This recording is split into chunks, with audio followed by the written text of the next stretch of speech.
Welcome to the Nightingale's verdict, a werewolf fated mate romance, where fate is messy, the sparks are wild, and the full moon brings more than fur and fangs. There is snarks, steam, and a mate, bond neither of them asked for, but cannot escape. Buckle up, pack.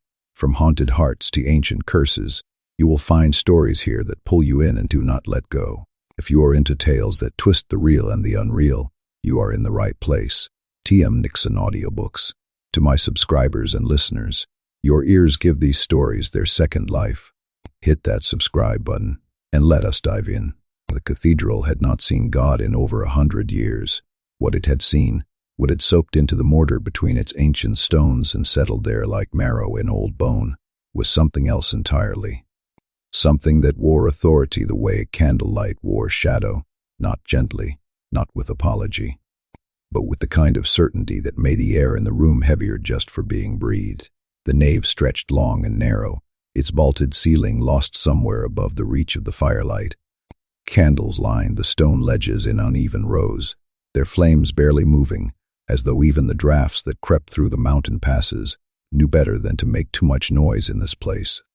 The pews had been ripped out decades ago, replaced with nothing, open stone floor, cold enough to feel through boot leather, scarred with claw marks so old they would gone smooth. A long table of black oak sat where the altar once stood, and behind it, not sitting, never sitting, stood Benedict. He was finishing a sentence when the doors groaned open at the far end of the nave, and he did not look up. That was the first thing anyone learned about Benedict of the Nightingales. He did not look up, not when doors opened, not when voices rose, not when the wolves who knelt before his judgment table trembled hard enough to rattle their own teeth. He finished what he was saying, and the room waited, and the silence that followed his words was not the silence of patience. It was the silence of something decided. The two wolves kneeling on the stone floor before him were alphas in their own territories. Men who commanded dozens, who had carved their names into land and law, and lesser wolves' memories. Here, in this cathedral, under the weight of candlelight and Benedict's voice, they were small. They knew it. Everyone who entered this room knew it, the way a body knows altitude, not because someone tells you, but because the pressure changes, and your lungs have to work harder just to keep you standing. The eastern ridge belongs to Hargrove. Benedict's voice was not deep. It was not loud. It carried the way a blade carries, clean, direct, with no wasted edge. He spoke the way a man speaks who has never once had to repeat himself, and the sentence landed in the room like a stone dropped into still water. No ripple. Just depth. The wolf on the left, younger, jaw clenched so tight the tendons in his neck had gone to rope, opened his mouth, drew breath, the beginning of a protest that never made it past his teeth, because Benedict's gaze finally lifted, and whatever that young alpha saw in it closed his throat like a fist. The timber line and everything south of the creek bed remain with Calder. The wolves caught poaching on the ridge will be returned to Hargrove's jurisdiction for sentencing. This is not a negotiation. This is not a conversation. This is done. He placed both hands flat on the table. Long fingers, scarred across the knuckles, nails cut blunt and short, the hands of a man who had once held things more delicate than verdicts, who had learned, somewhere along the way, that holding and breaking felt almost the same, and had chosen to stop pretending there was a difference. You are dismissed. The two alphas rose. The younger one's legs were unsteady, and he hated himself for it. You could see it in the way his shoulders pulled back too hard, overcorrecting, performing strength he did not feel. The older one, Calder, was smarter. He bowed his head, said nothing, and walked. His footsteps echoed through the nave like a slow, surrendering heartbeat, and then the doors closed behind them both, and the cathedral exhaled. Penance moved first. He always moved first. It was the nature of what he was, not the beta by title alone, but the hand that carried out what Benedict's mouth decreed. He stepped from the shadows along the east wall where he would stood motionless for the entire proceeding, a man built like a chapel door, broad and immovable and scarred in places that clothing could not quite conceal. His face was not cruel. That was the thing about Penance that unsettled people more than his size. His face was sad. Perpetually, quietly, immovably sad, as though something behind his eyes had been grieving for so long it had become architecture. He crossed to the table and set down a folded square of leather. Waited. Benedict did not touch it yet. He stood with his hands still flat, his gaze on the doors where the two alphas had vanished, and for a moment, brief enough that only penance would have caught it, something moved through his expression. Not doubt. Benedict did not doubt, but something adjacent to it, something that lived in the same neighborhood and kept quieter hours. "The younger one will break the ruling within a season," said Templar from the far corner. He had not moved from his chair the entire time, had not needed to. Templar's role in the Nightingales was not physical, it was architectural. He was the strategist, the keeper of the code, the wolf who could recite pack law the way a priest recites liturgy. Not because he would memorized it, because he believed in it, the way bone believes in the skeleton, without question, without negotiation. Down to the structure of what held everything upright, he was older than the others, though not by much. His age showed in his stillness more than his face, in the economy of his movements, the way he held a cup of water, like he would calculated exactly how much energy the gesture required, and refused to spend the calorie more. His hair was cut close, silver threaded through black, and his eyes missed nothing. They simply chose what was worth responding to, and let the rest fall silent. "He will poach the ridge by autumn," Templar continued, turning a page in the bound ledger on his knee. "He does not have the timber to sustain his pack through winter without it. Then he will answer for it in autumn." Benedict's voice had not changed.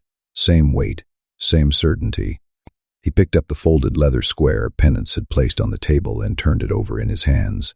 A sharp sound cracked through the nave, boot heels on stone. Too fast, too eager.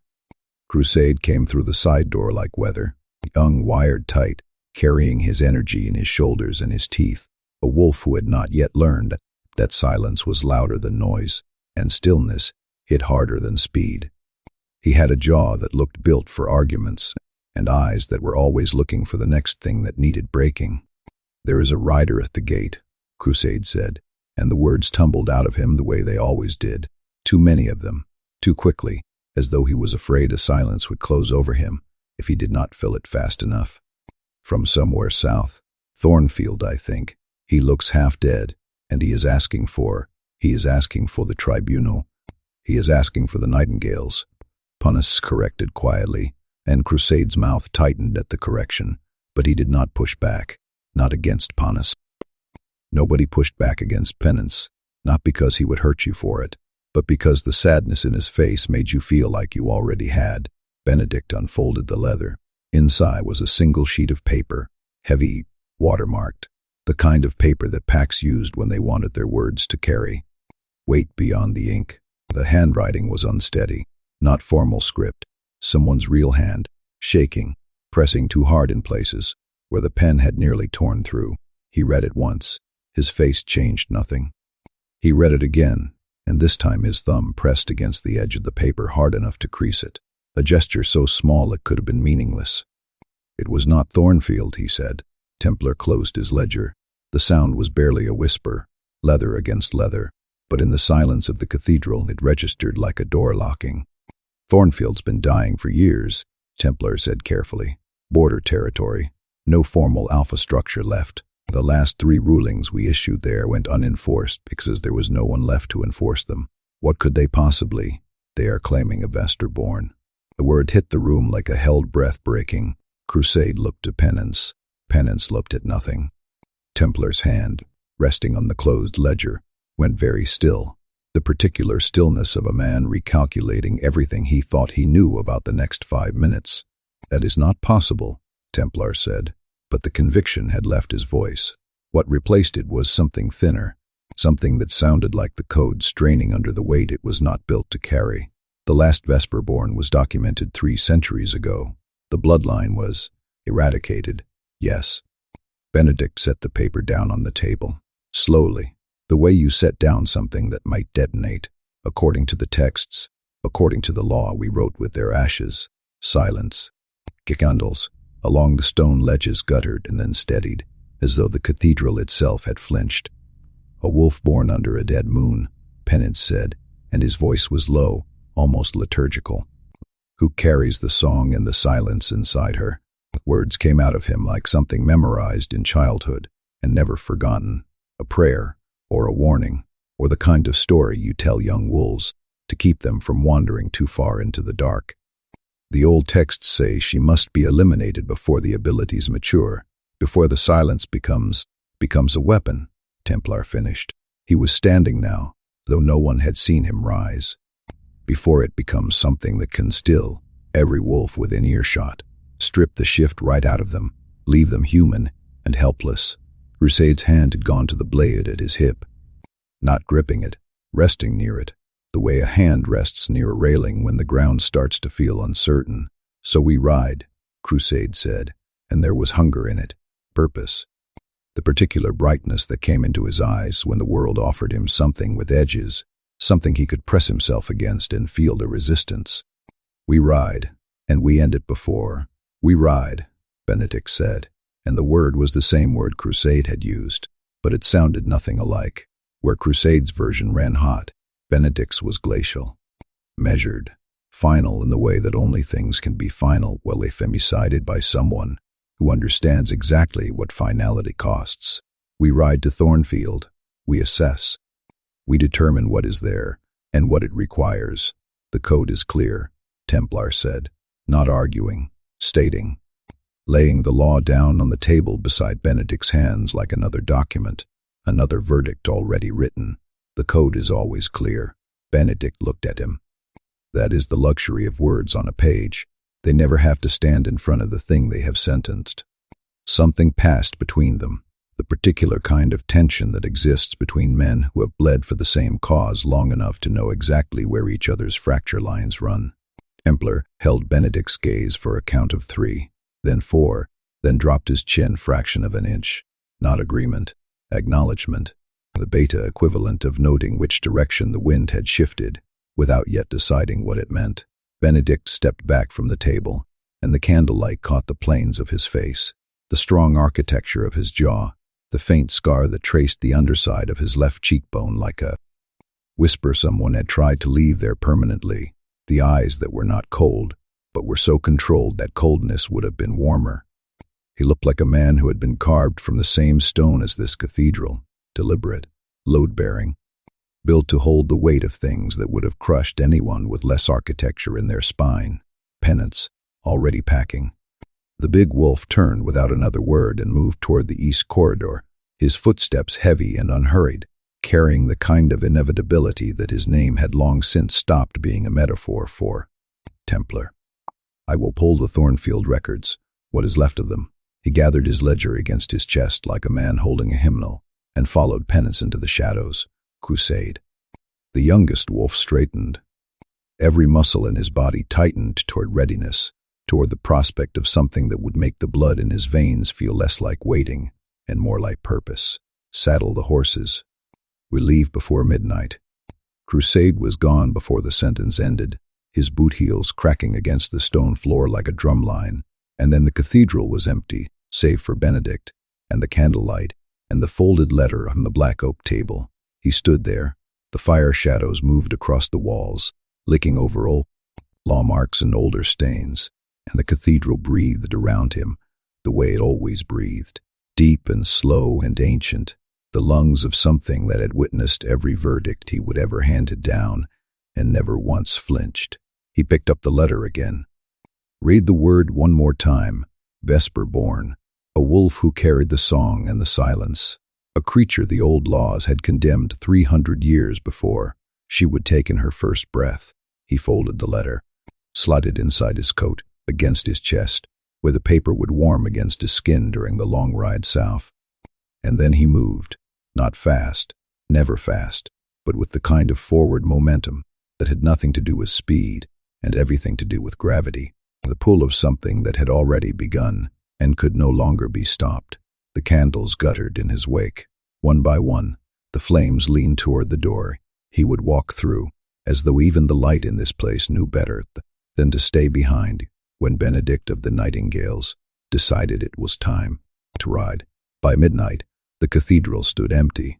By dawn, the mountain passes carried the sound of hooves, and silence and something older than both, the low, certain weight of a judgment not yet made, moving south through the darkness toward a territory called Thornfield, toward a wolf, the old books said should not exist, toward everything that was about to change.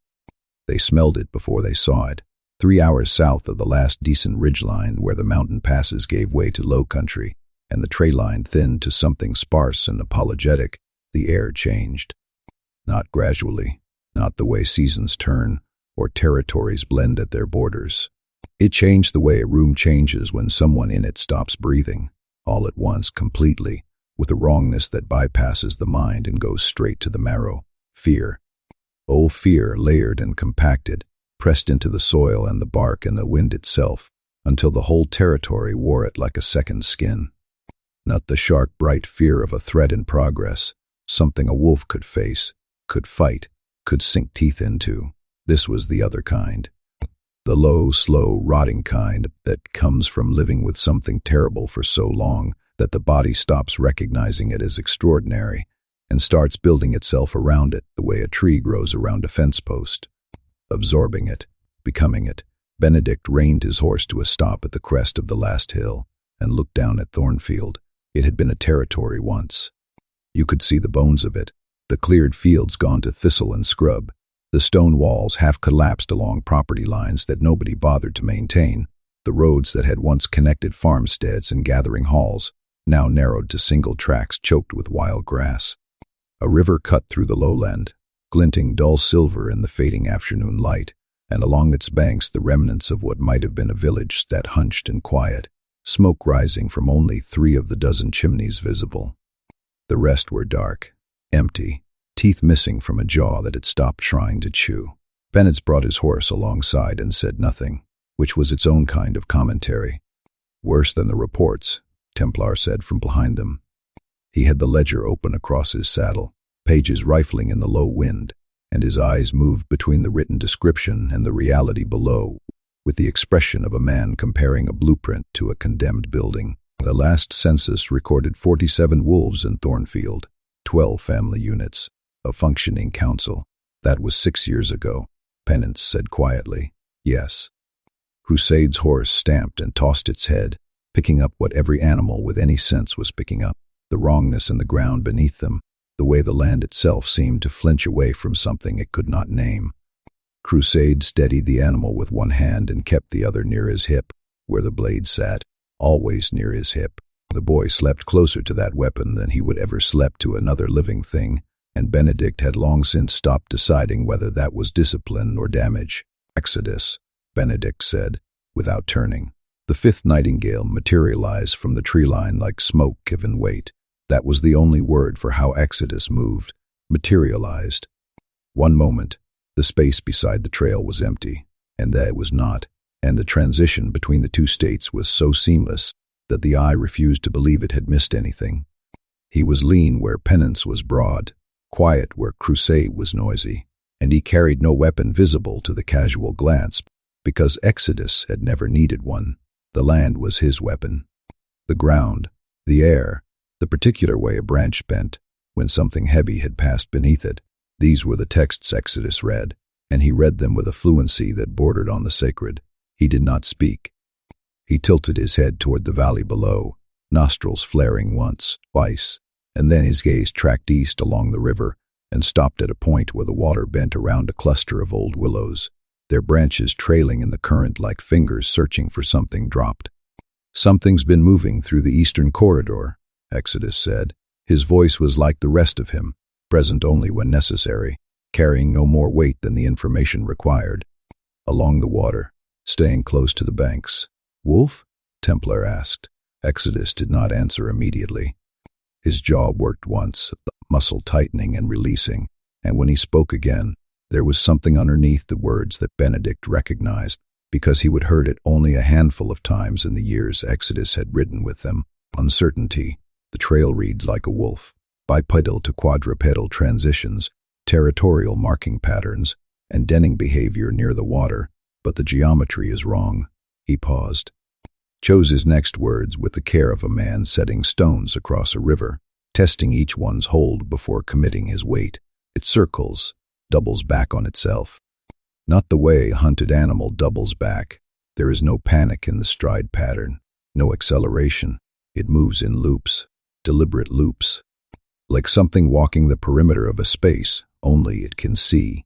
A patrol route, Penance offered. No, but patrol route has a center it is protecting. This does not. The loops shift. They migrate along the riverbank, always staying within 100 meters of the water, but the center of the pattern moves. It is not guarding territory. Exodus looked at Benedict, and his expression was the closest thing to trouble that his face ever permitted. It is guarding itself.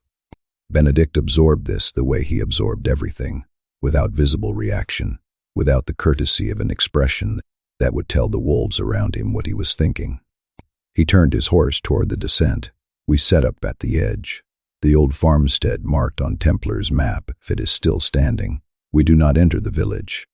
We do not make contact with the local wolves until morning. They will know we are here, Crusade said.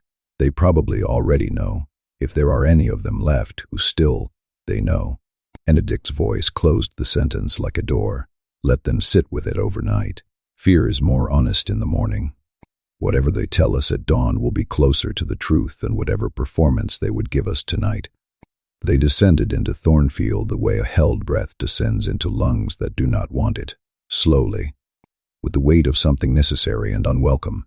The farmstead was still standing, though the word standing was generous. It leaned.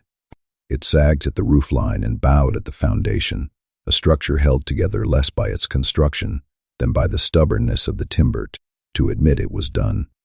But the walls were solid enough to cut the wind.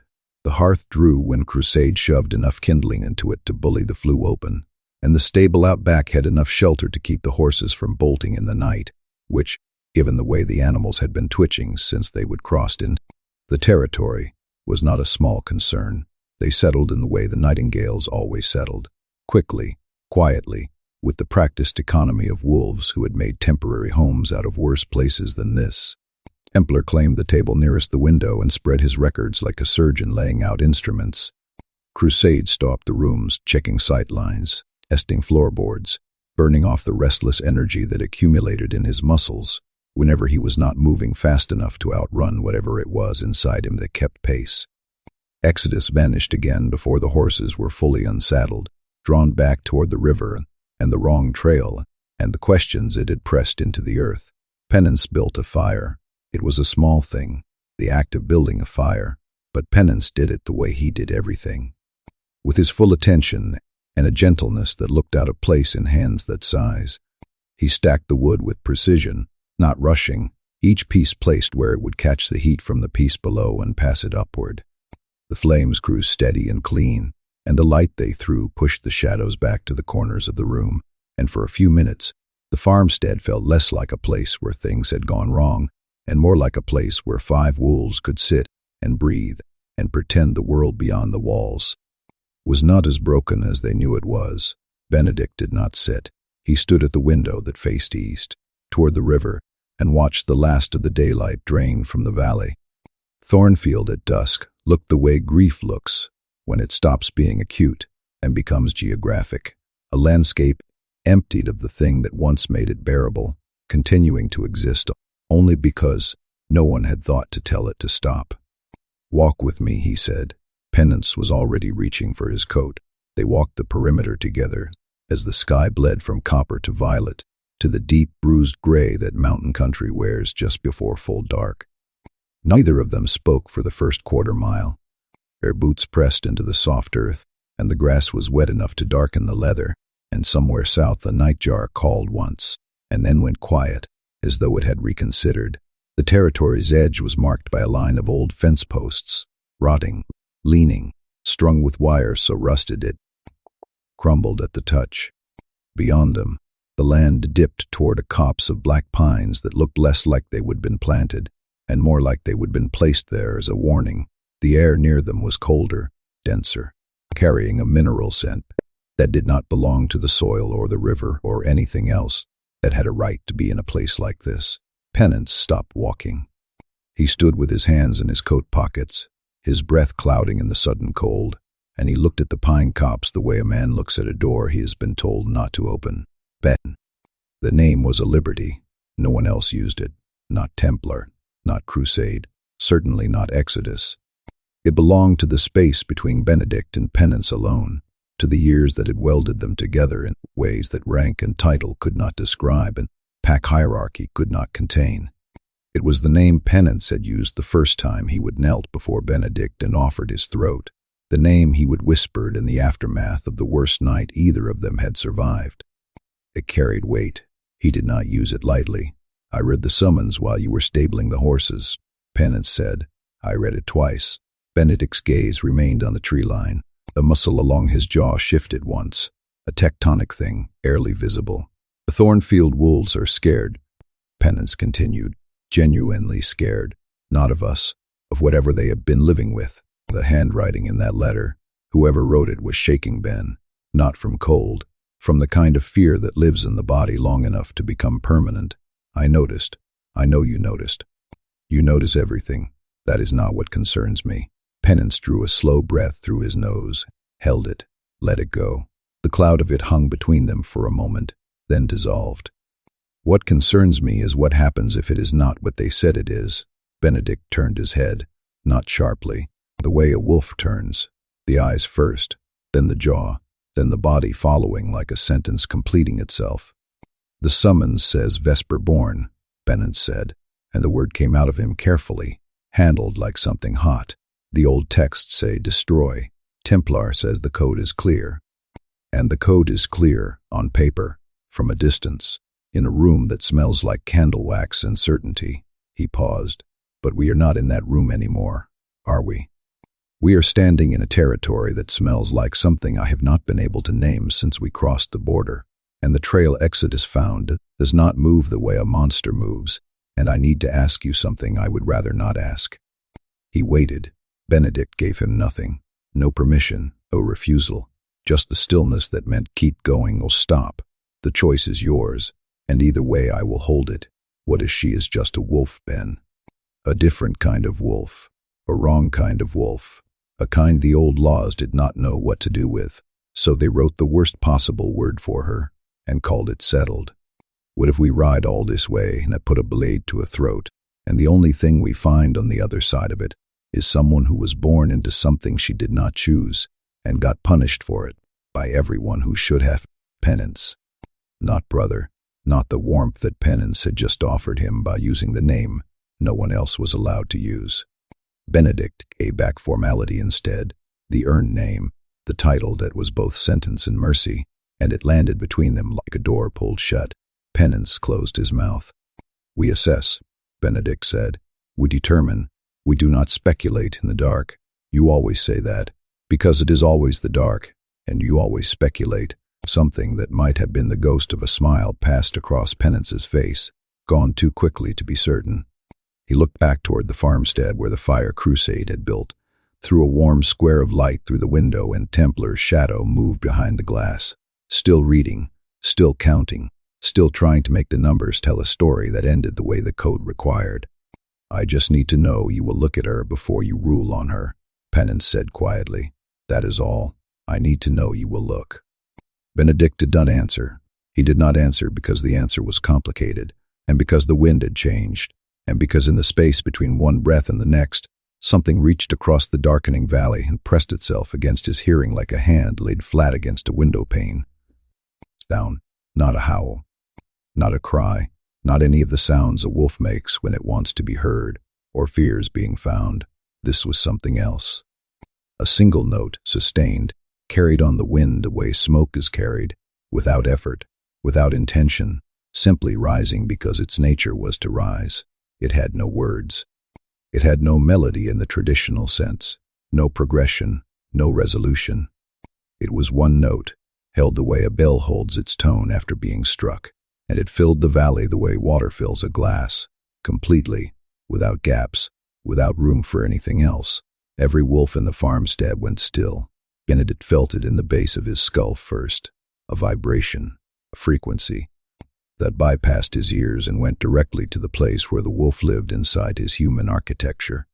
His hands stopped at his sides, his breath caught, not from fear, from something closer to recognition, though he could not have said what it was.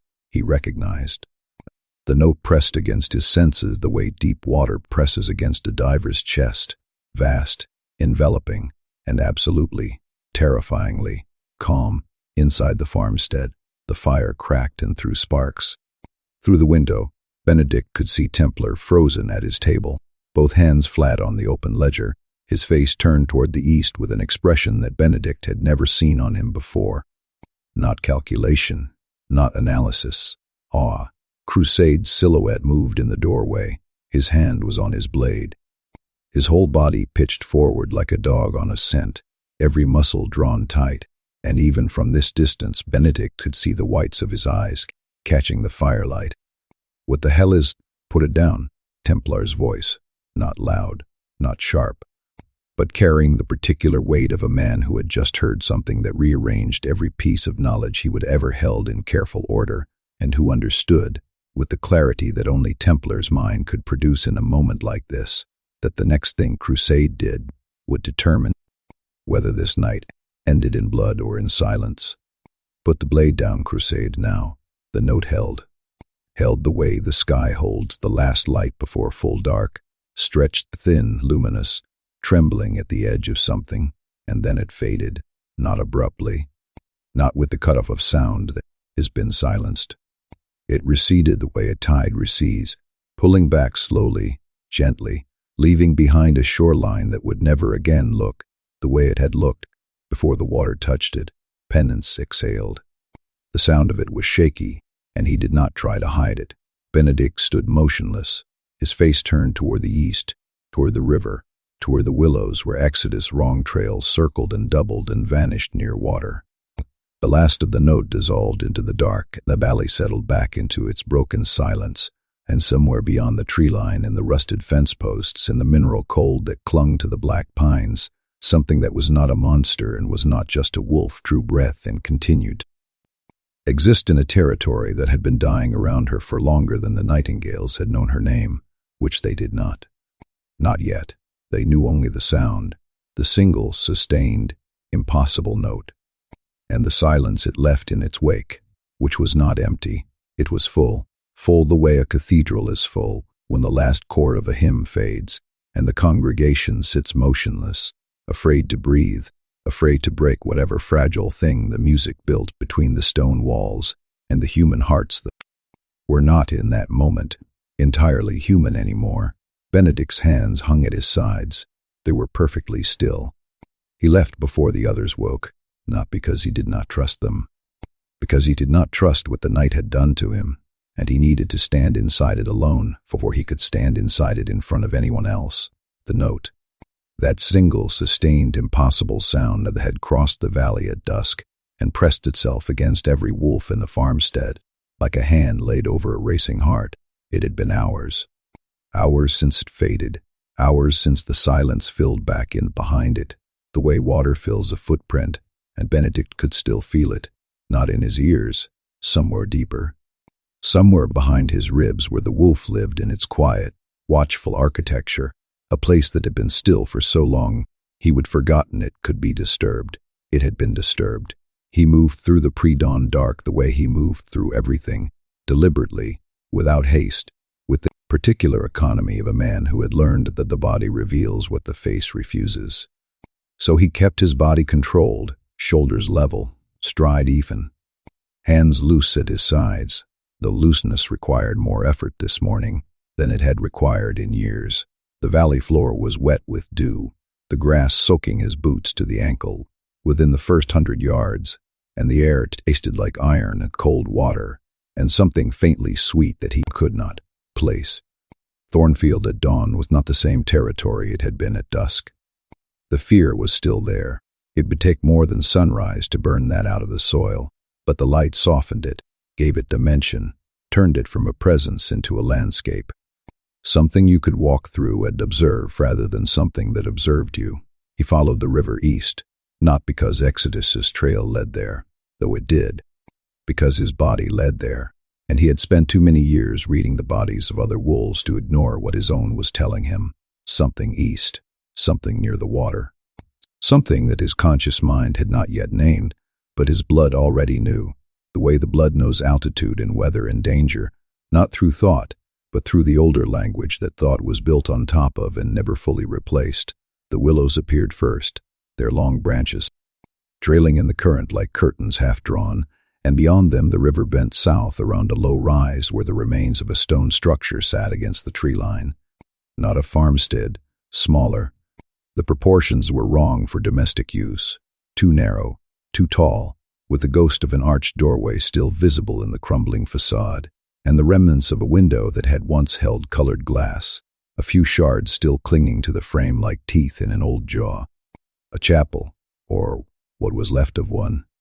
Thornfield had once been devout enough to build a place of worship at the edge of its territory, and time and neglect and whatever sickness had eaten the heart out of this land had reduced it to rubble and memory, and a handful of walls too stubborn to fall. Benedict stopped at the tree line. 6 yards. That was the distance between him and the figure kneeling inside the ruined chapel, and 60 yards had never felt like anything before. Not a barrier, not a threshold, not a space that carried weight.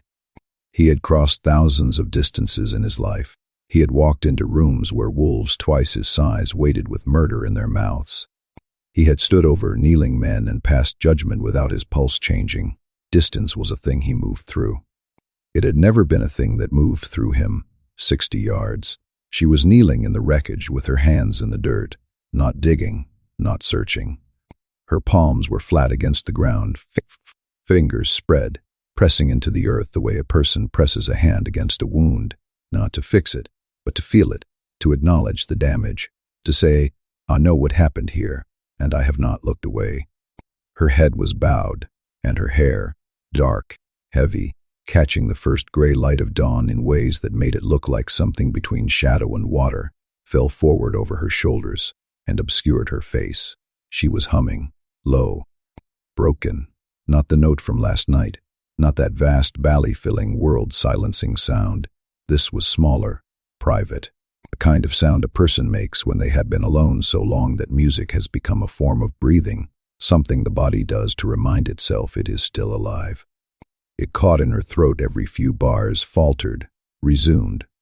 A melody that did not resolve, that circled the same 3 notes the way Exodus had described her trail circling the riverbank, not lost, but unwilling to arrive. Benedict's left hand closed into a fist at his side. Slowly, not a combat response, a holding response. The body's attempt to grip something when the thing it needs to grip does not have a shape. He stepped forward, 1 step, and the humming stopped, not gradually, not fading, cut, clean as a blade through thread. The silence that replaced it was not empty. It was the silence of an animal that has just registered a presence and is calculating, in the space between one heartbeat and the next, whether that presence means survival or extinction. She did not turn around. Her hands stayed flat in the dirt. Her shoulders drew up a fraction of an inch, not cowering, not bracing, gathering, the way a singer gathers breath before a note they are not sure they can hit. "I know what you are," her voice. It was lower than he expected, rougher. Not the ethereal instrument the note from last night had implied, something more human than that, more textured, worn at the edges by solitude and weather, and the particular kind of endurance that comes from surviving inside a body that everyone else has called a weapon. She spoke to the ground, to her own hands, to the dirt between her fingers. "I have been hearing you since yesterday afternoon. 5 of you. 5 wolves that move like they have been moving together for years, and one at the front, whose footsteps sound like a verdict." She pulled her hands from the earth, turned them over, examining the dirt pressed into her lifelines, her love lines, the creases of her palms that fortune-tellers would have read and found something they did not want to say out loud. So, she lifted her head but did not turn. "Not yet. Whatever comes next, I would rather it came while I was kneeling somewhere that still felt like it remembered how to pray." Benedict's throat was dry. It had not been dry a moment ago. It had not been dry during the ride south, or the walk through the valley, or the 600 judgments he would pass in the cathedral, with the world waiting on his words. His throat was dry now, and his hands were doing something at his sides that his mind had not authorized, a fine tremor in the fingers that he noticed the way you notice a crack in a foundation, with the sudden vertiginous understanding that the thing you thought was solid has been shifting. beneath you for longer than you knew. Stand up, he said. She did, slowly, not obediently. There was nothing in the mechanics of the way she rose that suggested she was following an order. She stood because she was ready to stand. Because whatever she had been doing in the dirt, praying, preparing, saying goodbye to the last place that felt like anything other than exile, was finished, and the next thing required her feet beneath her. She turned. The world ended, not metaphorically, not poetically, not in the way that writers describe a beautiful face, or a stunning moment, or the first glimpse of something extraordinary. The world, Benedict's world, the one he had built and maintained and ruled from the black oak table beneath the vaulted ceiling of a cathedral that had not seen God in a century, ended. It ended the way a bell ends when it is struck too hard, not by going silent, by cracking, by producing a sound so far beyond what the metal was designed to hold that the structure itself fractures, and what comes out of the fracture is not music, but something older and louder, and so fundamentally wrong that every ear within range knows, immediately and without question, that they are hearing something that was never meant to be heard. The mate bond did not bloom. It did not kindle, or spark, or warm. It detonated. It went through him like a fissure through stone, starting somewhere behind his sternum and splitting outward in both directions, up through his throat where it caught, and held like a word too large for any language, down through his stomach where it hit the base of his spine and kept going, into the ground, into the earth beneath the ruined chapel, into the bones of Thornfield itself. His vision, telescoped, the edges of the world went soft, went irrelevant, went away, and what was left was her face and his heartbeat, and the 60 yards between them that had collapsed into nothing, into a distance his body refused to acknowledge, because the bond had already crossed it, had already arrived, had already wrapped itself around something inside her and pulled. She was not beautiful. That was not the word. The word had not been invented yet, would not be invented, because the language that could describe what she was to him in this moment had been extinct for longer than the chapel had been in ruins. She was angular, where softness would have been easier. Her jaw carried a stubbornness that looked like it had been load-bearing since childhood, holding up the rest of her face when everything else threatened to fall. Her eyes were dark, not brown, not black, but the color of deep water at night, the color of something that contained more than the surface suggested, and would drown you quietly if you were not careful. Her skin carried the weathering of a life lived outside, lived alone, lived in the margins of a territory that had stopped caring whether she survived. There was dirt on her cheekbone, a scratch across her collarbone, half-healed, the kind that comes from moving through underbrush in the dark. She looked at him. She looked at him, the way you look at something you have been bracing for, not with surprise, not with fear, but with the terrible clarity of an expectation confirmed. Her eyes went to his face first, then to his hands, and they stayed there, on the tremor, on the visible, undeniable, catastrophic evidence that the man who had walked into this chapel to assess her, to determine her, to judge her, the way he had judged 1,000 wolves before her, was coming apart at the seams. She watched his fingers shake, as she did not look away. The silence between them was enormous. It filled the ruined chapel the way her note had filled the valley, completely, without gaps, without room for anything else. It pressed against the remaining walls. It settled into the spaces where the colored glass had been. It sat in the arched doorway and dared either of them to break it. Benedict's jaw worked. Once, twice. The muscles in his face performed the mechanics of speech, while his mind scrambled for purchase on a reality that had just been rebuilt from the foundation up, without his permission. "You are not running," he said. The words came out low and slightly hoarse, not the clean blade of his usual voice, but something rougher, something that had been scraped against a surface it had not expected to encounter. She tilted her head, fractional movement, lupine, the kind of gesture that belonged to the wolf beneath the skin, rather than the woman wearing it. Should I be? Most do. Most have not spent 17 years waiting for whatever was going to come through the door next. She paused. Her gaze dropped to his hands again, then came back to his face, and something shifted in her expression, not softening, not exactly, but a recalibration, The kind that happens when the thing you expected turns out to be larger than the space you built for it. You are shaking. He did not deny it. There was no point. His body was betraying him with the fluency of a confession, every tremor a syllable in a language he had never spoken and could not stop speaking now. That is more than most folks give me before they end up in the book of Revelations. He said it low, almost to himself, a quintessence of a man reaching for humor, the way a drowning man reaches for driftwood, not because it will save him, but because the act of reaching is the last thing that still feels like a choice. The book of Revelations, the Nightingales' ledger, the record of every wolf they would ever judged, every verdict they would ever passed, every name they would written in ink that might as well have been blood. He was telling her in 3 sentences exactly what he was: a judge, an executioner, a man who wrote names in a book that no one came back from, and his hands were shaking. She did not smile, did not flinch, did not do any of the things that the wolves who appeared before his judgment table did when they understood what he was and what he could do. She stood in the wreckage of a chapel that had forgotten how to pray, and she watched him the way you watch weather, not with the expectation of controlling it, but with the quiet attention of someone who has learned that the only power she has is the power to see clearly. "Trinity," she said. He blinked. The tremor in his hands paused, not stopping but stuttering, as though his body needed a moment to absorb the sound of it. "My name, since you are going to need it. For the book, or for whatever comes after the book." She pulled a strand of hair away from her face, and the gesture was practical, unself-conscious, and so utterly human that it cut through the enormity of the bond, like a thread of ordinary life, sewn through the center of something mythic. "Trinity," he repeated it, not loudly, not with the weight he placed on judgments or the precision he placed on verdicts or the finality he placed on every word that left his mouth, in the cathedral where the Nightingales held court.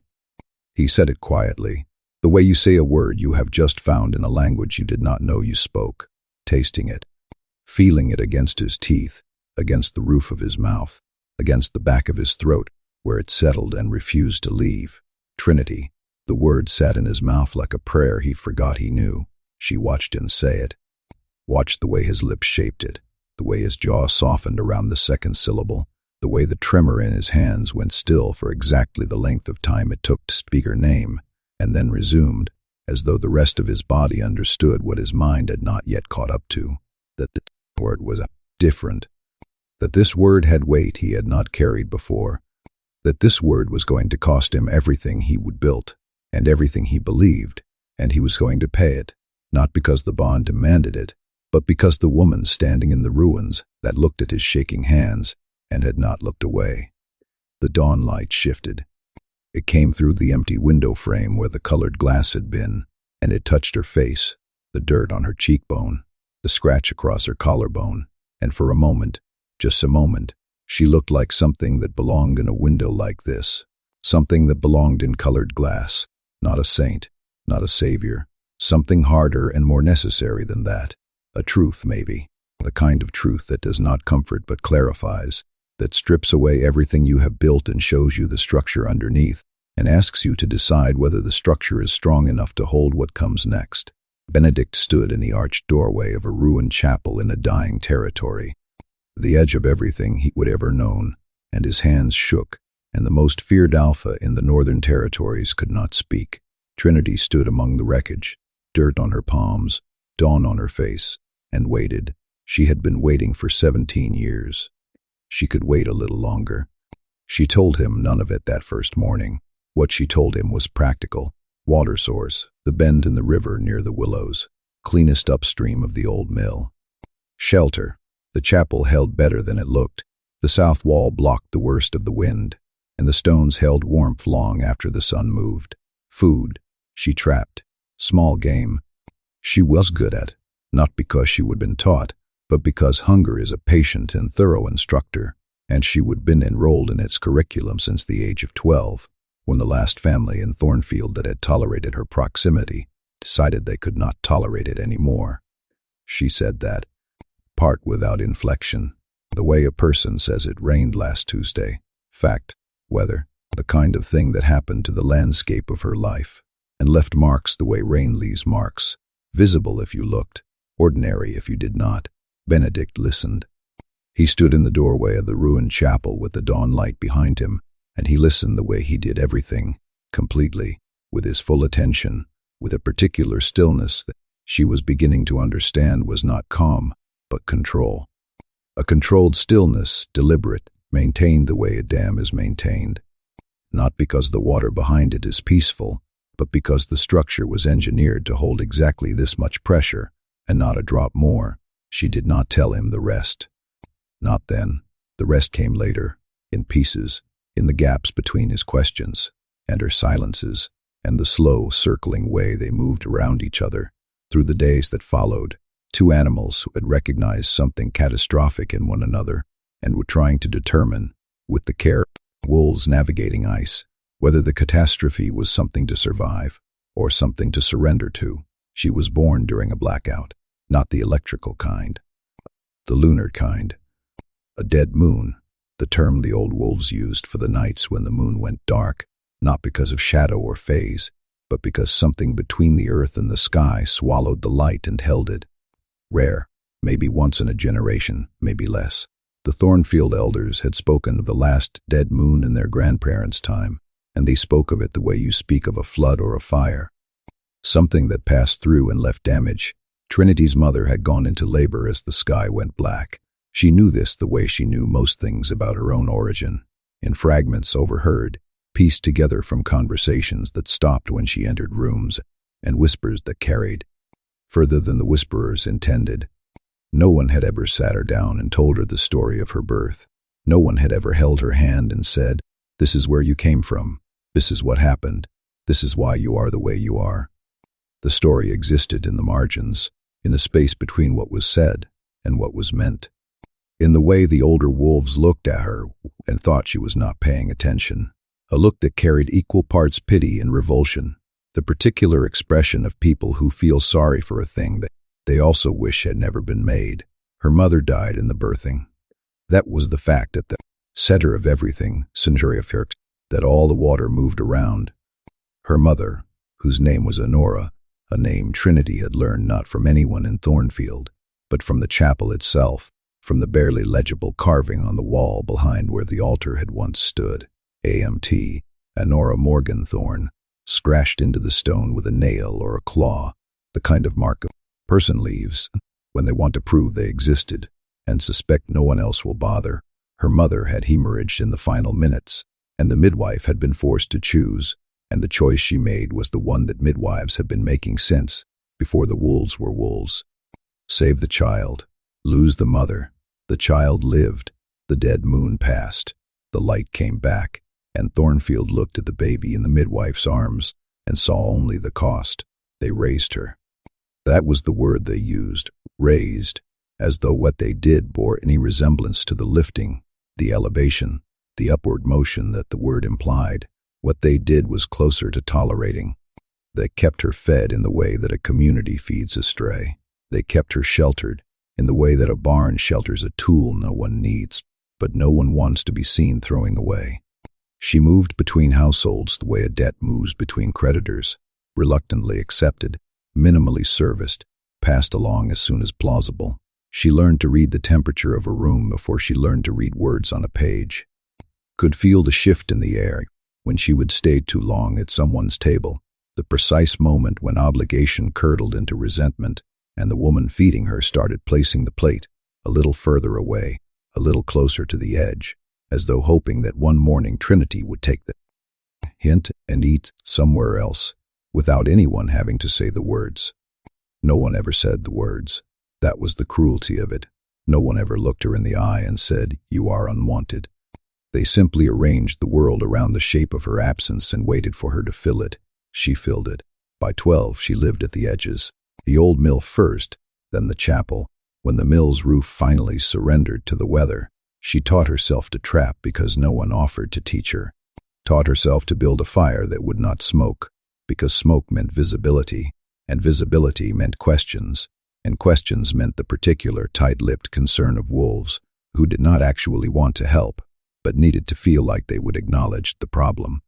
She taught herself to mend clothing with fishing line and a bent nail, taught herself to sleep with one ear open and her back against stone, taught herself that solitude, if you wore it long enough, stopped feeling like punishment and started feeling like architecture, a structure she had built around herself, load-bearing, necessary, the walls that held up the roof that kept out the rain that would have otherwise dissolved everything.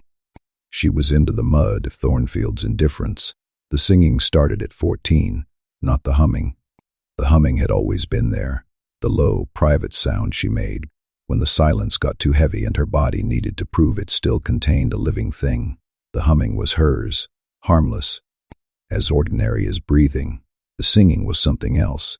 It happened for the first time on a night in late autumn, when the wind was coming down from the northern ridge with teeth in it, and she had been walking the river path to check her trap lines. A lone wolf, one of the Thornfield males, young, newly shifted, drunk on the power of his first full transformation, had found her on the path, not by accident. He had been following her. She would known it for half a mile, the way she always knew, the weight of attention on the back of her neck, the particular quality of silence that happens when something with mass is moving behind you and trying not to be heard. He would stepped out of the tree line 20 yards ahead, blocking the path. Shifted halfway, that grotesque interstitial state where the human jaw stretches to accommodate too many teeth, and the eyes go flat and animal, and the voice, when it comes, sounds like it is being dragged over gravel. She did not remember deciding to sing, did not remember opening her mouth or choosing a note or doing anything that implied intention or control. What she remembered was the sound, rising out of her the way water rises, not because it wants to, but because it has nowhere else to go, a frequency, a single sustained tone that came from somewhere beneath language, beneath thought, beneath the conscious architecture of her mind, from a place so deep and so fundamental that it felt less like a sound she was making, and less like a choice, and more like a geological event. The wolf stopped, voluntarily. Not the way a wolf stops when it hears a sound that frightens it or confuses it, or gives it pause. He stopped the way a machine stops when someone pulls the power. The yellow drained from his eyes. The shift reversed, not gradually, not with the fluid transition that a controlled shift produces, but with a lurch, a collapse, as though the wolf inside him had been unplugged from every nerve and muscle it was connected to and simply ceased. He dropped to his knees on the path with his hands pressed to the sides of his head, and his mouth open in a scream that produced nothing, no sound, because the frequency pouring out of her was occupying every available channel, filling every space where sound could exist, and there was no room left. No room for his voice, no room for his wolf, no room for anything except the note and the silence that lived inside it. She stopped singing because she ran out of air, and when the sound died, the young wolf collapsed sideways into the dirt and lay there trembling, human, fully and completely human, with his wolf silent inside him like a candle that had been snuffed by a wind from a direction he did not know existed. He did not speak to her. He crawled off the path and into the underbrush, and by morning, every wolf in Thornfield knew what she could do. They called it a curse. Of course they did. What else do you call a power that strips away the thing that makes a wolf, that reaches inside the body and silences the animal, the way a hand silences a bell, not by destroying it, but by holding it so completely that it cannot vibrate, cannot ring, cannot produce the sound that defines its existence? They called it a curse, and they pulled back even further, and the space around Trinity, already wide, already deliberate, already the geographic expression of a community's rejection, grew until she could stand in the center of Thornfield and see nothing but distance in every direction. She called it the only power she had, and she said it without bitterness, which was somehow worse. Benedict heard all of this in pieces, sentence here, silence there, the slow accumulation of a life, told not in narrative, but in sensation, the cold of a particular winter, the sound of a door closing for the last time, the way a plate placed at the edge of a table can carry more cruelty than a fist. She did not tell it as a story. She told it as weather, things that happened, conditions she survived, the temperature and pressure of a life lived at the margins of a community that never dared to either claim her or cast her out, and so did something worse, something in between. something that left her standing in a ruined chapel with dirt on her hands, waiting for whatever came next, with the composure of a woman who had been waiting for so long that waiting had become her native posture. He did not tell her he was sorry. She would have hated that, and he knew it, the way he knew things about her now, instinctively, without evidence, through the bond that hummed between them like a wire stretched too tight between 2 points that had never been meant to hold it. What he told her was this: the Nightingales have someone who reads the old texts the way you read trap lines, not just what is written, but what is missing, what was scratched out, what was written on top of something else. She looked at him with those dark, watery eyes and said nothing. "They are coming," he said. "Tomorrow, most likely. They travel slower than the rest of us because they travel with the library." A wolf that travels with a library. Something moved at the corner of her mouth. Not a smile. The ghost of one. The architectural plan for a smile that had never been built. Should I be impressed or concerned? Both, usually.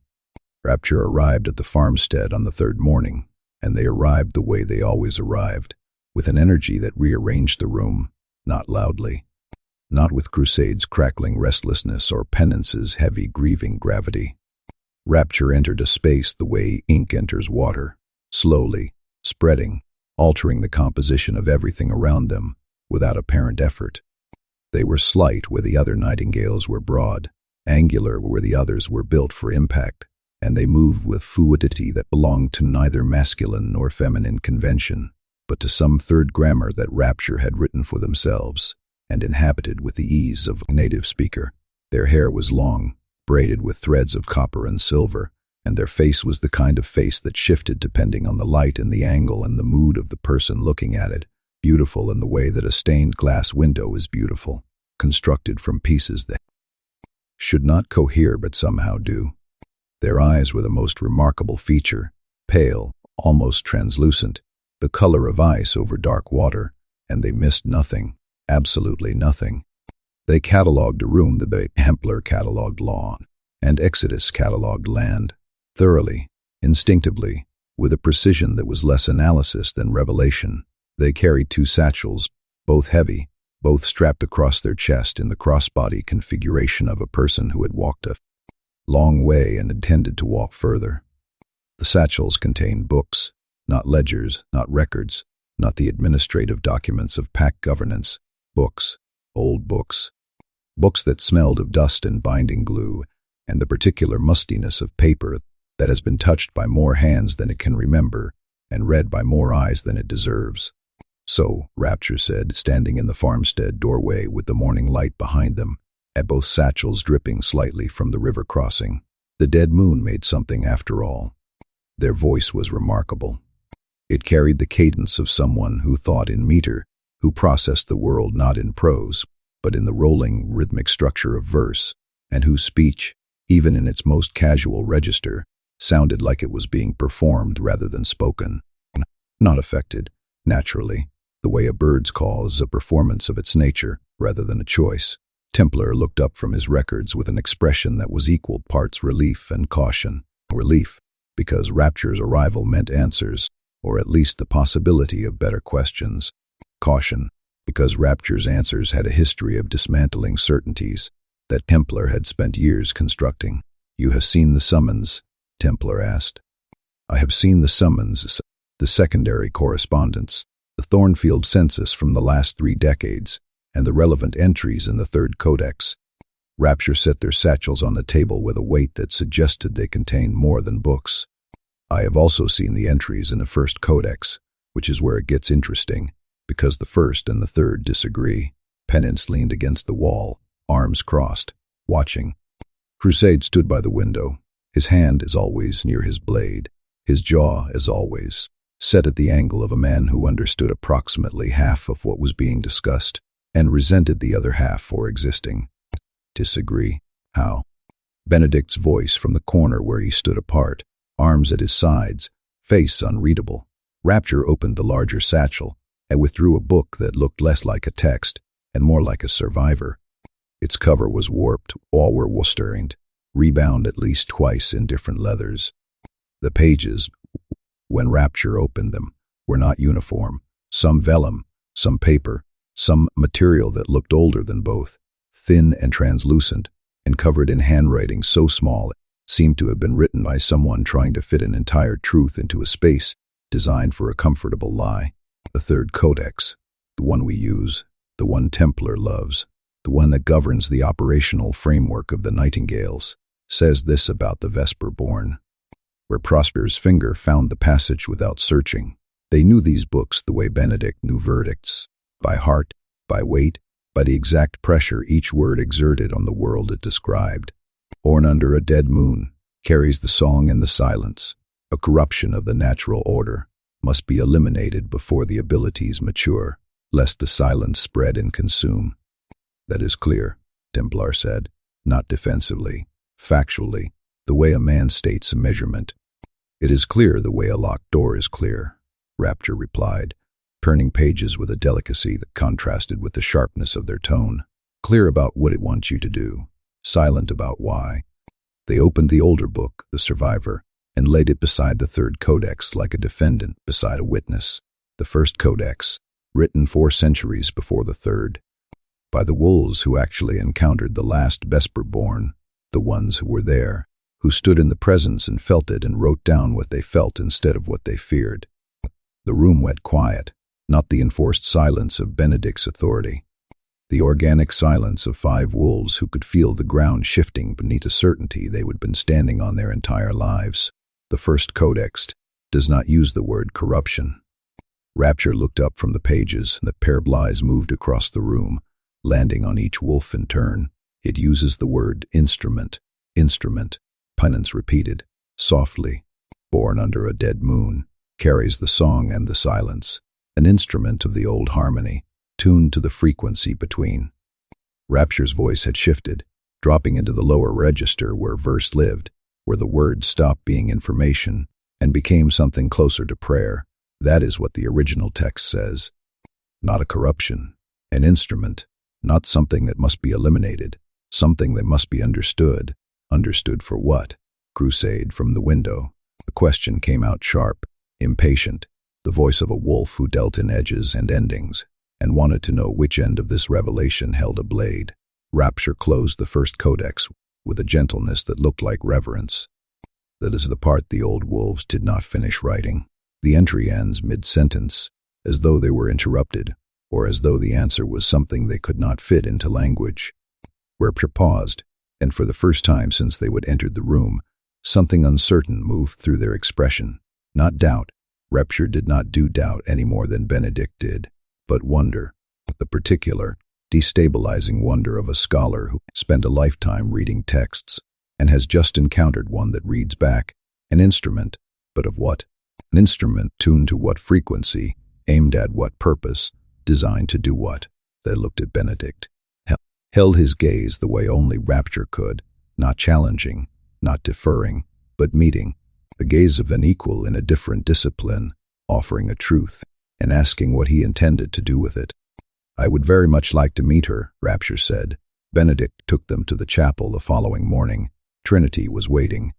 Not because she would been told to wait, because waiting was what she did, what Thornfield had trained into her, the way repetition trains a reflex, the ongoing posture of a life lived in the pause between one verdict and the next. She sat on the low wall at the chapel's edge with her legs drawn up and her arms around her knees, and the morning fog curling around her like something that wanted to hold her but had not been given permission. Rapture stopped 15 feet away and stood very still. They looked at Trinity. Trinity looked back. 2 wolves who carried unusual things inside them, regarding each other across a distance that was less about the space between their bodies and more about the space between what the world expected them to be and what they actually were. You hear it, Rapture said. Not a question. Trinity's eyes narrowed, cautious. The particular caution of a woman who had learned that people asking about her abilities were usually people preparing to be afraid of them. The hum, Rapture continued, beneath everything. The low frequency that the ground makes, the one that no one else can hear. Something shifted in Trinity's face. A crack in the armor, tiny hairline, gone as quickly as it appeared. But Rapture saw it, because Rapture saw everything. You hear it too, Trinity said. Not a question either. No, I read about someone who did. 400 years ago, in handwriting so small it had to be written by someone afraid the words themselves would be overheard. Rapture took a step forward. Slow, deliberate, the way you approach something sacred, not something dangerous. Sacred. You are not what they told you you were. Trinity's arms tightened around her knees, the reflex of a body that had been bracing for blows so long it had forgotten any other posture. You are not a curse, and you are not a weapon, and you are not a corruption of anything. Reverend Brother's voice was steady, carrying verse weight even in plain language, each word placed with the care of a mason setting stones in an arch. You are an instrument. The old texts call you an instrument of the old harmony, tuned to a frequency between the song and the silence, between the wolf and whatever came before the wolf. An instrument, Trinity repeated.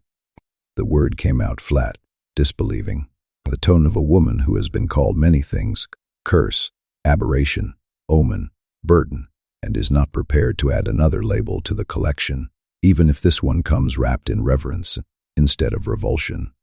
An instrument of what? Rapture smiled. Was a beautiful smile, complicated, full of the particular joy that only scholars feel when they have found the question that matters more than any answer they have ever held. That is what I intend to find out, with your permission, and with more patience than anyone in Thornfield has ever offered you. Trinity looked past Rapture to where Benedict stood at the edge of the clearing. He had not spoken since they would arrived. He stood with his hands in his coat pockets, hiding the tremor she knew, the one that started whenever he was within 100 feet of her, and that he thought she had not catalogued with the precision of a woman who had spent her entire life reading the distance between herself and danger. Expected violence. She got a man whose hands would not stop shaking. She expected a verdict.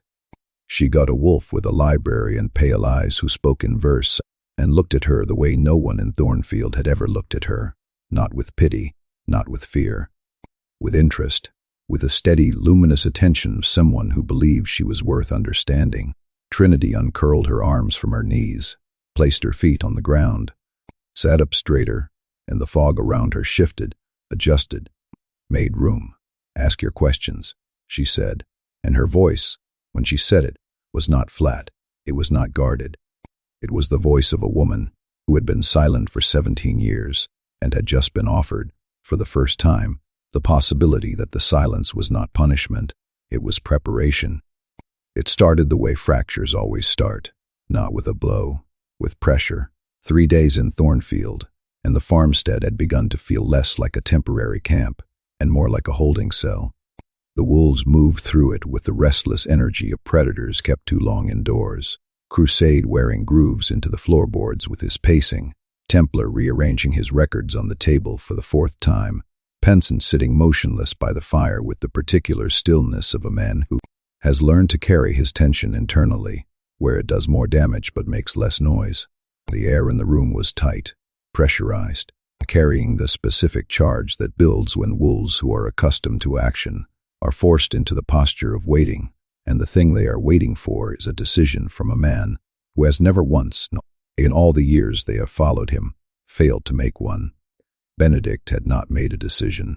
He stood at the window that faced east, the way he would stood every morning since they would arrived, and the silence that came off him was different from his usual silence.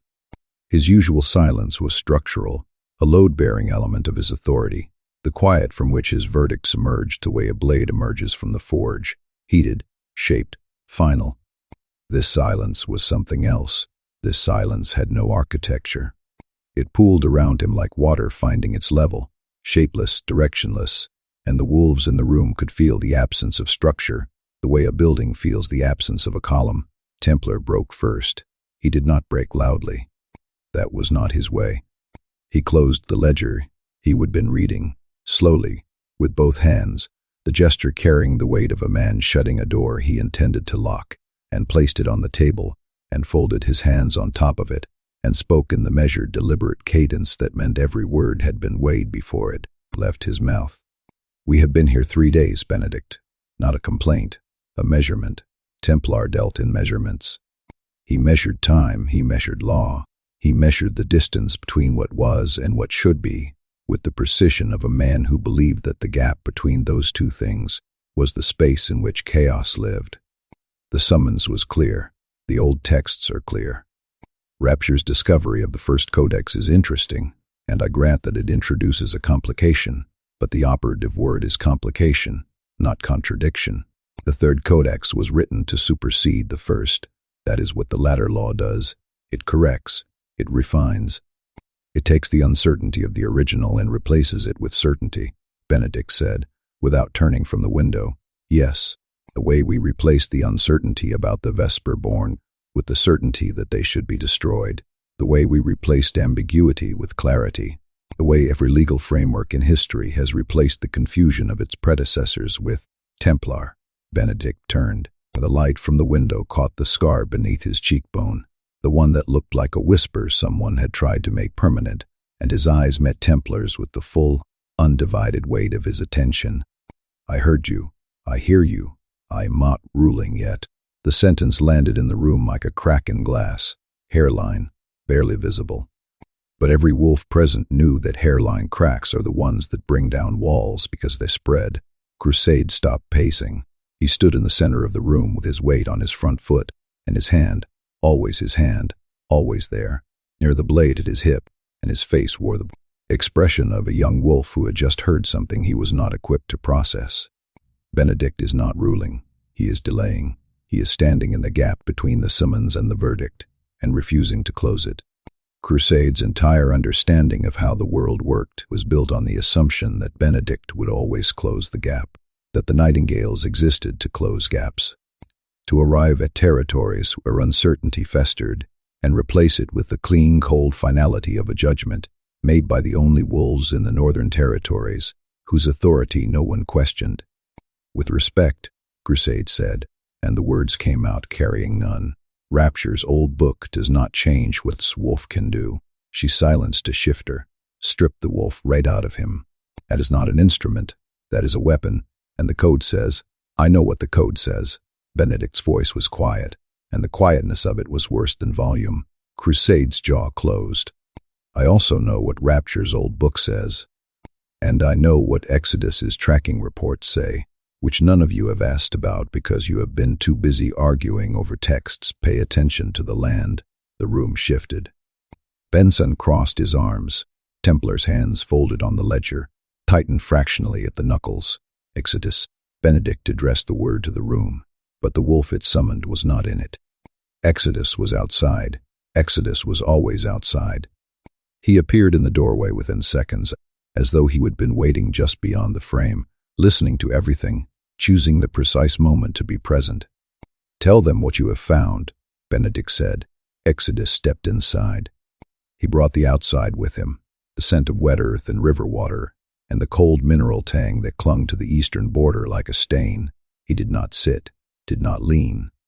He stood with the economy of a wolf who treated every gesture as information and refused to transmit anything he did not intend.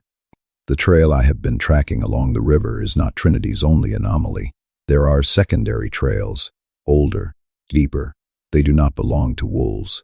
He paused, not for effect, for accuracy. Exodus chose his words the way he chose his footing on uncertain ground, testing each one before committing. Something has been moving beneath the topsoil in the eastern quadrant, not burrowing, not tunneling, moving the way roots move, slowly, over time, pressing outward from a central point. What central point? Templar's strategic mind was already working, reshaping the conversation from legal argument to tactical assessment. The chapel. Silence, the kind that has weight. The stone foundation beneath the chapel is fractured, not from age, not from settling. The fractures radiate outward in a pattern I have seen once before. Exodus looked at Benedict. In the aftermath of the Barrow incident, 5 years ago, when we found the sealed ground, Penance's head came up, slowly. The sadness in his face had shifted, making room for something else. Something colder. The sealed ground, Penance repeated. The containment site. The cracks are consistent with pressure from below. Exodus delivered this the way he delivered everything. Without drama, without emphasis. A fact, placed on the table beside Templar's ledger and Rapture's old book, demanding to be weighed alongside them. Something beneath that chapel wants out. And it has been pushing for a long time, long before we arrived, long before Trinity was born. The room held its breath. Benedict looked at Templar. The gaze was not accusatory, not triumphant. It was the gaze of a man saying, "Do you see now why I have not ruled? Do you see why the gap between the summons and the verdict is wider than the code wants to admit?" Templar's jaw tightened. Not a concession, not surrender. The particular tightness of a man whose certainty has just been handed a complication that he cannot dismiss and cannot resolve with the tools he trusts. "This does not change the law," Templar said. The sentence sounded different from how it had 5 minutes ago. Thinner. The same words. Less weight. "No," Benedict agreed. "It changes what the law is standing on." He walked out, not dramatically, not with the force of a man making a statement. He walked out the way he walked everywhere, with the gravitational certainty that meant the conversation was over, and the next thing was already in motion, and anyone who wanted to follow could follow, and anyone who did not would still feel the pull. No one followed. Penance watched him go through the east-facing window, watched his figure cross the wet grass toward the river path, toward the chapel, toward the wolf who waited there with dirt on her hands and dark water in her eyes. Pence watched until Benedict disappeared into the tree line, and then he turned back to the room where Templar sat rigid, and Crusade burned, and Exodus stood in the doorway smelling of earth and secrets, and he said nothing, because there was nothing to say. The ground had shifted, every wolf in the room had felt it, and the man who held the ground together, the man whose certainty was the architecture on which the entire Nightingale structure rested, had just walked toward the one wolf in the world who made his hands shake, without ruling, without deciding, without doing the single thing that everyone in this room needed him to do. For the first time in the history of the Nightingales, Benedict had delayed judgment, and the silence he left behind him was not the silence of authority. It was the silence of a foundation discovering it had a crack. Trinity was at the chapel wall when he arrived, sitting in the same spot, knees drawn up, but her posture was different today. Less folded, less compressed. She sat with her back against the stone, and her face tilted slightly toward the weak afternoon sun, and there was something in the angle of her that looked less like waiting and more like choosing to be here, choosing to remain in the place where the most dangerous wolf in the Northern Territories came looking for her, not because she had no other option, but because she was curious what would happen next. She heard him coming. Of course, she heard him. She heard everything. "Your pack is arguing about me," she said, without opening her eyes. Benedict stopped at the edge of the clearing, 15 feet. A different distance than the first time, but just as weighted. He stood with his hands in his coat pockets, the tremor hidden, the control maintained, the performance of composure that she had already catalogued and dismissed as exactly that, a performance. "They argue about a lot of things. Not like this." She opened her eyes, turned her head, just enough to look at him, and the movement was unhurried, deliberate, the kind of turn that says, "I know you are there. I knew before you arrived, and I have been deciding how to look at you." I could hear it from here, not the words, the frequency. Arguments between wolves who trust each other have a specific harmonic, tight, controlled, structured, like music played by people who know the same piece, but disagree about the tempo. She paused. This morning it was not like that. This morning it sounded like an instrument going out of tune. He said nothing. She would describe it more accurately than Templar's carefully weighed sentences or Crusade's frustrated blade-reaching or Penance's loaded silence ever could. An instrument going out of tune. That was exactly what it was. "Come sit down," she said. "I am tired of talking to you while you stand at the edge of things." He sat. Not beside her. That would have been too close, and the bond was already loud enough at 15 feet, a low hum in his blood that made his pulse erratic and his hands unreliable, and his thoughts move in directions they had no operational reason to move. He sat on the opposite end of the low wall, 3 feet of stone between them, and the 3 feet felt like nothing. Felt like his skin was touching hers already. Phantom contact, the bond leaning across the gap the way a flame leans toward oxygen. "You need to ask me something," Trinity said. You have needed to ask me something since the first morning, and you keep coming here and not asking it, and the not asking is starting to take up more room than the answer would." He looked at her. She looked back. Two wolves, seated on the broken wall of a ruined chapel, the afternoon light doing complicated things to the space between them, and neither of them blinking. "The young wolf on the river path," he said, "the one you silenced." She did not flinch, did not tense. But something behind her eyes rearranged itself, the way furniture rearranges in a room that has been hit by a tremor too small to see but too strong to ignore. "What about him?" "When you sang." "When the sound came. Did you choose it? Did I choose to defend myself against a wolf who followed me half a mile through the dark with his teeth out?" The edge in her voice was not anger. It was older than anger. It was the weariness of a woman who has answered this question, in different words, from different mouths, but always the same question, so many times, that the answer has worn smooth, with use. Yes. I chose to survive. What came out of me when I made that choice? The sound, the frequency, the thing that made his wolf go quiet. I did not choose that. I did not know I could do that. I did not know anyone could do that, and afterward he crawled away, and every wolf in Thornfield started crossing the street when they saw me coming. She pulled her knees up tighter.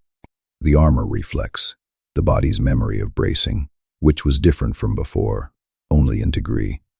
Before, they kept their distance because my mother died giving birth to me, and they did not know what to do with the guilt of resenting a child for something she could not control. Afterward, they kept their distance because they were afraid, which, honestly, she looked at him, and her eyes were clear and dry and held no performance of any kind. Fear was easier. Fear does not pretend to be kindness. Benedict absorbed this.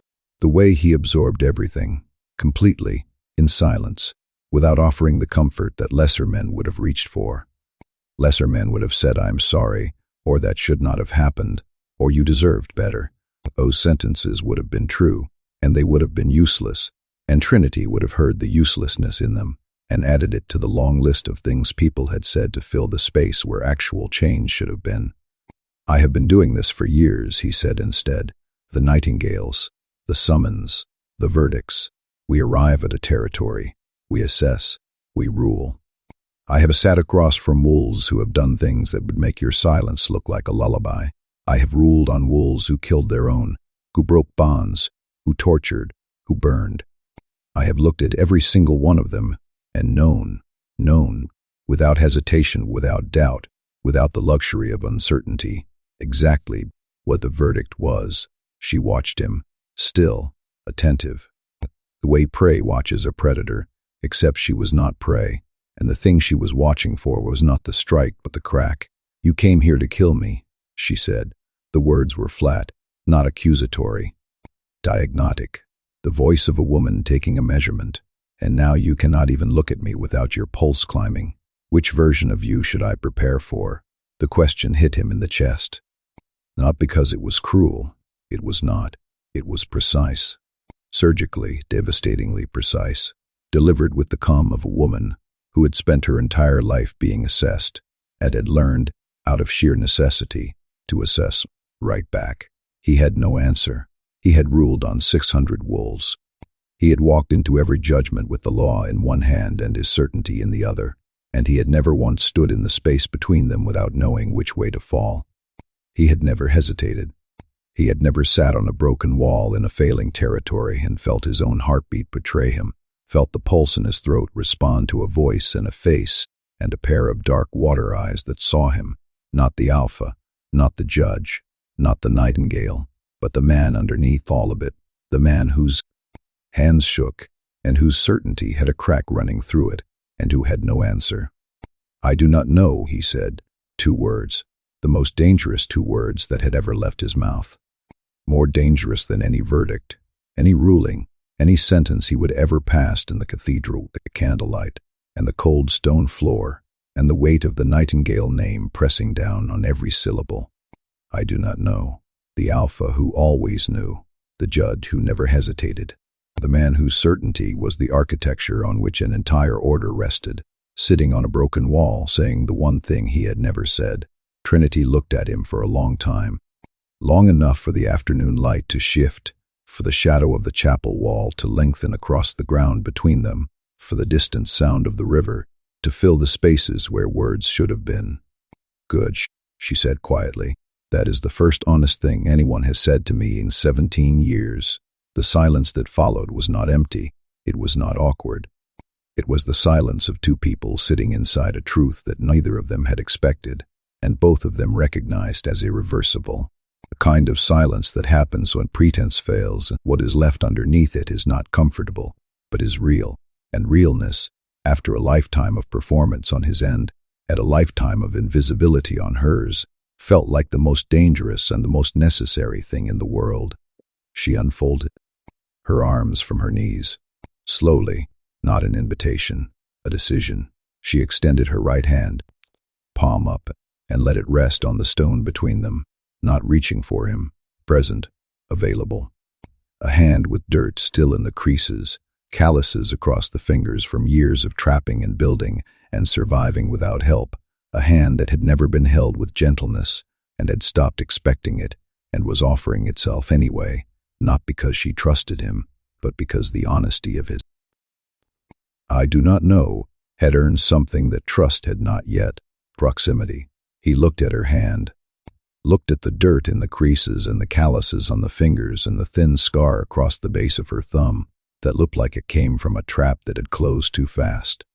He looked at it the way rapture looked at old texts, with the attention of someone reading something that contained more than its surface suggested.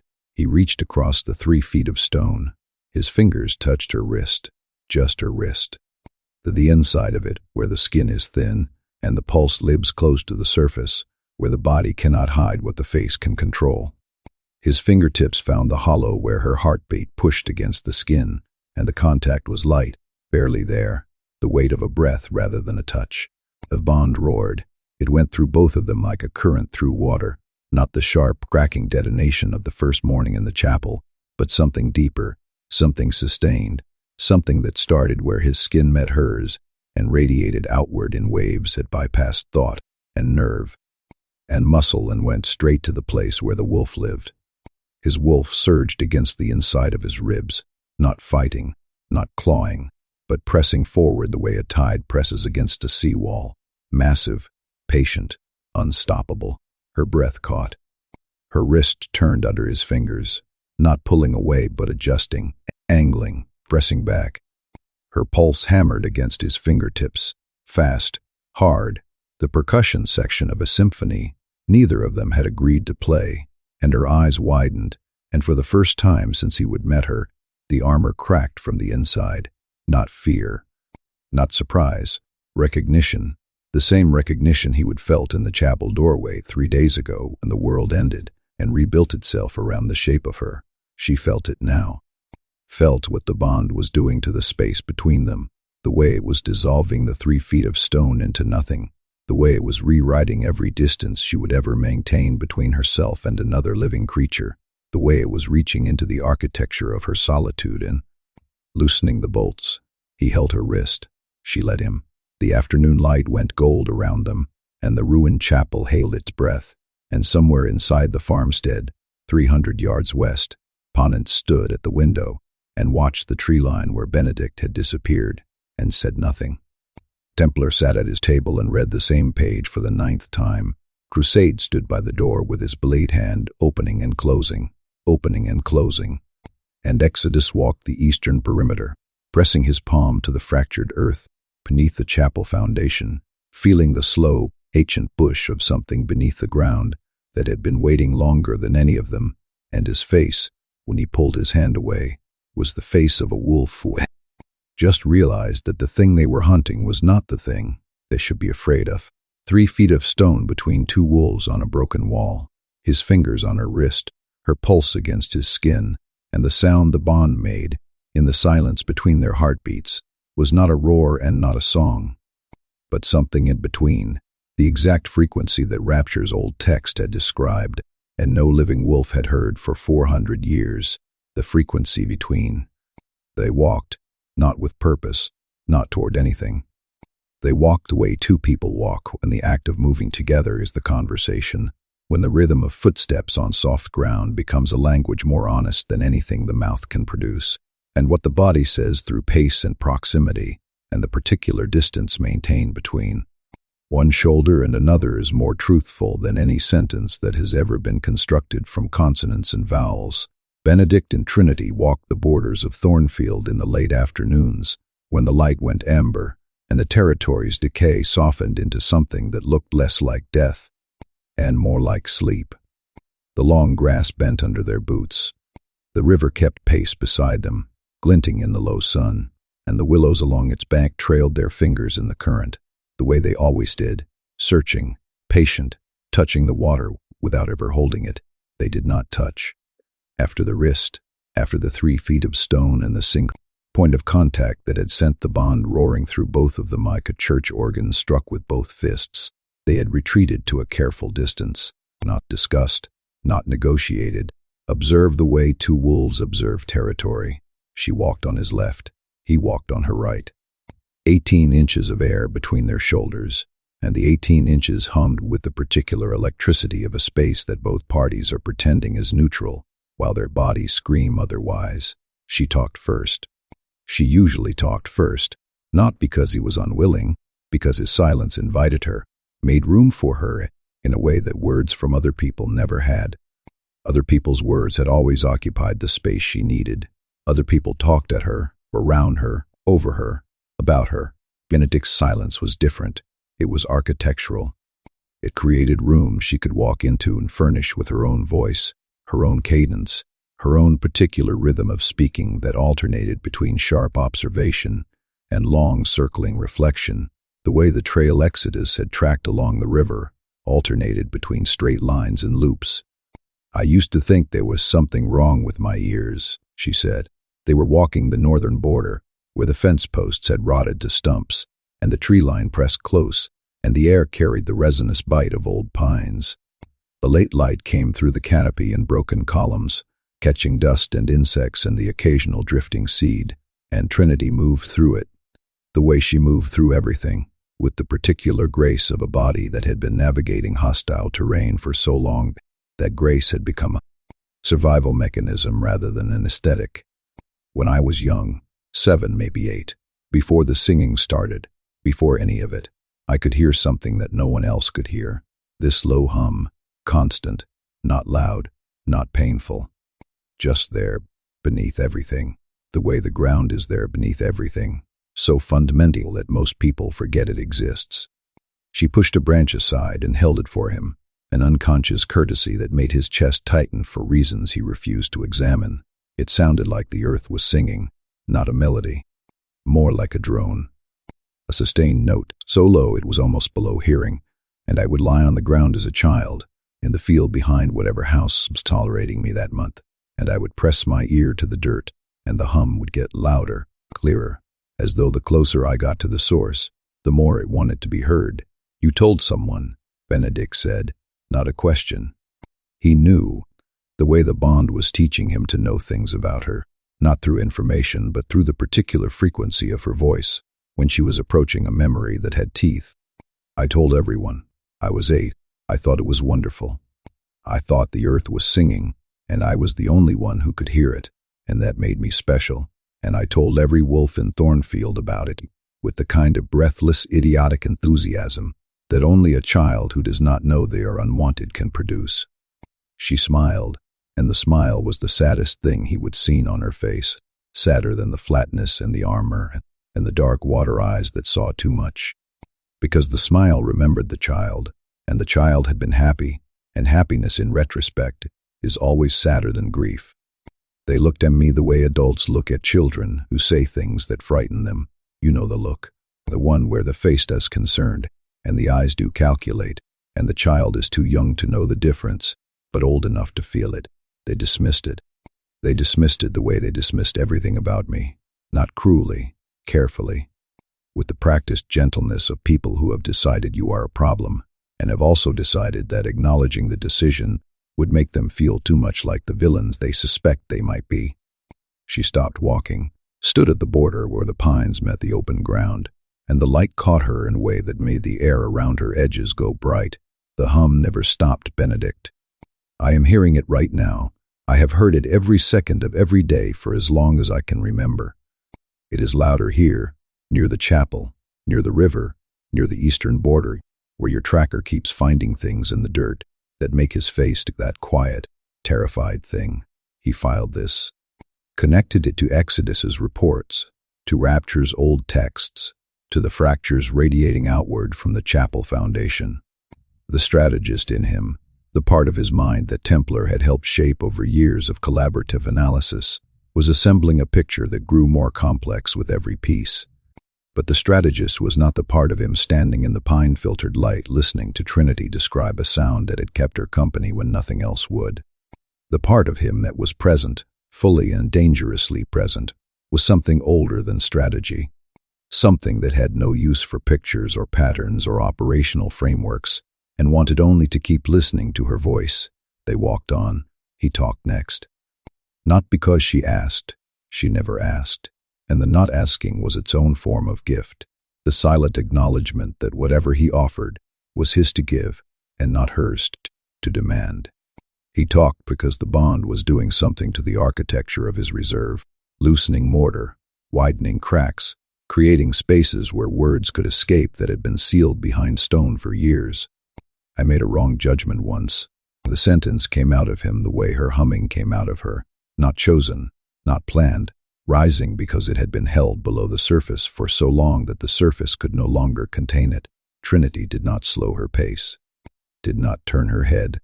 She kept walking beside him with 18 inches of electric air between them, and her stride matching his, and the not reacting was the best possible reaction, because it told him that whatever came next would be received as weather, rather than weapon. Early, second year of the Nightingales, before we had Exodus, before Rapture. Just me and Penance and Templar and the Code, and the absolute, catastrophic arrogance of believing that the Code was enough. He paused. The river was louder here, the current faster where it narrowed between rocks, and the sound of it covered the silence, the way a hand covers a wound. A wolf named Garrett. Small's territory, eastern range. The summons said he would killed a wolf from a neighboring pack during a boundary dispute. The evidence was clear. Witnesses, physical proof, and the whole structure of the case pointed in one direction. The Code was clear. Templar laid it out. I ruled. And it was wrong. He looked at her. She was watching the river, not him, and the profile of her face in the late light was sharp and certain, and carried no judgment of any kind. Garrett did not kill anyone.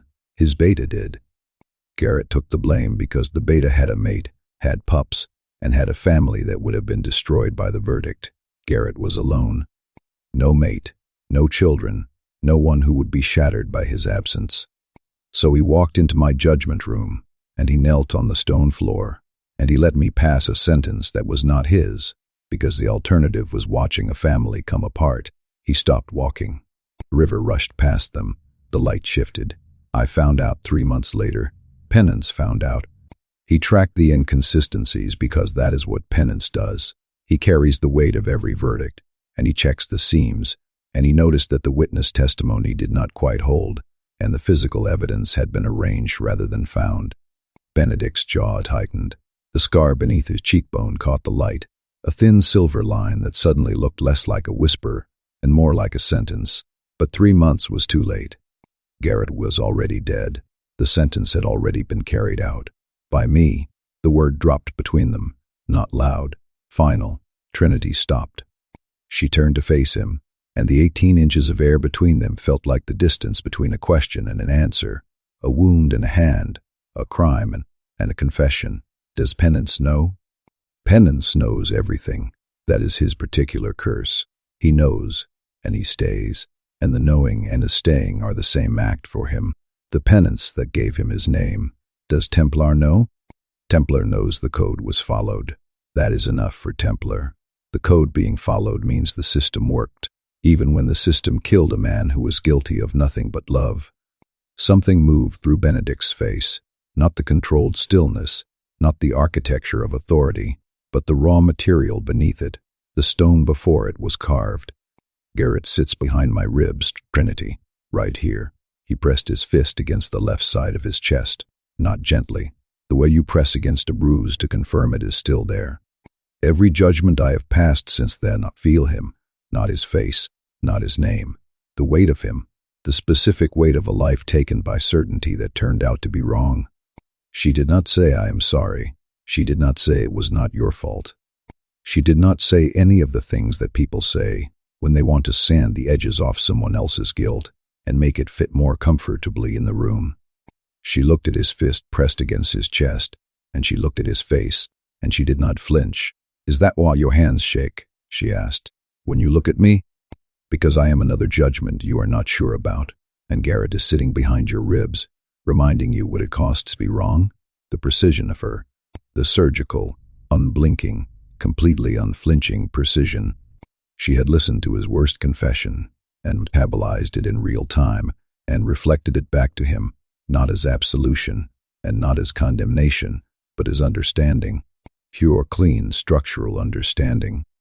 She saw the connection between the dead wolf behind his ribs and the living wolf in front of his eyes, and she named it without hesitation, because naming things was what Trinity did, naming the hume in the earth, naming the silence in another wolf, naming the tremor in a judge's hands.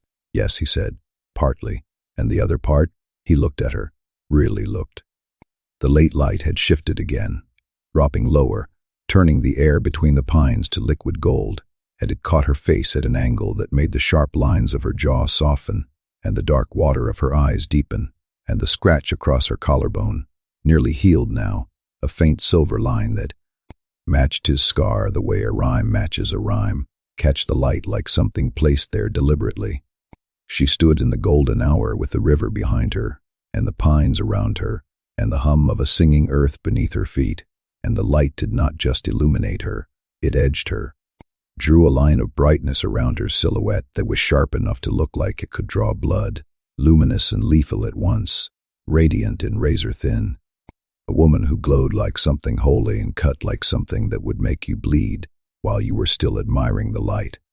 You have got a halo that could cut glass, he said. The words came out low, slightly rough, carrying the texture of a man who has just said something he did not plan to say, and is watching it land without any ability to take it back.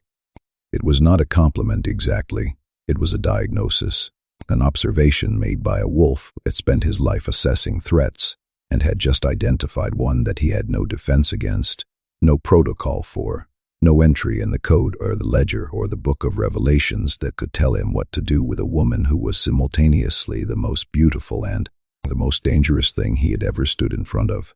Trinity looked at him. For a moment, one breath, two, her face held the same expression it always held. The armor, the assessment, the dark water eyes reading him with the fluency of a woman who had learned to read wolves the way Exodus read land. And then something happened that had not happened in any of the days Benedict had known her. Something that bypassed the armor and the solitude, and the 17 years of self-taught survival, and emerged from a place inside her that she would bricked over so long ago. She would forgotten it was there. She laughed, not a smile that could be mistaken for something else. Not the ghost of amusement that she would offered once or twice before, the architectural plan for joy that had never been built. This was laughter. Real, full, startled laughter that broke out of her like water from a cracked dam.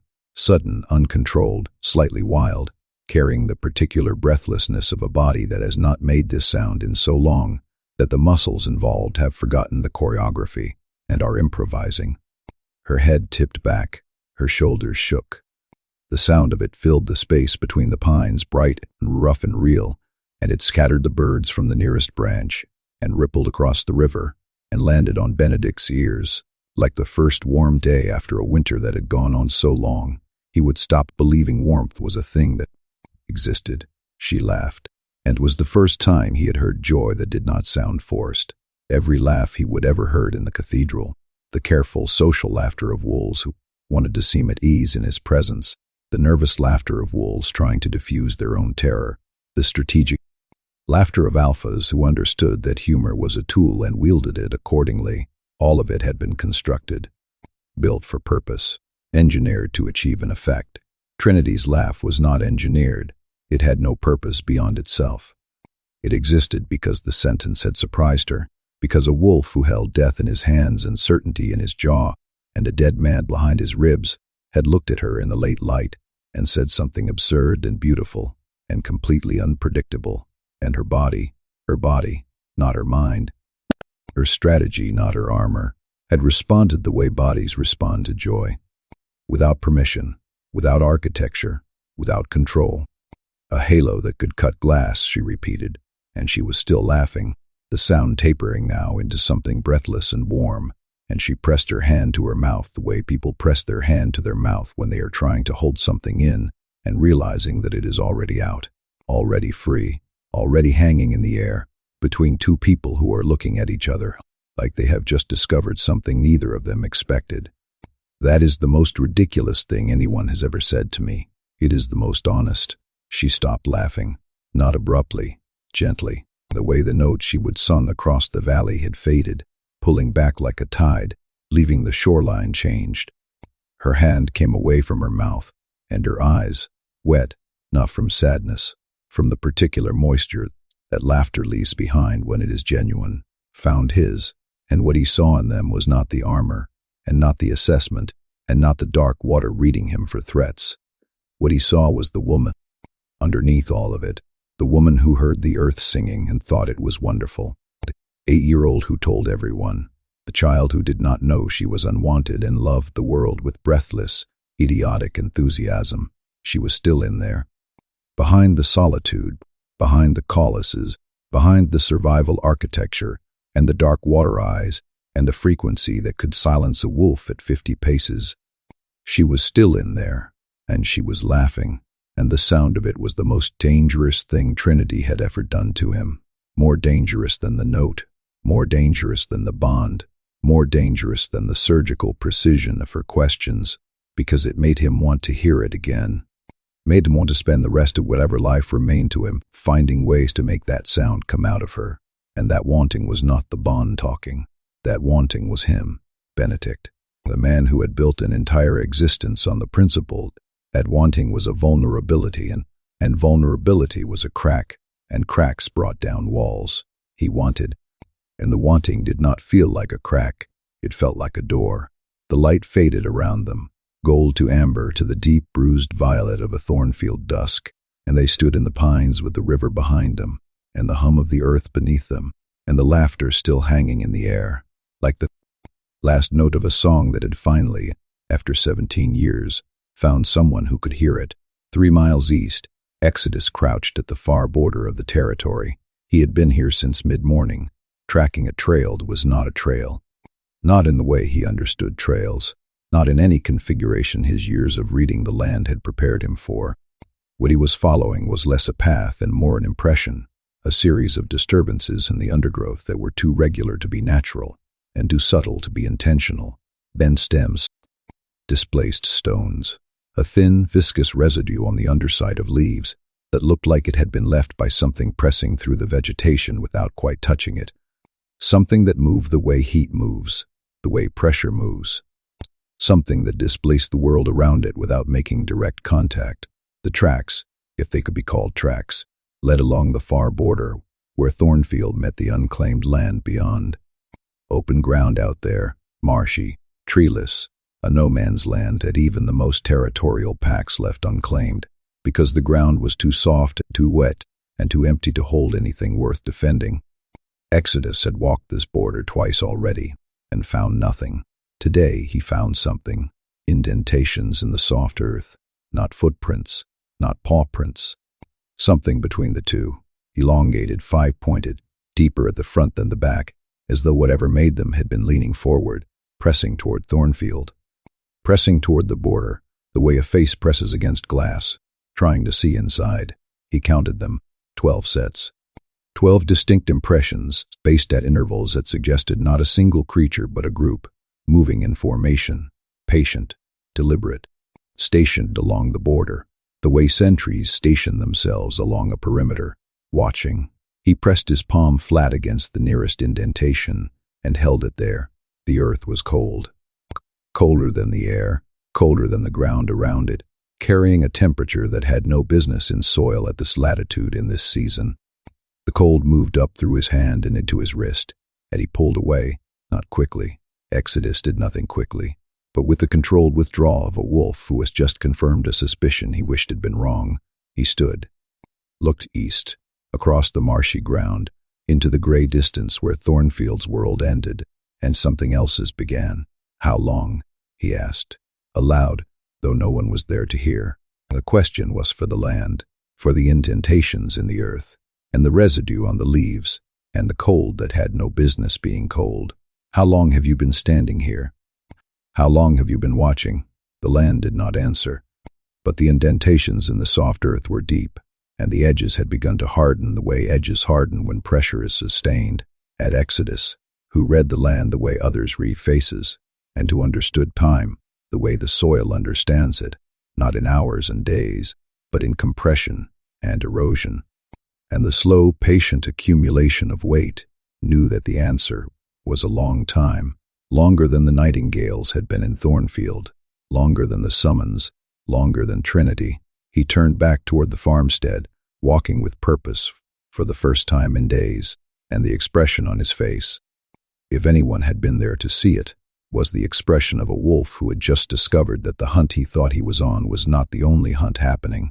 All the Nightingales had been tracking a wolf, something else had been tracking the territory, something that watched from the margins, the way Trinity had been watched from the margins. Something patient and old, and not wolf and not human, and very, very interested in what happened next. Behind him, the indentations in the earth held their shape, deepening slightly as the dusk settled in, as though whatever had made them was still standing there, still watching and waiting. Rapture had not slept in 2 days. This was not unusual for Rapture. Sleep was a thing Lee treated the way Templar treated ambiguity, as an inconvenience to be minimized when important work demanded otherwise. But the particular quality of their sleeplessness this time was different from the focused, productive insomnia that accompanied their usual research. This was the sleeplessness of a scholar who had found something in the old texts that would not let them close their eyes, because every time they did, the words arranged themselves behind their eyelids in configurations that changed the shape of everything. They had taken over the farmstead's second room, a narrow space that had once been a pantry, judging by the hooks on the ceiling and the faint, coastly sweetness of stored fruit that lingered in the wood. Books covered every surface. Not neatly. Rapture's research space never looked neat, because neatness implied that the material had been organized according to a system, and Rapture's system was not organizational but relational. Books were placed near other books with which they were in conversation. Pages were left open to passages that spoke to passages in other volumes.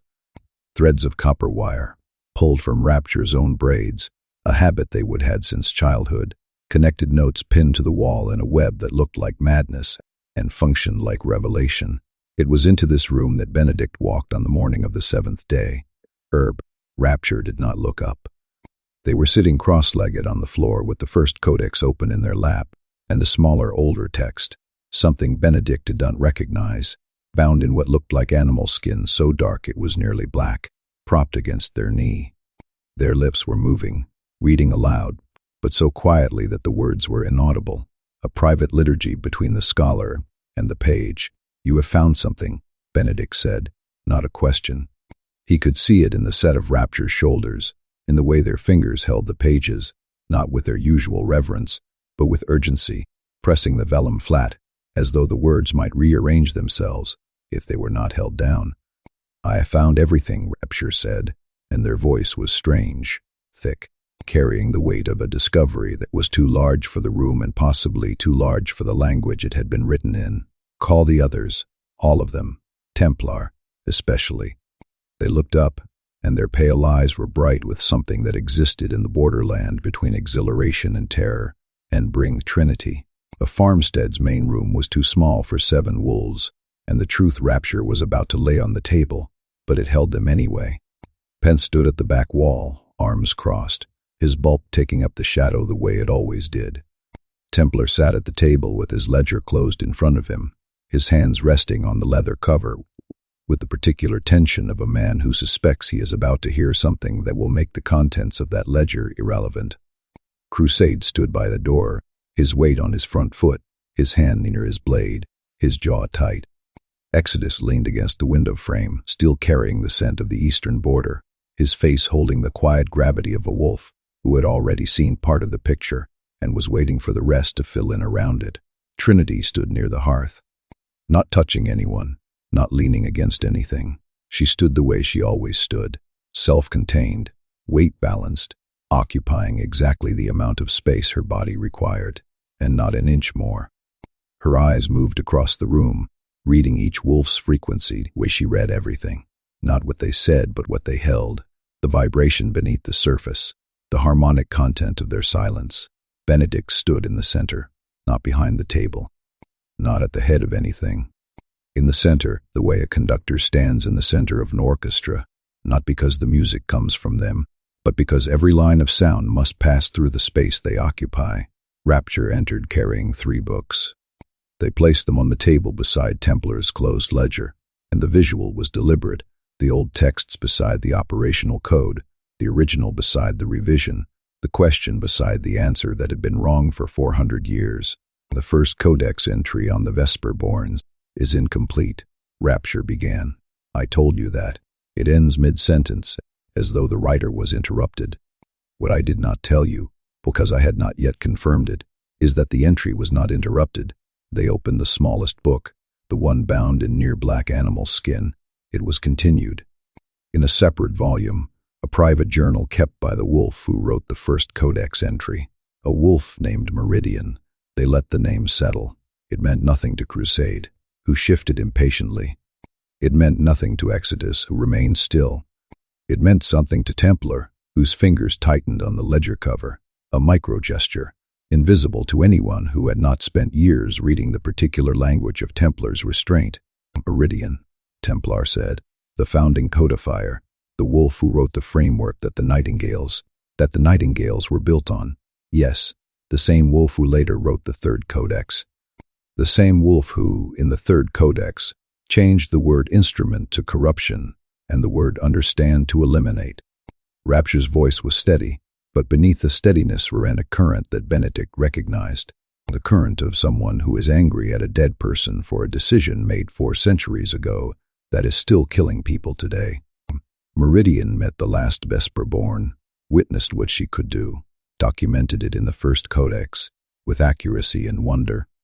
And then something happened, something recorded only in his private journal, that made Meridian rewrite the entry, rewrite the law, rewrite the entire framework. What happened? Hence, from the back wall, quiet, heavy, inevitable, Rapture opened the journal to a page marked with a copper thread. Meridian discovered what the Vesperborn was for. They looked up, looked at each of them in turn, landed on Trinity last, and held. There is something beneath Thornfield. The room contracted, not physically, atmospherically. The air pressure shifted the way it shifts before a storm, and every wolf in the room felt it. The primal, subcognitive recognition that the ground they were standing on had just become less solid. The journal calls it the choir. Rapture spoke the name carefully, giving each word the weight of a stone placed in an arch, not a single entity, a collective.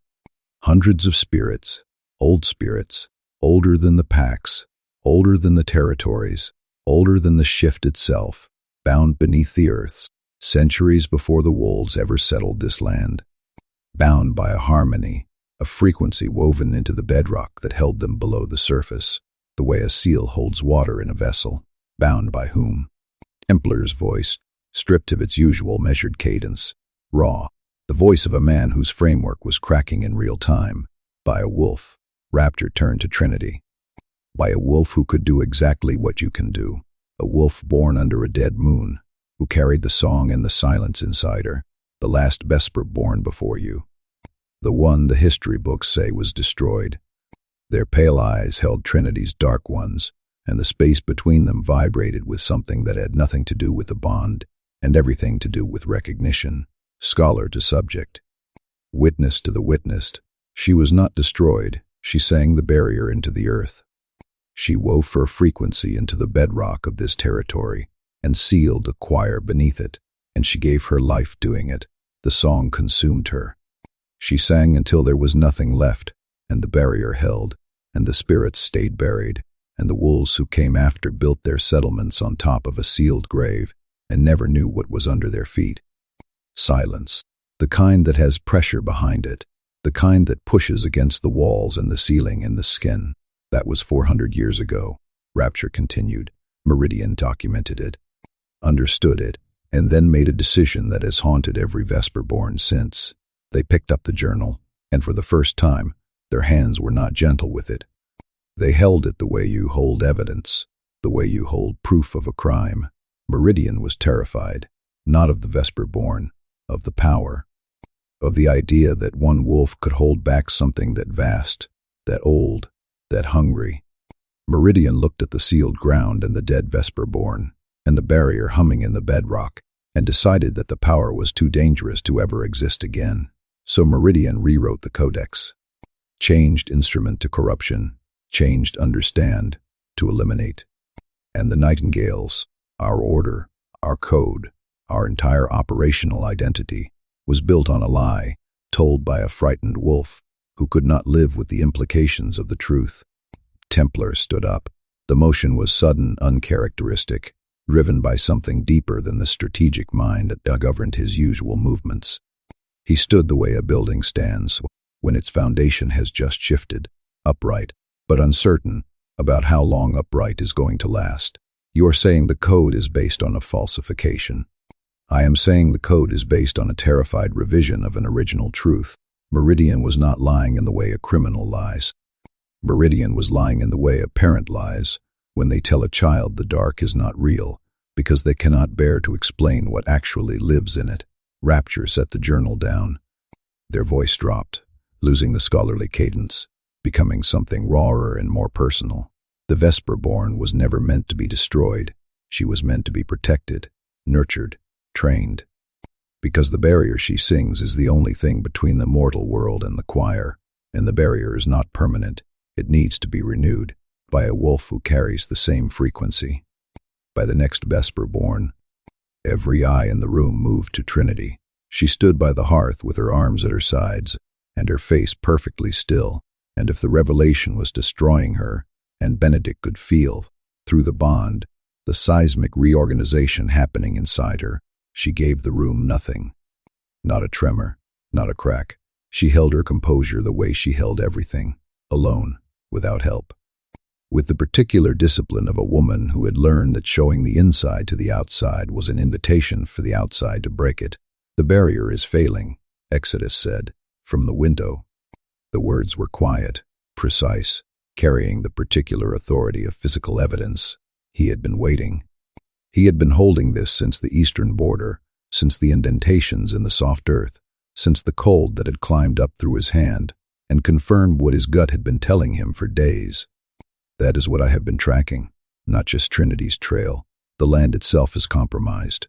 The fractures beneath the chapel radiate outward in a pattern consistent with structural failure. The soil temperature along the eastern corridor is 6 degrees below ambient, and the indentations I found at the far border, the tracks, Crusade said. His voice was different, thinner. The bravado stripped away, leaving something younger and less certain underneath. Not tracks, stations, 12 sets, evenly spaced, oriented toward Thornfield. They have been there for months, at least. Something has been standing at the border of this territory, watching, waiting, for longer than any of us have been here. Exodus pushed away from the window frame. Rapture, the journal. Does it describe what happens when the barrier fails? Does it describe what comes through? Rapture nodded. The gesture was heavy. Meridian called them hollow walkers. The first thing the choir pushes through the cracks when the seal weakens. Not spirits, not fully, something in between. Dead things given enough form to stand, to watch, to test the boundary. They do not attack immediately. They observe.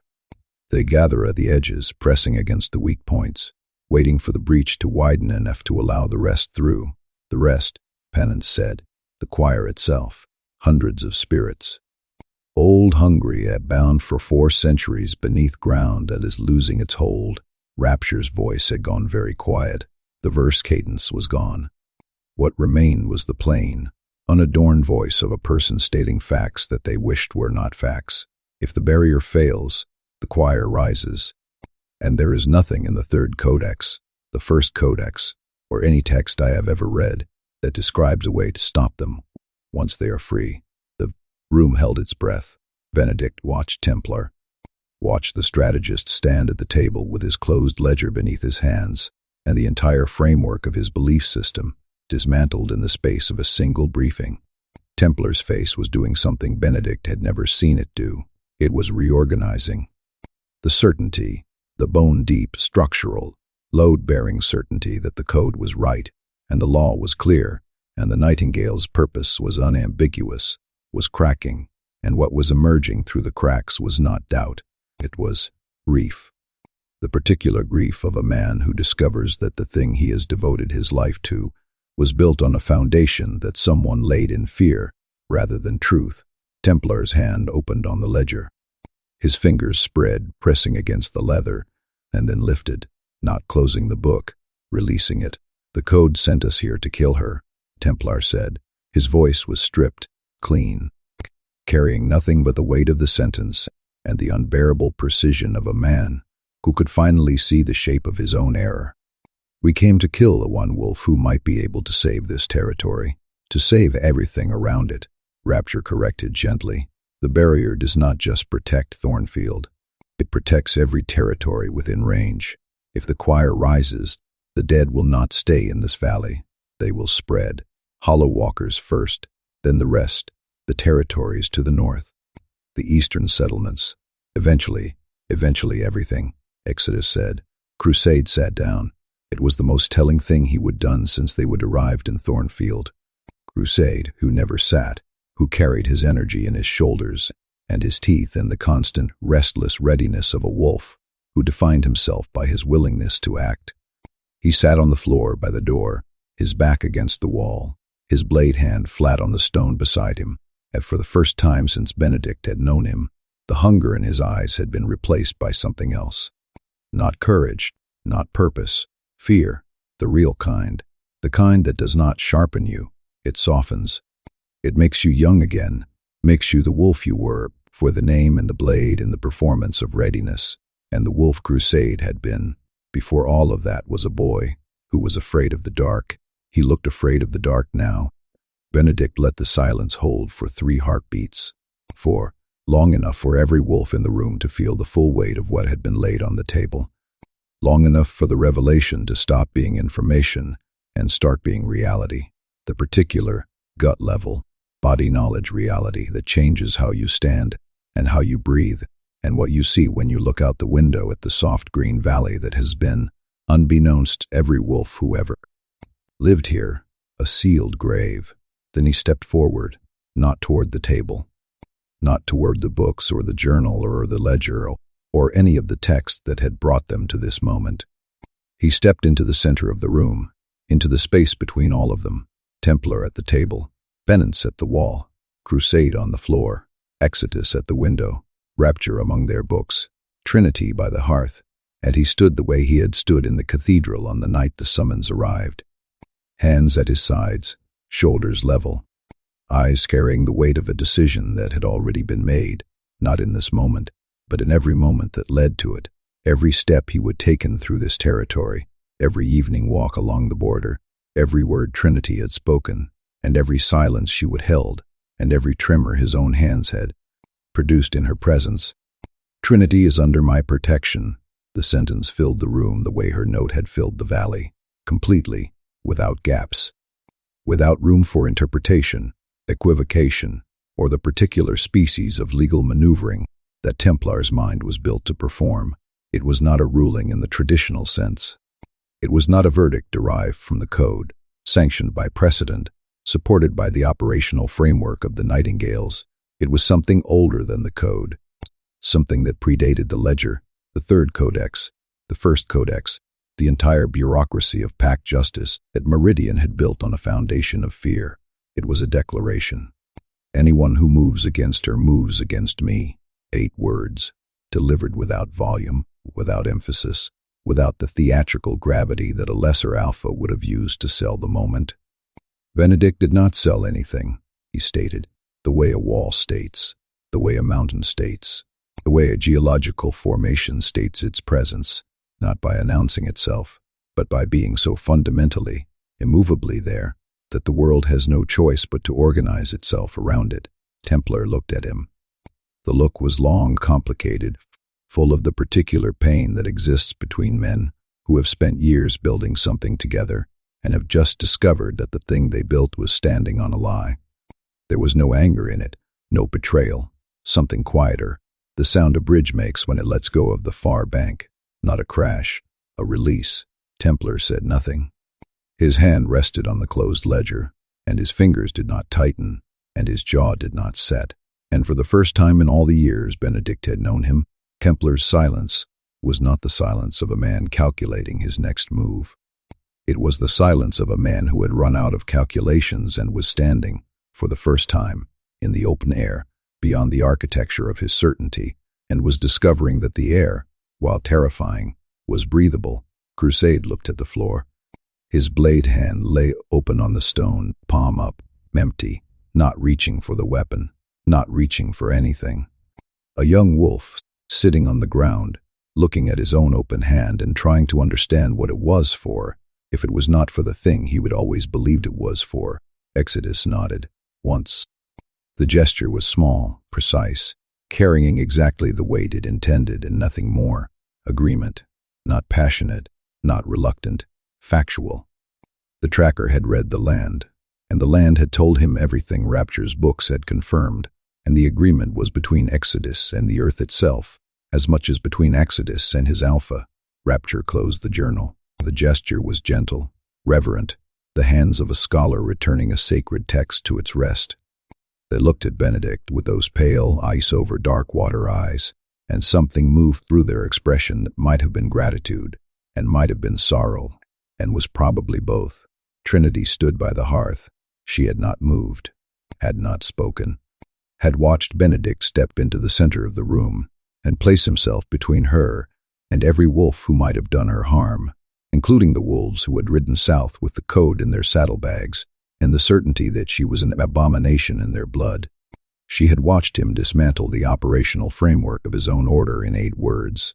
She had watched him choose her, not as a mate, not as a bond-compelled imperative, but as a decision. A judgment, finally, from the wolf who judged. Except this time, the judgment was not death. It was protection. Her eyes were bright, not wet, bright. The particular brightness of a woman who has just witnessed something she did not believe was possible and is trying, with the composure that 17 years of solitude had forged into something damn near unbreakable, to metabolize the reality that someone had chosen to stand in front of her, instead of above her. Penance moved. He pushed off the back wall with the unhurried inevitability that characterized everything he did, the slow, heavy, gravitational movement of a wolf who had made his decision long before the room caught up. He crossed the space between the wall and the center of the room in 4 strides, each one carrying the particular weight of a man whose body had been built to enforce verdicts and whose heart had been broken by the cost, and he stopped beside Benedict. Not behind him. Beside him, shoulder to shoulder, the beta beside his alpha, the enforcer beside his judge. The wolf who carried penance in his name and grief in his face, and loyalty in the marrow of his bones, standing exactly where he had always stood and would always stand, not because the code required it, but because this was who he was. This was the debt he would chosen. This was the mercy he would been given, and the service he would returned, and it did not require the code's permission. It did not require Templar's approval or Crusade's readiness, or the sanction of any text, old or new, revised or original. It required only the simple, devastating act of stepping forward. Penance looked at Benedict. Benedict did not look back. He did not need to. He felt it. The way you feel a wall at your shoulder, a foundation beneath your feet, a truth beside you that has been there so long it has become structural. The room held its breath, and outside, beyond the farmstead walls, beyond the territory's rotting fence posts and the black pines and the soft marshy ground where 12 sets of indentations pressed deeper into the earth like every passing hour, the land groaned. Not loudly, not dramatically, a low subsonic shudder that passed through the bedrock and rose through the soil and touched the soles of every wolf's boots like a pulse, like something beneath the sealed ground, turning over in its sleep, like the choir, dreaming of the surface, like a barrier that had been singing for 400 years, finally beginning to forget the words. His name before was Silas. He never said it anymore. Had not said it in 7 years, had not written it, had not allowed it to form even in the privacy of his own mind, because the name belonged to a man who no longer existed, and using it would have been a kind of resurrection that neither the dead man nor the living one deserved. Silas was buried. Penance was what grew over the grave, not a new man, a consequence, a monument to the thing the old man had done, worn like skin, carried like weight, inescapable as the bones beneath it, but the name still lives somewhere. The way all buried things live, not on the surface, not where the light can find them, but deep in the architecture of the body, in the way his hands moved when he built a fire, in the way his voice dropped when he spoke to frightened wolves, in the particular quality of the sadness that strangers saw in his face and mistook for temperament when it was actually memory. Silas had been a good wolf. That was the part nobody expected. When they looked at the man he would become, they saw the size, the broad, immovable, chapel door frame that carried the particular density of a wolf built for impact. They saw the scars, the ones that clothing could not quite conceal, mapping the surfaces of his arms and his chest, and the left side of his neck where something had come very close to the artery, and left a signature in scar tissue that looked like a word in a language no one spoke anymore.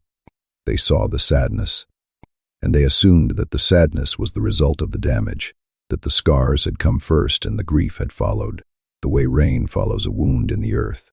They had it backwards. The grief came first. The scars came after, and the thing that connected them was not violence done to him, but violence he had done, and the distance between those two kinds of scar is the distance between penance and punishment, and only one of them is chosen. He would have pack, small eastern territory, unremarkable, a family unit, really, 15 wolves, most of them blood, the kind of tight-knit community that forms when the world beyond the borders is hostile, and the only warmth available is the warmth of proximity. He would be in the beta, not by title. They did not use titles, did not have the formality for them. By function, he was the one who stood between the alpha and the world, the one who absorbed the impact, so the structure behind him could remain intact. He was good at it. His body was designed for it, and his temperament, steady, patient, built for endurance rather than explosion, made him the kind of wolf that others leaned against, while realizing they were leaning. The alpha was his brother, not by birth, by the older bond, the one that forms when two wolves grow up in the same territory and suffer the same winters, and fight the same threats and develop, over years of proximity and shared survival, a connection that blood cannot produce, and that no ceremony can replicate. His brother's name was Marcus, and Marcus was everything that Silas was not. Bright where Silas was steady, quick where Silas was patient, luminous where Silas was solid. Marcus led the way as a fire leads, by being the warmest thing in the room, by making the cold irrelevant simply by existing. Marcus was also dying, a sickness, the kind that wolves were not supposed to get, the slow, degenerative kind that ate the nervous system from the inside and turned a wolf who could run for hours into a wolf who trembled when he stood and lost words in the middle of sentences and forgot, in terrible, lucid moments, the names of the wolves he loved. There was no cure, there was no treatment. There was only the long, grinding descent from who Marcus was into who Marcus was becoming, and the distance between those two people grew wider every day, and Silas watched it happen with the helplessness of a man watching a fire go out, without any wood left to feed it. Marcus asked him on a Tuesday, a cold Tuesday, early winter, the ground frozen and the sky the color of steel, and Marcus sitting by the hearth with his hands shaking, not the way Benedict's hands shook, not the tremor of a bond or a desire or a crack in the architecture of control, the tremor of a body that was losing its grip on its own nerve endings, the wiring failing, the signals misfiring, the wolf inside going dark in patches, the way a city goes dark, during a rolling blackout. He asked the way he asked everything, directly, without theater. The warm, right voice that had led 15 wolves through a dozen winters, saying the words as though they were ordinary, as though the request was no different from asking Silas to check the northern fence, or bring in more firewood, or stand beside him at the next territorial meeting. And, if for, the request was not legal.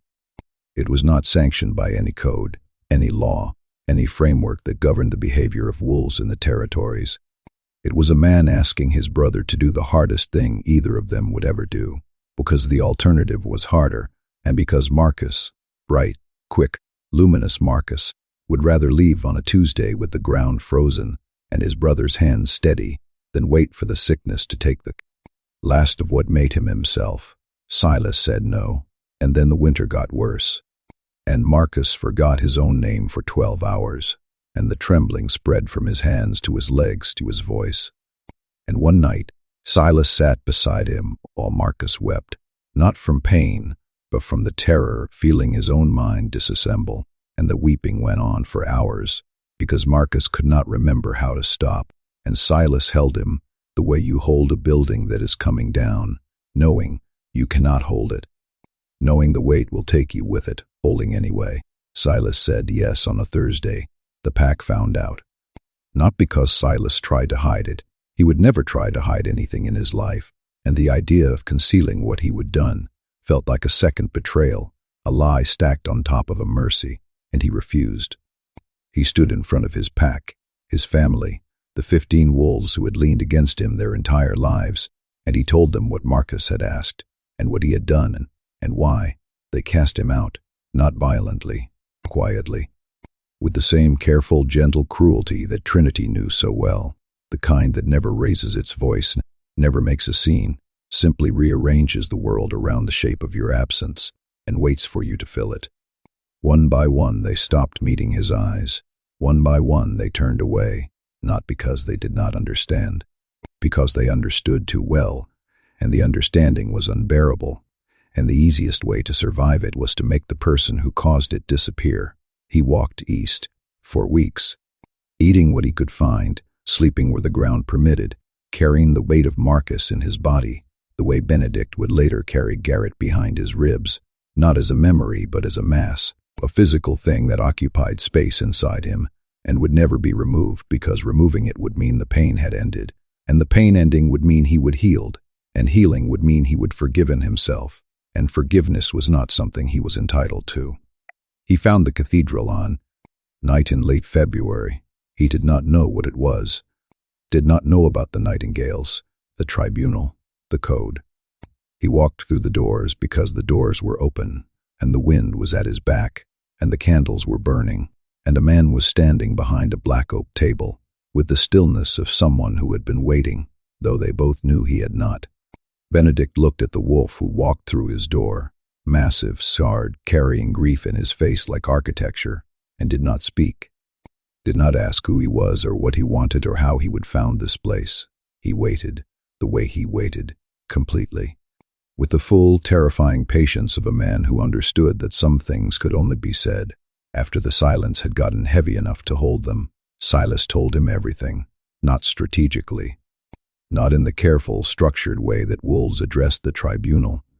He told it the way it had happened, in fragments out of order, with the particular incoherence of a man who has been carrying a story inside his body for so long that the story has lost its shape and become sensation. Marcus, the sickness, the asking, the refusal, the winter is getting worse, the yes, the quiet, devastating gentleness with which he would done it, holding his brother's hand, making sure Marcus could see his face, making sure the last thing those bright, quick, luminous eyes saw before they closed was someone who loved him. Benedict listened. The candles burned. The cathedral breathed its ancient, old stone and violence breath. When Silas finished, Benedict passed judgment, not the judgment the code required. The code was clear about what Silas had done: mercy killing, unsanctioned termination, a wolf who had taken a life outside the bounds of pack law. The code said exile at a minimum, execution at worst. The code sat on the table in Templar's careful handwriting, and Templar himself stood in the shadows, waiting for the verdict with the rigid certainty that had not yet been challenged by a Vesper-born, or an old journal, or the discovery that the foundation was a lie. Benedict looked at the wolf, kneeling on his stone floor, saw something the code could not see. He saw a man destroyed not by cruelty, but by love, a man who had done an unbearable thing, because the alternative was watching someone he loved become unrecognizable. A man who was not asking for forgiveness, who did not want absolution, who had walked through those doors not seeking mercy, but seeking consequence, something, anything, that would give structure to the formless, bottomless guilt that was eating him alive. "You did what the code says you cannot do," Benedict said, "and you did it for reasons the code does not account for." Silas knelt on the stone floor and said nothing. "The code says I should end you, or exile you, or strip your name and leave you to the world without the protection of any pack or territory." Benedict's hands rested on the table, steady. This was before Garrett, before the wrong judgment, before the crack. His hands were steady then, and his certainty was absolute, and the only thing that moved in his face was something Templar could not see, because Templar was standing in the wrong shadow: compassion. "I am going to offer you something the code does not contain," Benedict said, "and you are going to decide whether to accept it." He offered service, not servitude, service. The distinction mattered, and Benedict drew it with the precision of a man who understood that the difference between punishment and purpose is the difference between a cage and a calling. He offered Silas a place among the Nightingales, a role, a function, the position of the hand that carries out what the mouth decrees, the enforcer, the executor, the wolf, who stands beside the judge and bears the weight of the verdicts alongside him. "You will carry every judgment I pass," Benedict said. "You will enforce every ruling. You will stand in the aftermath of every sentence and look at the faces of the wolves who have been judged, and you will feel it, every time. You will not become numb. You will not learn to separate yourself from the cost. The day you stop feeling it is the day you leave." Silas looked up. His face, the broad, scarred, permanently sad face that would become the face penance wore for the rest of his life, held something that was not hope, because hope was too bright a word for what was happening. Something dimmer, something closer to the first gray light that appears at the edge of a horizon after a night so long. "You have stopped believing in the concept of dawn. What do I call myself?" he asked, because Silas was dead. Silas had died with Marcus on a Thursday in early winter, and the wolf kneeling on this stone floor was something else, something that needed a name, the way a wound needs a bandage, not to heal it, but to hold the edges together. "What do you think this is?" Benedict asked. "What you have been carrying, what you walked through my door with, what you will carry for the rest of your life, whether you serve here or walk away. What is it?" The word came out of him like the last breath of a dying fire. Quiet, spent, carrying the warmth of something that had been burning for a long time and had nowhere left to go. "Penance. Then that is what you will call yourself, and that is what you will be. And if the weight ever becomes more than you can carry, you tell me, and we find another way. But you do not carry it alone. Not anymore. 7 years. That was the distance between the stone floor and the farmstead in Thornfield. 7 years of walking beside Benedict, enforcing his judgments, standing in the aftermath, feeling it every single time, never going numb, never separating, never learning the trick of distance that would have made the work bearable, and a man performing it, less than what he needed to be. 7 years of watching Benedict's certainty hold and hold and hold, through 600 rulings, through Crusade's arrival and Exodus's recruitment and Rapture's appointment, through every challenge and every crisis and every moment when the code was tested and the judge held firm. And one night of watching it fail, Garrett. The wrong judgment, the life taken by certainty that turned out to be hollow. Pence had found the inconsistencies 3 months too late, and the finding had broken something in both of them, in Benedict, whose hands began to shake in moments of doubt, though he hid it from everyone except the wolf who slept closest to his shadow. In Penance, whose perpetual sadness deepened by exactly the width of a grave, because he understood, with the particular clarity of a man who had killed out of love, that Benedict had killed out of certainty, and certainty was supposed to be the thing that made the Nightingales different from wolves who knelt before them. It was not different. It was just better dressed. He went to Trinity on the evening of the 7th day, not because Benedict asked him to, not because the bond or the code or any operational protocol sent him. He went because he was the only wolf in the Nightingales who understood what was happening inside Benedict's chest, and because Trinity was the only person who could survive what was happening inside Benedict's chest, and because the distance between those two facts was a bridge that someone needed to walk across before the water underneath it got too deep. She was at the chapel. Always at the chapel. The suntless herbs fully fog around her feet, and the evening light doing the thing it did to her edges, sharpening them, making her look like something between a woman and a blade, luminous and lethal in the way that Benedict had described with those ridiculous, perfect words that Penance had pretended not to overhear and had carried in his chest ever since. She heard him coming. Her head turned, and the caution in her eyes was different from the caution she wore for Benedict. For Benedict, the caution was a screen over something vast and complicated and magnetic. For Penance, the caution was simply practical. She was reading him the way she read all wolves, for a threat, for intention, for the frequency beneath the surface that told her whether to stay or to sing. "I am not here as the beta," he said. He stopped at the edge of the clearing, gave her space.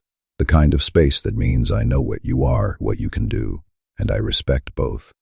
"I am not here to enforce anything or deliver a verdict or ask you questions about frequencies or barriers or ancient collectives trapped beneath the ground." She regarded him. Her arms were around her knees, but the grip was looser than it had been a week ago. The armor was still there.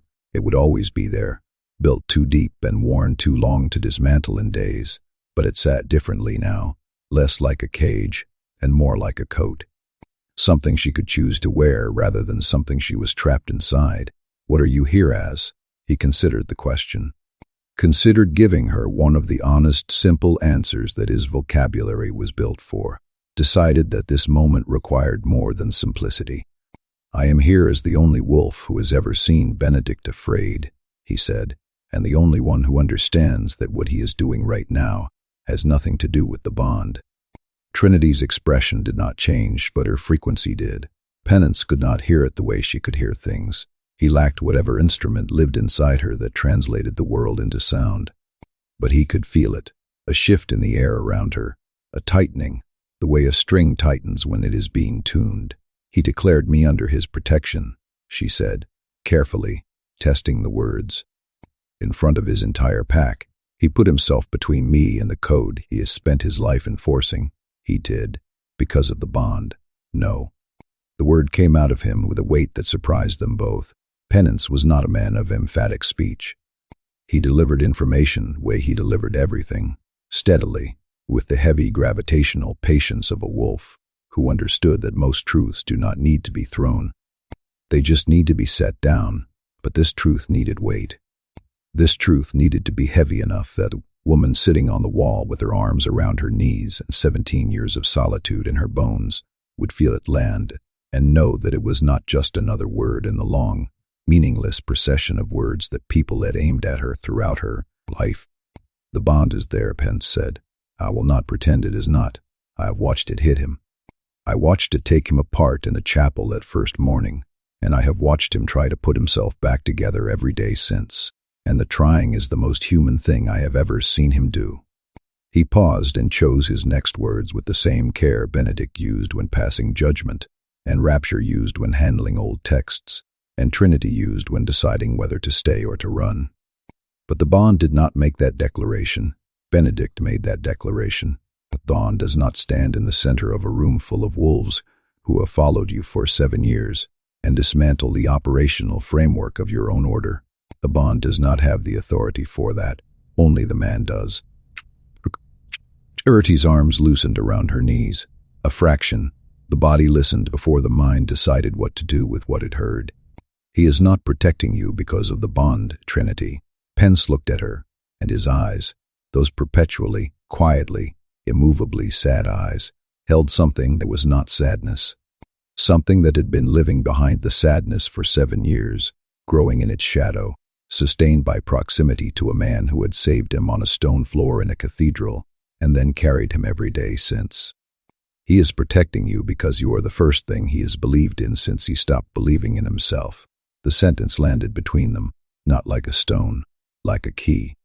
Something that fit, a lock she had not known existed, a mechanism inside the armor that no one had ever found, because no one had ever looked for it with this kind of steady, grief-forged precision.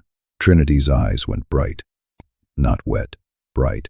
The same brightness they would held in the farmstead when Benedict had made his declaration, but deeper now, pushed past the surface into something structural, the brightness of a foundation being laid, the brightness of a woman who was beginning, against every survival instinct she possessed, to believe that the ground beneath her might hold.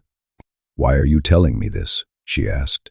Her voice was quiet, the quietness of someone standing at the edge of something large and checking the depth before they step in. "Because he will not. He will protect you and fight for you and stand between you and every threat this territory produces. But he will not tell you why, because telling you why would mean admitting that the certainty he built his life on is gone, and the only thing that replaced it is you, and that admission terrifies him. More than the choir and the hollow walkers, and everything Rapture's old books describe." Pence took a breath, let it go. The cloud of it hung in the evening air, dissolving slowly. Someone needed to say it. "I am the only one who could." He turned to leave. Heavy footsteps. The unhurried, inevitable retreat of a man who had done what he came to do and trusted the recipient to do with it what she needed. Penance. He stopped, did not turn, waited. "Thank you," she said. And the two words carried more weight than they had any right to carry, because they were not just gratitude for the information. They were grateful for the act of coming, for the decision to walk across the bridge between what Benedict could not say and what she needed to hear. For the kindness, specific, deliberate, grief-forjod kindness, of a man who understood what it meant to be undone by love, because he had been undone by love himself, on a Thursday in early winter, with his brother's hand in his. Penance walked back toward the farmstead, and the evening settled. Around him, and his face carried the same sadness it always carried, but the sadness sat differently tonight. Lighter, maybe, not healed, not diminished, but shared, distributed across one more pair of shoulders, held by one more pair of hands, and the sharing made it, not easier, bearable. In the way that all unbearable things become bearable when someone else agrees to know about them. He was 200 yards from the farmstead when he heard Crusade scream. Not a battle cry, not the sharp, bright sound that Crusade made when he was spoiling for a fight, the vocal announcement of a wolf who defined himself by his willingness to engage. This was the other sound, the one that comes from the body when the body is losing, the one that carries no bravado, no performance, no edge, the raw, involuntary sound of a wolf in pain, ripped from the throat without the mind's permission, and it hit Pence's ears like a blade. He ran. The farmstead was in chaos. Not the organized chaos of a Nightingale engagement, the systematic, coordinated response that years of training had embedded in their muscles. This was disorder. Templar was at the window with a blade. Penance had never seen him draw, his face white in the lamplight. Exodus was already outside, moving fast along the south wall, tracking something. Rapture stood in the doorway of the pantry with both arms wrapped around their satchels, clutching the old books to their chest, the way a parent clutches a child. The south yard. That was where the sound came from. That was where Crusade was. Penance cleared the farmstead's rear door in 2 strides and saw it. The hollow walker stood in the center of the south yard, and the first thing Penance's mind did, before the training kicked in, before the assessment, before the operational analysis that Benedict had spent years building into his reflexes, was rejected. The mind looked at the thing standing in the moonlit yard and said, no, said that does not exist. Said the shape is wrong, the proportions are wrong, the way the light falls on it is wrong, because light should not fall on a surface like that, should not be absorbed without reflection, should not disappear into a body the way water disappears into cracked earth. It was tall, taller than Penance, and Penance was taller than every wolf he would ever stood beside. It was thin in a way that was not lean but hollow, the body a framework rather than a form, The limbs articulated at angles that suggested joints but produced movement that no jointed creature should have been capable of. Its surface was not skin and not bone, and not anything that belonged to the vocabulary of living things. It was dark, lightless, the color of deep earth and sealed graves, and the underside of stones that have not been turned in centuries. And it was still with the stillness of something that does not need to breathe, and does not need to move, and has been standing, in one form or another, for longer than the territory around it has existed. Crusade was on the ground. He lay in the dirt 5 feet from the thing, and the dirt around him was dark with blood, his blood, from a wound that Penance could not see clearly in the moonlight, but could smell.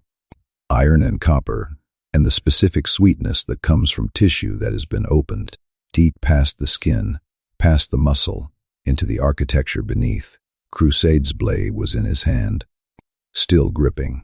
The boy's knuckles were white around the hilt, holding on with the reflex of a wolf whose body has decided that letting go means dying, even though the blade had clearly done nothing.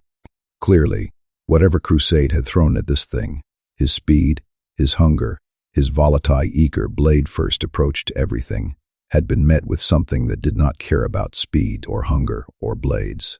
The hollow walker turned its head toward Penance. It did not have eyes. It had sockets. Depressions where eyes would have been on something that had once been alive. Dark hollows that held nothing and reflected nothing, and yet managed to convey, with the terrible clarity of a thing that does not need vision to see, that it knew exactly where Penance was. Exactly what he was, exactly how much threat he represented, which, the sockets seemed to communicate, was none. Penance did not care about its assessment. He charged, not gracefully, not strategically, with the flat, unstoppable momentum of a man who had been built to absorb impact and who had just seen the youngest wolf in his pack bleeding in the dirt, and whatever this thing was, spirit, dead thing, nightmare given form by a failing barrier, and the dreams of something ancient, it was going to learn what it meant to stand between Penance and a wolf he would sworn to protect.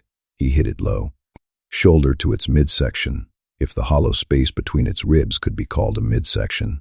The impact was wrong, not like hitting a body, like hitting frozen earth, like throwing himself against the side of a mountain, and the cold that radiated from it on contact was the same cold Exodus had described at the border, the deep, mineral, lightless cold of something that had been buried for 400 years and still held the temperature of the grave. The thing stumbled. Not much.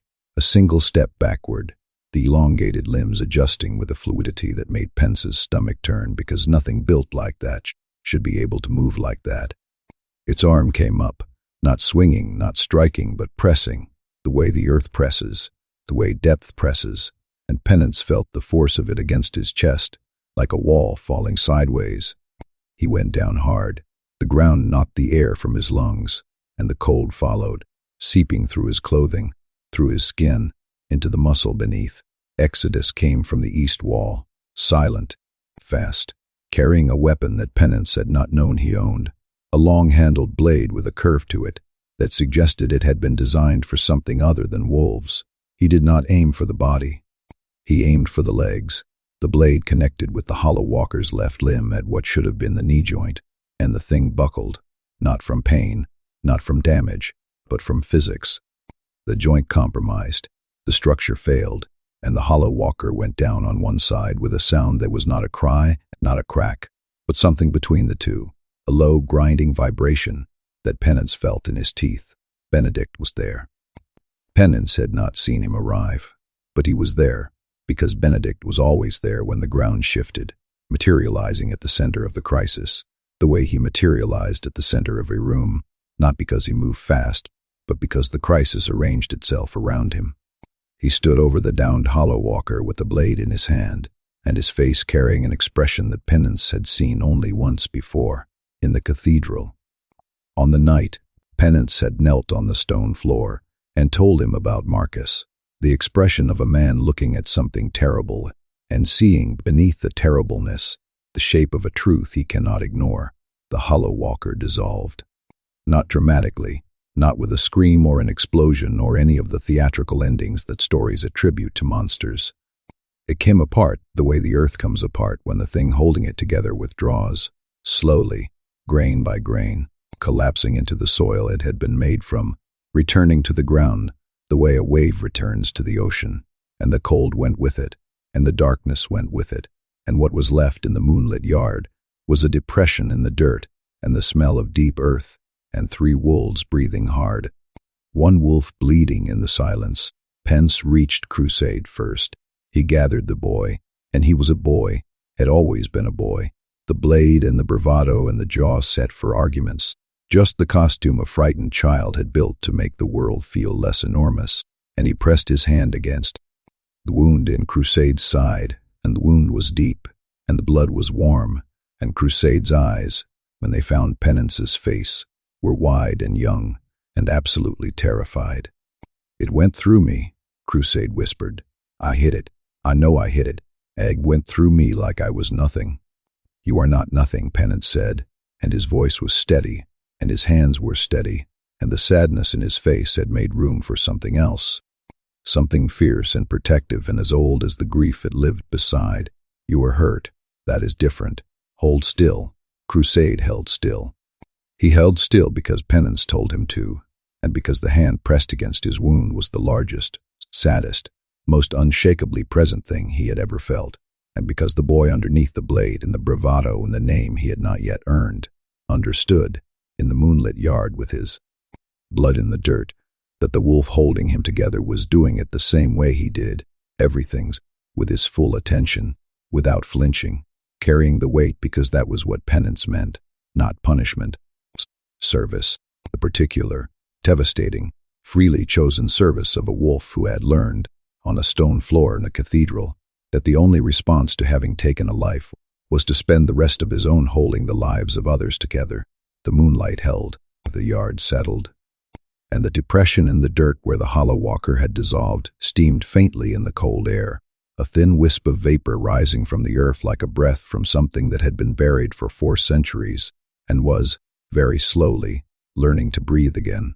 The night after the hollow walker, no one slept. Crusade lay on the table nearest the fire, his side bound tight with strips torn from Templar's spare shirt, his face carrying a grayness that had nothing to do with the blood loss and everything to do with the education. He stared at the ceiling and said nothing, and the nothing he said was louder than every sharp, eager, laid hungry word he would ever thrown into a room. Templar sat beside him, not reading, not calculating, just sitting, his hand resting on the edge of the table near Crusade's shoulder, in a gesture that was not quite touching and not quite comforting, but was the closest thing to either that Templar's architecture permitted. Exodus kept watch at the south-facing window, his eyes on the yard where the depression in the earth still held its shape, still steaming faintly in the dark, a wound in the ground that had not closed. Rapture read. Of course, Rapture read. When the world came apart, Rapture reached for books the way Crusade reached for blades, and Penance reached for the nearest wolf who needed holding. They sat in the pantry with the first codex in Meridian's journal, and a third text they had not shown anyone yet, and their lips moved silently, and their pale eyes reflected the candlelight like ice catching fire. Penance stood at the east window and watched the tree line. Benedict was not in Farmstead. He had left an hour after the hollow walker dissolved, walking east without explanation, without announcement, with the particular forward momentum that meant he was not going somewhere. He was going toward someone. Pence watched him cross the yard, step over the steaming depression without looking down, and disappear into the dark toward the river, toward the chapel, toward the wolf whose frequency had been humming beneath his skin for 7 days, and who was, in this moment, the only thing in the territory that made sense. Trinity heard him coming from a quarter-mile away. She always heard him. She heard all of them, the specific harmonic signature of each Nightingale, as distinct and readable to her as handwriting. Pence's was low, heavy, a deep cello note sustained beneath layers of grief. Templar's was precise, clipped, the taut vibration of a wire strung too tight. Crusade's was jagged, arrhythmic, the frequency of something that had not found its key yet. Exodus was barely audible, his signature so close to the frequency of the earth itself that she sometimes lost him in the hum. Benedict's was none of these. Benedict's frequency was the thing that had kept her awake every night since the chapel doorway, the thing that pressed against her awareness, like a hand against glass, the thing that made her own frequency, the vesper tone, the song and the silence, the instrument she would been born to be and punished for being, vibrate in response. Not in distress, not in defense, in recognition, the way a tuning fork vibrates when it hears its own note played by another instrument, the way a bell knows when the air around it is carrying a frequency that matches its own. She was standing when he arrived, not on the wall, not sitting, standing in the center of the ruined chapel, in the space where the altar had been, where the colored glass had thrown its light before the glass broke, and the light found other ways in. The moon was up, nearly full, and it poured through the empty window frames and made the stone floor glow with a cold silver luminance that turned the chapel into something that looked less like a ruin and more like a reliquary, a container for something sacred, something waiting to be opened. He stopped in the arched doorway.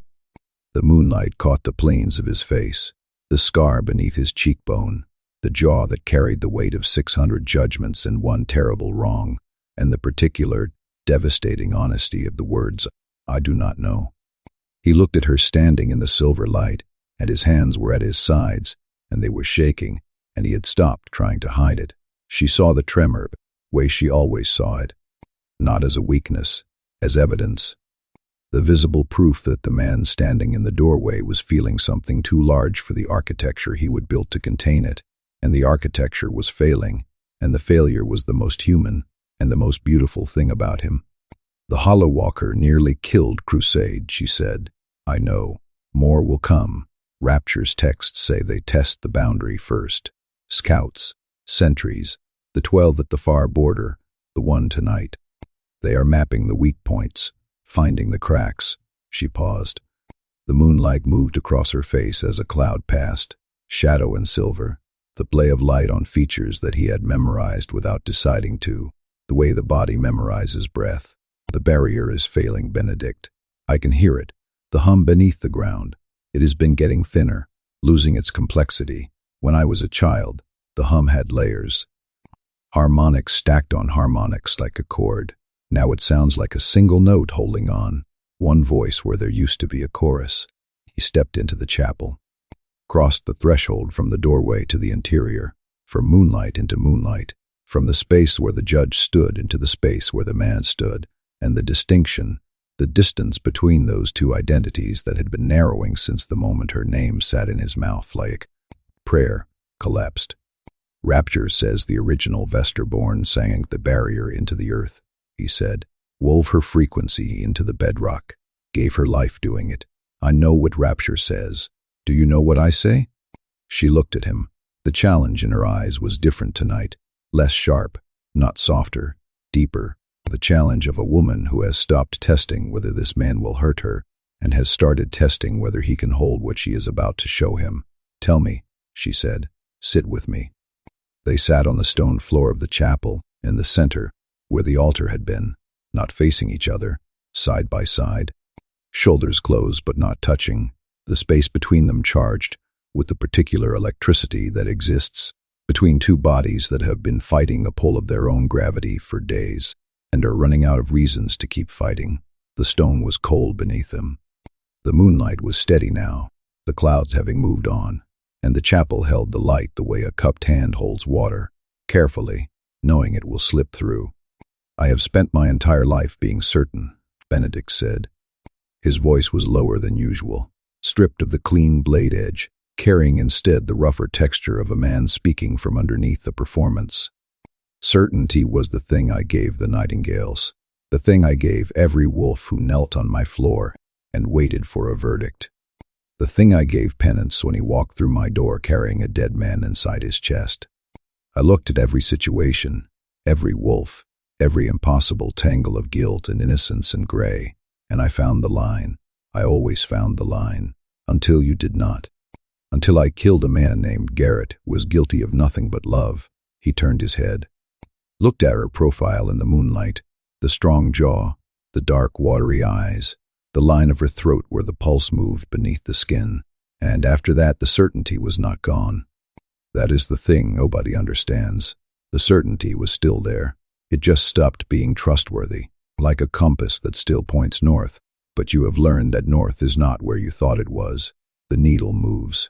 You follow, and you do not know anymore if you are heading toward something or away from it. Trinity was quiet, the kind of quiet she did better than anyone he would ever known. The quiet that was not absence but presence. The quiet of a woman who had spent 17 years listening to a frequency no one else could hear, and had developed, in that long apprenticeship to silence, the ability to hold space for another person's words, the way the earth holds space for roots. You were the first thing the compass pointed at that felt true, he said. Not the bond, not the mate pull, not the frequency or the prophecy or the theological implications of what rapture found in the old books. You, the woman in the dirt, the wolf who waited, the person who looked at my shaking hands and did not run. She turned her head. Their faces were close. Close enough that the 18 inches that had been the standard distance for a week had been violated, reduced to something less than a foot, and at this range, the bond was not humming, it was singing. A low, sustained, full-body vibration that moved through the stone beneath them, and in the air between them, and the narrow gap where his breath became her breath, and the two frequencies, his and hers, the judge and the instrument, the wolf who held the line and the wolf who sang it, pressed against each other like palms placed flat on opposite sides of a window. I want to sing for you, she said. The words were quiet, almost inaudible, carrying the weight of an offering that had never been made before, to anyone, because the song had only ever been used as a weapon, the involuntary response of a frightened girl on a river path, the terrible, silencing frequency that had stripped a wolf bare and earned her a lifetime of exile. She had never sung for someone, she had only ever sung at them. And the distinction between those two prepositions was the distance between everything she had been told she was, and everything Rapture's old texts suggested she might be. The real song, she said. Not the humming, the vesper frequency, the thing that made the young wolf's shift collapse, the thing the Thornfield pack called a curse. Her hands resting on the stone floor beside her, pressed down, steadying. I have never done this by choice. It has always been reflex, survival, the sound that comes out when the body decides it is going to live, whether the mind agrees or not. I do not know what it does when it is chosen. I do not know what it does when it is aimed at someone. She stopped. The word she did not say sat in the air between them, as present as if she would spoken it, as loud as any frequency she would ever produced. Sing, he said. The word came out rough, not a command. Surrender. The most powerful wolf in the Northern Territories, sitting on a cold stone floor in a ruined chapel, offering himself to a sound that had the power to silence everything he was, and choosing it anyway. She closed her eyes. The sound began in her chest, not her throat, deeper. The place where the vesper frequency lived was not in the vocal cords or the lungs, but somewhere beneath both, in the space between the wolf and the woman, in the gap where the two natures met, and produced something that was neither one nor the other, but the vibration between.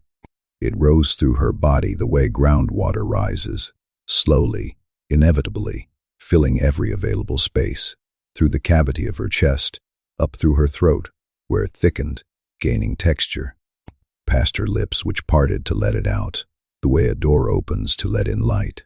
The note filled the chapel. It was different from the note she would send across the valley that first night. That sound had been vast, undirected, frequency broadcast without aim, the involuntary emission of a wolf who did not know she was being heard. This was focused. This was aimed. This was Trinity, eyes closed, sitting on the cold stone floor of the only sacred space she would ever known, directing the full force of the vesper frequency at the wolf beside her, with the intentionality of a woman who was, for the first time in her life, choosing to be what she was instead of apologizing for it. Benedict felt it hit him. The frequency entered through his skin, not his ears. It bypassed the auditory system entirely and went straight to the wolf, the animal architecture that lived beneath his human surface, the ancient, pre-linguistic, pre-civilized presence that shared his body and his blood and his bones. He felt it the way you feel a wave, not as a sound but as a force, a pressure, a presence that surrounded him and pressed inward from every direction at once. His wolf should have gone silent. That was what the frequency did. That was what had happened to the young wolf on the river path, what the Thornfield pack had feared, what the old texts had called silencing, the vesper tone pressing against the wolf inside another shifter and stilling it, suppressing it, removing it from the equation, the way a hand removes a bell's vibration by holding it. His wolf did not go silent. His wolf answered. The response came from the same deep place in his chest where the bond lived, where Garrett sat, where every verdict he would ever pass was stored in the architecture of his bones. It rose without his permission, without his intention, without any involvement from the conscious mind that spent 34 years controlling every aspect of what his body did and how his body did it.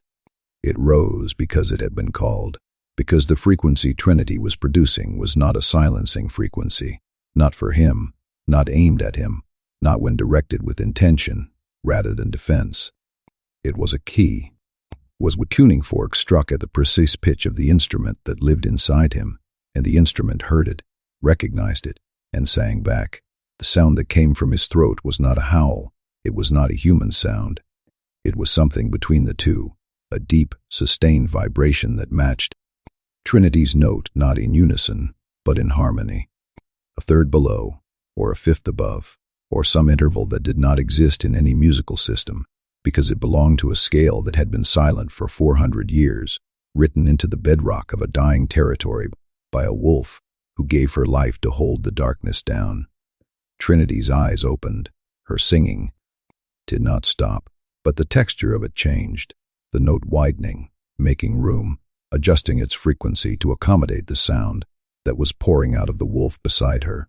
The two sounds braided together, not competing, not one silencing the other, weaving, the way the song and the silence wove inside her, two opposing forces that produced, in their intersection, something that was neither sound nor silence, but the vibration between.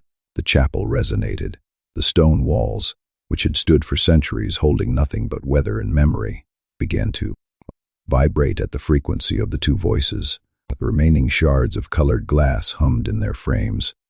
The floor, the cold stone floor where the altar had been, warmed beneath their bodies, not from friction, not from heat, but from the frequency itself, the vibration conducting through the rock and generating a warmth that felt less like temperature and more like presence, like the bedrock, remembering, like the sealed ground beneath the chapel stirring in response to a sound it had not heard since the last vesper-born pressed her frequency into the earth and disappeared. Tears were running down Trinity's face. She did not wipe them, did not stop singing. The tears fell because the body had exceeded its capacity for what was happening and was releasing the excess the only way it could, through the eyes, through the skin, through the pores that were open and breathing, and alive in a way they had never been alive, because she had never, in 17 years of carrying this frequency like a burden and a weapon and a curse, felt it answered. She had never felt another living thing hear her song and sing back. She had been alone inside the sound since the day it first rose out of her on the river path, and the aloneness had been so complete and so total that she had stopped recognizing it as aloneness and started recognizing it as selfhood. This is who I am, the wolf who sings alone, the instrument with no orchestra, a voice in the dark with no echo. And now there was an echo, sitting beside her on the cold stone floor, with his eyes half closed and his throat open, and his wolf pouring out of him in a frequency that met hers, the way a river meets the sea, not ending, not beginning, but merging into something larger than either, was the echo she had never believed existed. The wolf whose frequency matched. The instrument was tuned to the same impossible key. Benedict reached for her hand, not her wrist, her hand. The full contact, palm against palm, fingers threading through fingers, and where their skin met, the vibration intensified, conducted through bone and blood, and the two frequencies, his wolf, her vesper, locked into a harmonic that was so precisely aligned, so structurally complete, that the chapel itself seemed to exhale. The walls stopped vibrating. The glass stopped humming. The temperature stabilized, not because the sound had diminished, because the sound had found its resolution. The two voices had found the chord they were built to make, and the chord was not just sound, it was structured, architecture, a frequency that could be woven into stone and earth, and bedrock, the way the original Vesper-born had woven hers 4 centuries ago. The difference that made Trinity press her forehead against his shoulder and weep with the full, graceless, uncontrolled abandon of a woman who was feeling hope for the first time in her life, was that the original Vesper-born had been it alone, had sung the barrier solo, poured her single frequency into the earth until there was nothing left of her, consumed by her own song, because no voice can sustain a chord alone. A chord requires harmony, a chord requires two. She was not alone. The singing faded, not abruptly. The way dawn fades into morning, gradually, with the slow, warm transition of something that is not ending, but becoming. The notes dissolved into the stone and the air and the moonlight, and what was left was two wolves sitting hand in hand on a chapel floor, breathing hard, tear-streaked and trembling, and utterly, irrevocably changed. Benedict's forehead rested against her hair. Her face was turned into his shoulder. His arm had come around her at some point. He did not remember deciding, did not remember the muscles moving, but it was there, his arm around her shoulders, holding her against him with a tenderness that would have been unrecognizable to any wolf who had ever stood before his judgment table. The judge who never touched, the alpha who never held, the man who built his entire identity on the distance between himself and the wolves he ruled, was holding a woman against his chest, and his hands were not shaking. For the first time since Garrett, his hands were completely still. "You are not a curse," he said. The words were spoken into her hair, muffled, rough, carrying the particular texture of a voice that has just been used for something it was never designed for, and has discovered, in the using, that it was designed for exactly this. You were never a curse. You were never a corruption or a weapon or an abomination or any of the words they used, because they were afraid of what they could not hear. She pulled back enough to look at him. Her face was wet, her eyes swollen, her hair tangled against her cheek, and she had never been more luminous. The halo. The thing he would see in the late light, the cutting edge of her radiance. It was here now in the moonlight, in the aftermath of the song, in the raw and graceless beauty of a woman who had just discovered that the sound she carried was not a sentence, but a gift. "You answered," she said. Her voice was hoarse, stripped, the voice of a woman who had just poured everything she was into a sound and gotten back, for the first time, everything she needed. "No one has ever answered. No one ever had the right frequency." She laughed, wet, broken, beautiful. The real laugh, the one that came from the 8-year-old who heard the earth singing and thought it was wonderful. It caught in her throat and turned into something that was half sob and half joy, and Benedict held her through it, because holding her was the only verdict he had left, the only judgment that mattered, the only certainty that his shattered compass could still point toward with conviction. They sat in the moonlight until the chapel stopped resonating and the stone went cold again, and the world outside the walls reasserted itself with all its damage and its danger and its ancient, buried hunger. "I will sing the barrier closed," she said. He pulled back, looked at her. Her dark, watery eyes were clear, red-rimmed, steady. The eyes of a woman who has made a decision, not from obligation, not from fear, not from the survival reflex that had governed every major choice she would ever made, from purpose, the particular, luminous, load-bearing purpose that comes from discovering that the thing you are is not a burden but a reason. The original Vesper-born died doing it, he said, not as an argument, as a fact, placing it on the ground between them, the way he placed verdicts on the table, something that needed to be weighed. The original Vesper-born was alone. The sentence hit him with the force of a revelation that was not new but was being spoken aloud for the first time, given weight and breadth and permanence, and the permanence changed it from a feeling into a fact. She was not alone. Her frequency had been answered. The chord that had filled the chapel was proof that the barrier did not need a solo voice. It needed a harmony, and the harmony was sitting beside her, with his arm around her shoulders, and his hands finally, mercifully, impossibly, still. "I will hold the line," he said.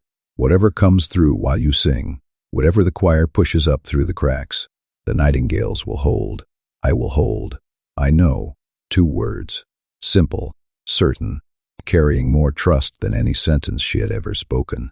Because trust was the one thing Trinity had never given anyone, the one currency she would hoarded through 17 years of solitude and suspicion and survival, and she was handing it to him now, the way she would hand it him her wrist, late afternoon, not because the bond demanded it, because the man who said "I do not know" had earned it. He pressed his lips to her forehead. The contact was brief, light, the weight of a breath rather than a kiss. But it carried the force of a verdict, the final judgment of a wolf who had spent his life deciding the fates of others and had just for the first time decided his own. Not the code's decision, not the bond's decision, his, Benedict, the man who knelt beside the judge and had been waiting, for longer than he knew, for something worth standing for. The moonlight held, the chapel held, and somewhere beneath both, deep in the bedrock of a territory called Thornfield, the barrier, thin, failing, sustained by the memory of a song that had been dying for 400 years, heard the echo of something new. 2 voices, 1 chord, and it held on. They had one day. Rapture delivered this information at dawn with the calm verse-cadenced precision of a scholar who has done the mathematics and is presenting the results without editorial. The barrier's degradation was accelerating. The harmonic complexity of the hum beneath Thornfield, the layered chordal frequency that Trinity had described to Benedict during their walks along the border, had thinned to a single sustained note. A single note meant a single thread, and a single thread meant that the structural integrity of the seal was approaching the point where vocabulary like approaching and degradation would be replaced by vocabulary like breach and collapse. One day to prepare, one night to sing. The farmstead transformed, not physically. The walls did not change. The roof did not mend. The floorboards did not stop creaking in the places where Crusade's pacing had worn them smooth. What changed was the quality of the movement inside it. The restless, fractured energy that had defined the Nightingales since their arrival, the arguing, the uncertainty, the slow-motion fracture of a pack, discovering that its foundation was built on a frightened wolf's revision of the truth, consolidated, sharpened, found its direction the way a river finds its channel after days of flooding, and the channel it found was forward. Penance was the first to move. He had the armory unpacked and laid out on the farmstead floor before the others had finished their first cup of water. Blades, not the ceremonial kind the Nightingales carried for tribunal proceedings, but the real ones, the ones that lived in leather wrappings at the bottom of saddlebags and did not come out unless the situation had moved past judgment and into territory where the only law that mattered was the law of steel and survival. He laid them in rows on the stone floor, with the methodical gentleness that characterized everything his hands did. Each blade is placed, checked, and placed again. Each edge was tested against his thumb with the particular concentration of a man who understood that the difference between a blade that works and a blade that fails is the difference between a wolf who comes home and a wolf who does not. Exodus was gone before anyone could ask where. He would take a piece of charcoal and a sheet of paper from Rapture's pantry supplies and vanish through the east door, and the farmstead simply accepted his absence the way a body accepts the absence of a heartbeat during the pause between beats, knowing it would return, trusting the rhythm.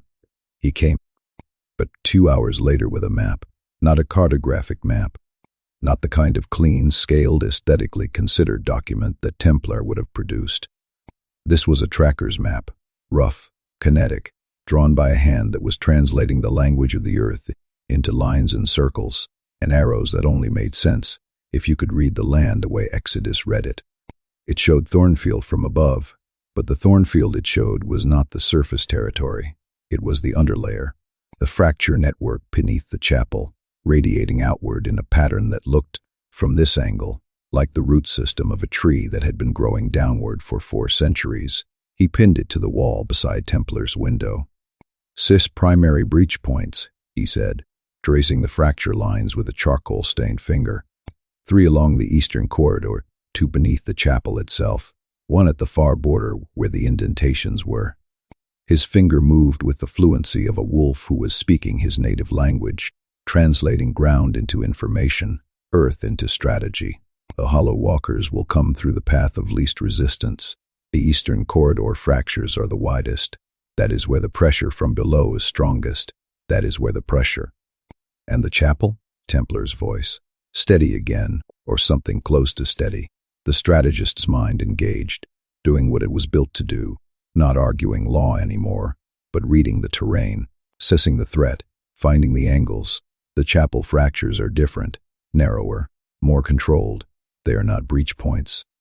Exodus looked at Rapture, was standing beside the map with their pale eyes moving across the fracture pattern with the particular focus of a scholar who is seeing, in charcoal lines on paper, the physical confirmation of everything the old texts described. They are channels. The original Vesper-born sang her frequency into the earth through those fractures. They are not weaknesses. They are the infrastructure of the barrier. The pathways the song travels through to reach the bedrock. The chapel is the instrument, Rapture said, softly, with wonder. The whole structure, that is why it was built there. Not as a place of worship, as a resonance chamber. The walls, the foundation, the arched doorway, they are tuned. The chapel is an instrument designed to amplify and direct the Vesper frequency into the ground. Pennis looked up from his blades, and the wolves who built it. The Thornfield wolves who put a chapel at the edge of their territory. They knew, and they forgot. 400 years is a long time to remember why you built a church. Rapture touched the map with one finger, tracing the fracture lines that ran beneath the chapel. But the stone remembers, the architecture remembers. And when Trinity sings tonight, the chapel will do what it was built to do. The word tonight moved through the room like a change in pressure. Crusade shifted on the table where he had been lying, his bound side pulling, his jaw tightening against the pain he refused to acknowledge. Templar's hand, resting on his ledger, pressed down. Pensa returned his attention to the blades and said nothing, because Penance's nothing was the most eloquent commentary the room would receive. Benedict stood at the center, where he always stood, the axis around which the Nightingales oriented themselves, the fixed point in a room full of motion and preparation, and the particular energy that builds in a pack when the talking is done, and the doing is about to begin. Exodus, he said. Position recommendations. The tracker moved to the map. His charcoal-stained hands traced the breach points as he spoke, assigning vectors and sight lines and kill zones with the clinical fluency of a wolf who had been reading terrain long enough to know that the ground itself was the best strategist in any fight. You just had to listen to what it was telling you. The eastern corridor is the primary front. 3 breach points, widest fractures, highest probability of hollow walker emergence. That is where we put the most force. His finger moved south. The far border breach is secondary. Single point, narrower, but it is the one they have been staging at for months. Whatever comes through there will be more developed, more formed. The ones that have been standing and watching, and the chapel breaches. The chapel is Trinity's ground. The channels need to remain clear for the frequency to travel. Nothing fights inside the chapel. Whatever gets in there disrupts the resonance, disrupts the song, and the barrier does not close. He looked at Benedict. Someone holds the chapel perimeter, tight. Nothing gets through the door. I hold the chapel, Benedict said, not asking, stating, the way mountains state. Exodus nodded. The gesture carried the particular satisfaction of a tracker whose alpha has read the terrain the same way he has, an agreement between 2 wolves who speak the same language, even though one speaks it in footprints and the other speaks it in authority. Templar found Benedict on the south porch an hour later. The afternoon was fading, the light going amber, the way it always did in Thornfield, the late sun catching the long grass and turning the valley into something that looked almost gentle, almost peaceful, almost like a territory that was not sitting on top of a sealed grave full of 400-year-old spirits pressing against a barrier that was about to be reinforced or to fail. Benedict was sharpening a blade, not one of Penance's arsenal pieces, his own. A simple weapon, unadorned, the steel darkened with age and use. the edge maintained with the particular care of a man who understood that a blade is not a symbol. A blade is a promise that whatever stands in front of it will be met with something that does not hesitate. Templar stood in the doorway. He did not speak immediately, and the not speaking was unusual for him. Templar always spoke. Templar always had the words, the precise, measured, carefully weighted words that turned uncertainty into structure and ambiguity into law. The silence meant that what he was about to say had been weighed and reweighed and weighed again, and the scales had not settled easily. "May I sit?" Benedict glanced up. The request itself was remarkable. Templar had never asked permission to sit. Templar sat where strategy required him to sit, with the assumption that his presence was necessary and his position was optimal. Asking was an act of deference that did not belong to the vocabulary of their relationship, and its presence here meant that Templar understood something had changed between them and was acknowledging the change the only way his architecture permitted. Formally, with structure, Benedict tilted his head toward the empty chair. Templar sat. For a moment, neither spoke. The whetstone moved across the blade with a rhythmic, mineral sound, and the valley breathed its amber light, and the two wolves who had built an order together sat on a porch in a dying territory and let the silence hold the space where the conversation would eventually go. "I am not going to apologize for following the code," Templar said. "I did not ask you to." "No, you did not. You have never asked me to do anything except what I do. Read the law, apply the law, hold the structure, and I have done it. For 7 years I have done it, and I have been right to do it, because the structure works. It works because it is consistent, and because it is clear, and because it does not bend for sentiment or circumstance or the tremor in an alpha's hands." Whetstone paused. Benedict looked at him. Templar held the gaze, not with his usual strategic composure, but with something rawer, something that had been working its way up through the layers of certainty and calculation, and had finally reached the surface. "But I forgot something," Templar said. "I forgot that the code was written by wolves, not by gods, not by infallible architects operating from some elevated plane of perfect knowledge, by wolves, scared wolves.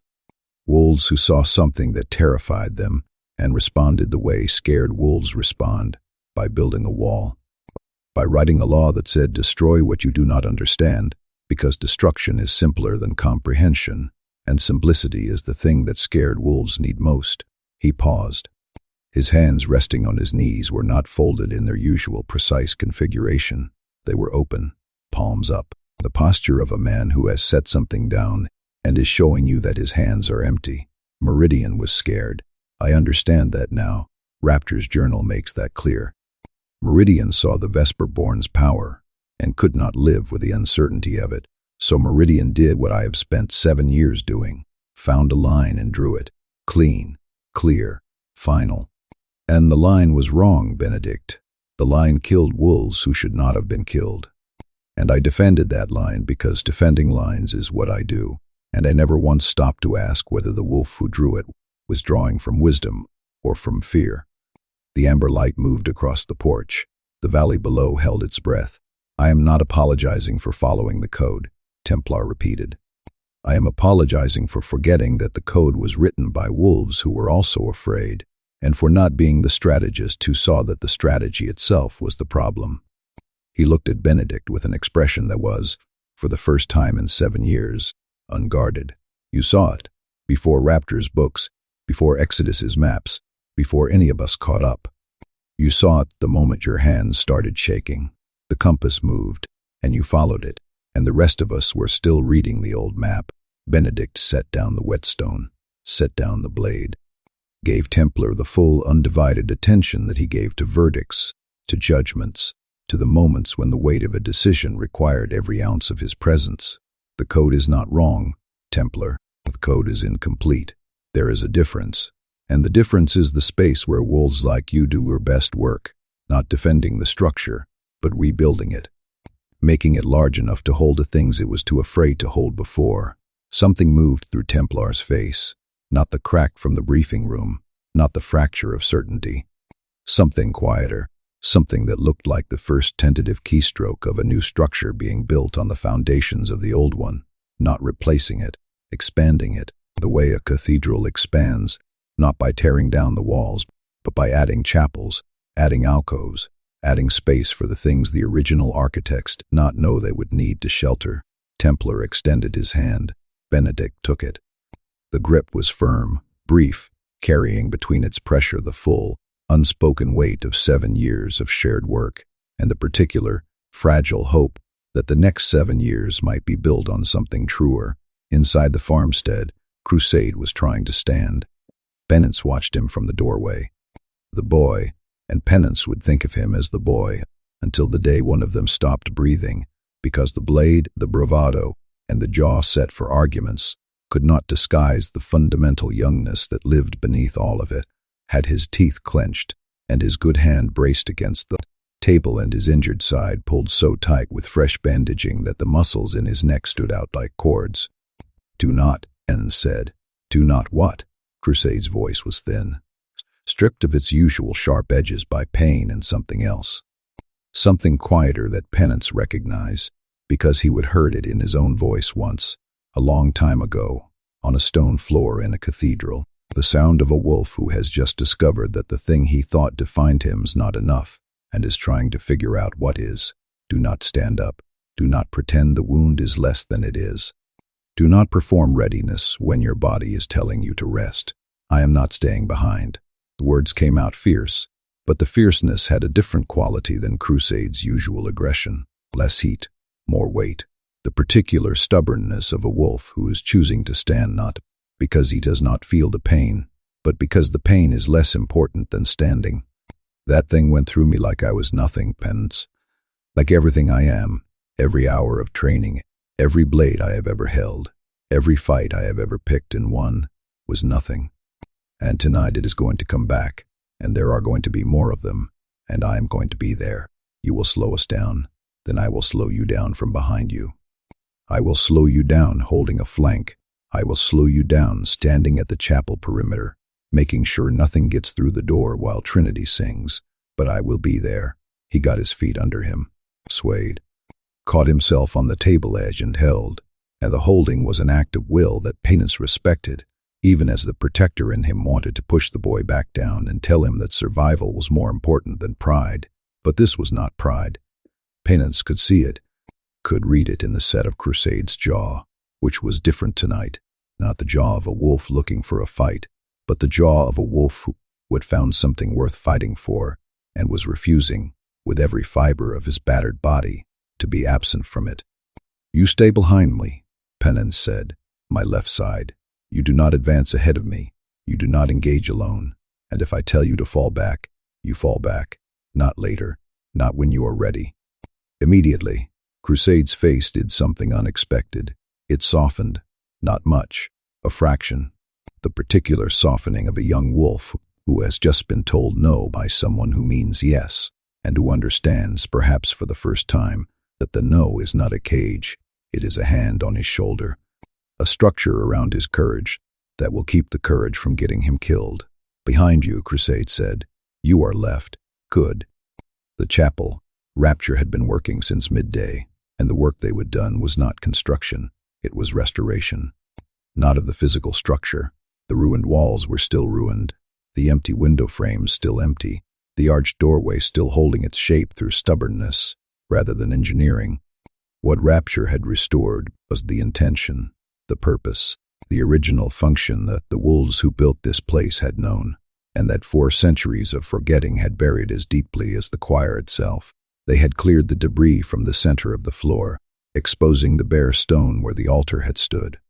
The stone was different here, darker, smoother, carrying a faint grain pattern that, when you looked at it long enough, resolved into something that was not random. Lines, channels, grooves cut into the surface centuries ago, radiating outward from a central point, a pattern that matched the fracture map Exodus had drawn on the farmstead wall.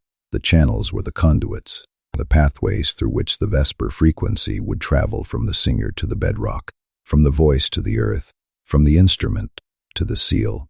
Rapture had cleaned the channels with their bare hands, on their knees with a cloth and a determination that left their fingers raw and their braids hanging loose. They had scraped 400 years of dirt and debris from the grooves in the stone floor until the channels were clear, open, ready to carry sound the way a riverbed is ready to carry water. They had placed candles along the remaining walls, not for light, for resonance. Each candle was positioned at a point where the stone walls produced a natural echo, a reflection point where sound would bounce and return to the center. They tested each position with their voice, humming a single note and adjusting the candle's placement until the echo returned clean and true. The chapel looked like what it was, what it had always been, beneath the ruin and the neglect in the centuries of wolves who prayed to a god in a space that had been built for a different kind of prayer. It looked like an instrument. Trinity arrived at dusk.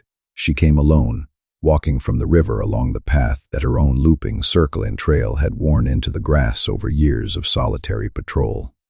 She wore the same clothes she always wore, practical, weathered, carrying the particular aesthetic of a woman who dressed for survival rather than impression.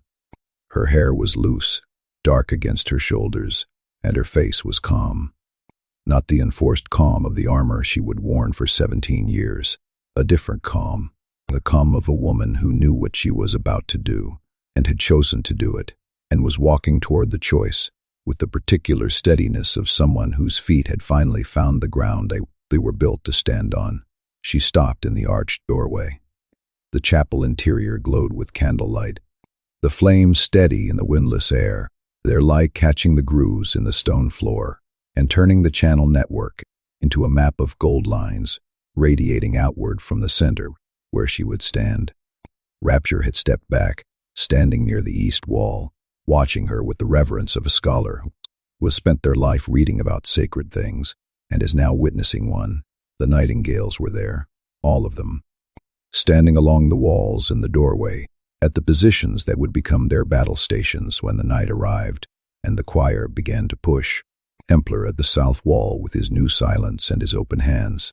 Exodus at the east, smelling of charcoal and earth, his map committed to memory and his body already calibrated to the terrain. Crusade at Penson's left, standing despite the wound, his jaw set with a new stubbornness that had nothing to do with bravado and everything to do with the particular courage of a wolf who has been broken and has chosen to stand in the broken place rather than retreat from it. Pence himself filling the doorway with his bulk and his grief and his blades and the steady, devastating, load-bearing presence that had held the Nightingales together since a night on a stone floor when a man named Silas knelt and a wolf named Penance stood up. And Benedict, he stood at the inner edge of the doorway, the threshold, the point where the outside became the inside, where the world's violence met the chapel's purpose, where the line would be held.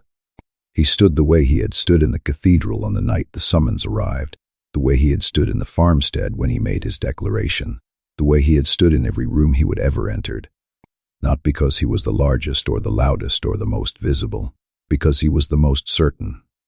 And the certainty he carried now was not the old certainty, not the code-forged, ledger-sanctioned, Templar-approved certainty that had ruled his life and cracked under the weight of Garrett and trembled in the presence of a wolf born under a dead moon. This certainty was new, rebuilt, forged in a ruined chapel from the sound of two voices finding a chord that had not been heard in 400 years. Trinity stepped inside. She walked to the center, to the point where the channels converged, where the grooves in the stone floor met at the place the altar had been, where the Vesper-born, the original, the one who gave her life, the one who sang alone, had stood 4 centuries ago and poured herself into the earth. She stood where that wolf had stood, and her feet found the central point, and the stone beneath her hummed, faintly, almost imperceptibly. A vibration so low it was felt in the bones rather than heard in the ears. The chapel remembers. The instrument is waking up. She looked at the wolves around her, Templar, who had wanted her dead and was now standing guard over her survival. Exodus, who had read her trail and understood it before he understood her. Crusade, leading and stubborn and present, his blade hand steady despite the wound. Rapture, whose pale eyes shone with tears they did not bother hiding, because scholars weep when they witness the fulfillment of the texts they have devoted their lives to studying. And Pence, vast and sad and immovable, holding the doorway with the same gentleness he used to build fires and bind wounds and carry the weight of every judgment ever passed. She had never stood inside a circle of wolves who chose her. The sensation was physical, tangible, a warmth that had nothing to do with temperature and everything to do with presence. The specific, unmistakable, body-level knowledge that the creatures surrounding her were not there because she was useful. Not because the barrier needed singing or the territory needed saving or the prophecy needed fulfilling. They were there because they had looked at her, the woman, the wolf, the 17 years of solitude and survival, and the frequency that could silence a room, and they had chosen to stand, for her, around her, between her and the dark. Her eyes found Benedict across the chapel. He was already looking at her, had been looking at her since she would appeared in the doorway, because looking at her was the only activity his body was interested in performing, and the only imperative his mind would entertain. He stood at the threshold with his blade at his side, and his shoulders set, carrying the expression that she had come to know better than any face she would ever studied, the strong architecture of his jaw, the scar that whispered beneath his cheekbone, the eyes that were not cold, were so full that coldness would have been simpler, would have been easier, would have required less of both of them than the particular, devastating warmth that lived in them now. He held her gaze, she held his, no words. They did not need them.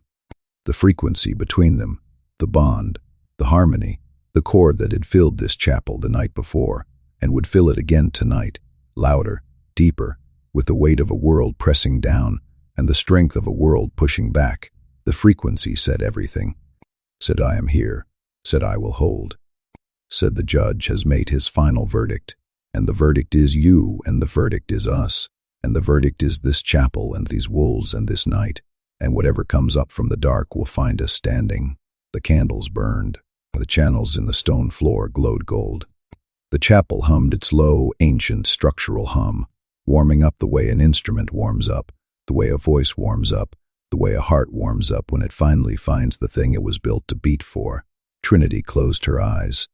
The Nightingales took their positions, and outside, beyond the walls, beyond the territory, beyond the border, where 12 sets of indentations had been pressing deeper into the soft earth for months, the ground began to tremble. The choir was waking, and the song was about to begin. The ground opened at midnight, not with a sound, with an absence of sound. A silence so sudden, so total that every wolf in the chapel felt it as a physical event, a pressure drop, an atmospheric collapse, as though the territory itself had inhaled and was holding its breath against the thing that was about to happen. Candles along the chapel walls guttered in unison, their flames pulling sideways toward the east, toward the breach points, toward the fractures in the earth that Exodus had mapped and that the Nightingales had positioned themselves around. And then the flames went still. Perfectly, terrifyingly still. Candle flames do not go still.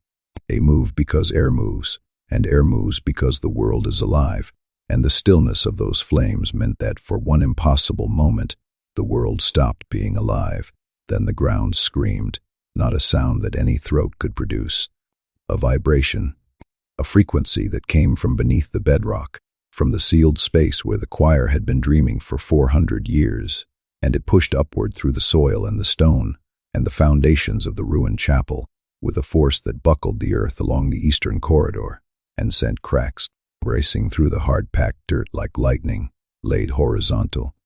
The cracks widened, the earth between them shifted, sank, split apart, and from the splits came cold, the deep, mineral, lightless cold that Exodus had felt at the border, the temperature of graves and sealed spaces, and things that have been buried so long they have forgotten what warmth means, and hate it for the forgetting. Trinity began to sing. She stood at the center of the chapel, at the convergence point of the channels cut into the stone floor, and the sound that came out of her was not the tentative, private hum she would use to keep herself company through 17 years of solitude. It was not the focused, intimate frequency she would shared with Benedict the night before. It was the full voice, a vesper frequency unleashed without restraint, without caution, without the careful, self-protective rationing that had governed every note she would ever produce. Because the world had taught her that her sound was dangerous, and the safest thing to do with dangerous things is keep them small. Was not keeping it small. The note filled the chapel the way floodwater fills a valley, completely, violently, with no regard for the structures in its path. It hit the stone walls, and the walls vibrated. It hit the channels in the floor, and the channels conducted it downward, into the foundation, into the bedrock, into the pathways that the original Vesper-born had carved with her own frequency 4 centuries ago. The grooves in the stone floor glowed. Not with light, with heat, with vibration, with the particular luminescence that happens when sound reaches a density that the visible spectrum can no longer ignore. Gold lines on dark stone, radiating outward from the woman at the center, pulsing with each beat of the note, and the note had a beat now, a rhythm, the rhythm of a heart. The first hollow walker came through the eastern corridor breach at 12 minutes past midnight. Penance met it. He stood at the primary breach point with a blade in each hand, and the particular expression on his face that had nothing to do with the sadness, and everything to do with what lived beneath the sadness, the fierce, protective, unspeakably tender ferocity of a wolf who had been given a second life on a stone floor and had spent every day since learning exactly what that life was for. The hollow walker emerged from the cracked earth, the way the one in the farmstead yard had emerged, not climbing, not crawling, but assembling. The darkness consolidating into limbs and a torso and the hollow sockets where eyes should have been, the cold radiating outward from its form in waves that made the air around it crystallize into something visible, a frost that formed and dissolved and reformed with each second of the thing's existence. Penance did not wait for it to finish forming. He hit it mid-assembly, both blades driving into the half-formed torso, with the full force of a body built for impact, and the thing staggered, buckled, and for a moment, 1 breath, 2, it looked like the same fight as the farmstead. Single hollow walker, manageable, containable. Then the second came through, and the third, and the fourth. They poured from the fractures the way water pours from a broken main, pressurized, relentless, driven by the force of 4 centuries of containment, finally exceeding the capacity of a failing seal. They came through the eastern corridor in 2s and 3s, assembling from the dirt and the dark with an efficiency that suggested they had been practicing this moment, rehearsing their emergence during the long centuries underground, pressing against the barrier the way the indentations had pressed. Into the border soil, patiently, persistently, with the terrible certainty of things that have all the time in the world and have decided that the time is now. Templar's voice cut through the chaos like a wire through fog. Eastern corridor, hold formation. Penance anchors the center breach. Exodus, you have the north flank.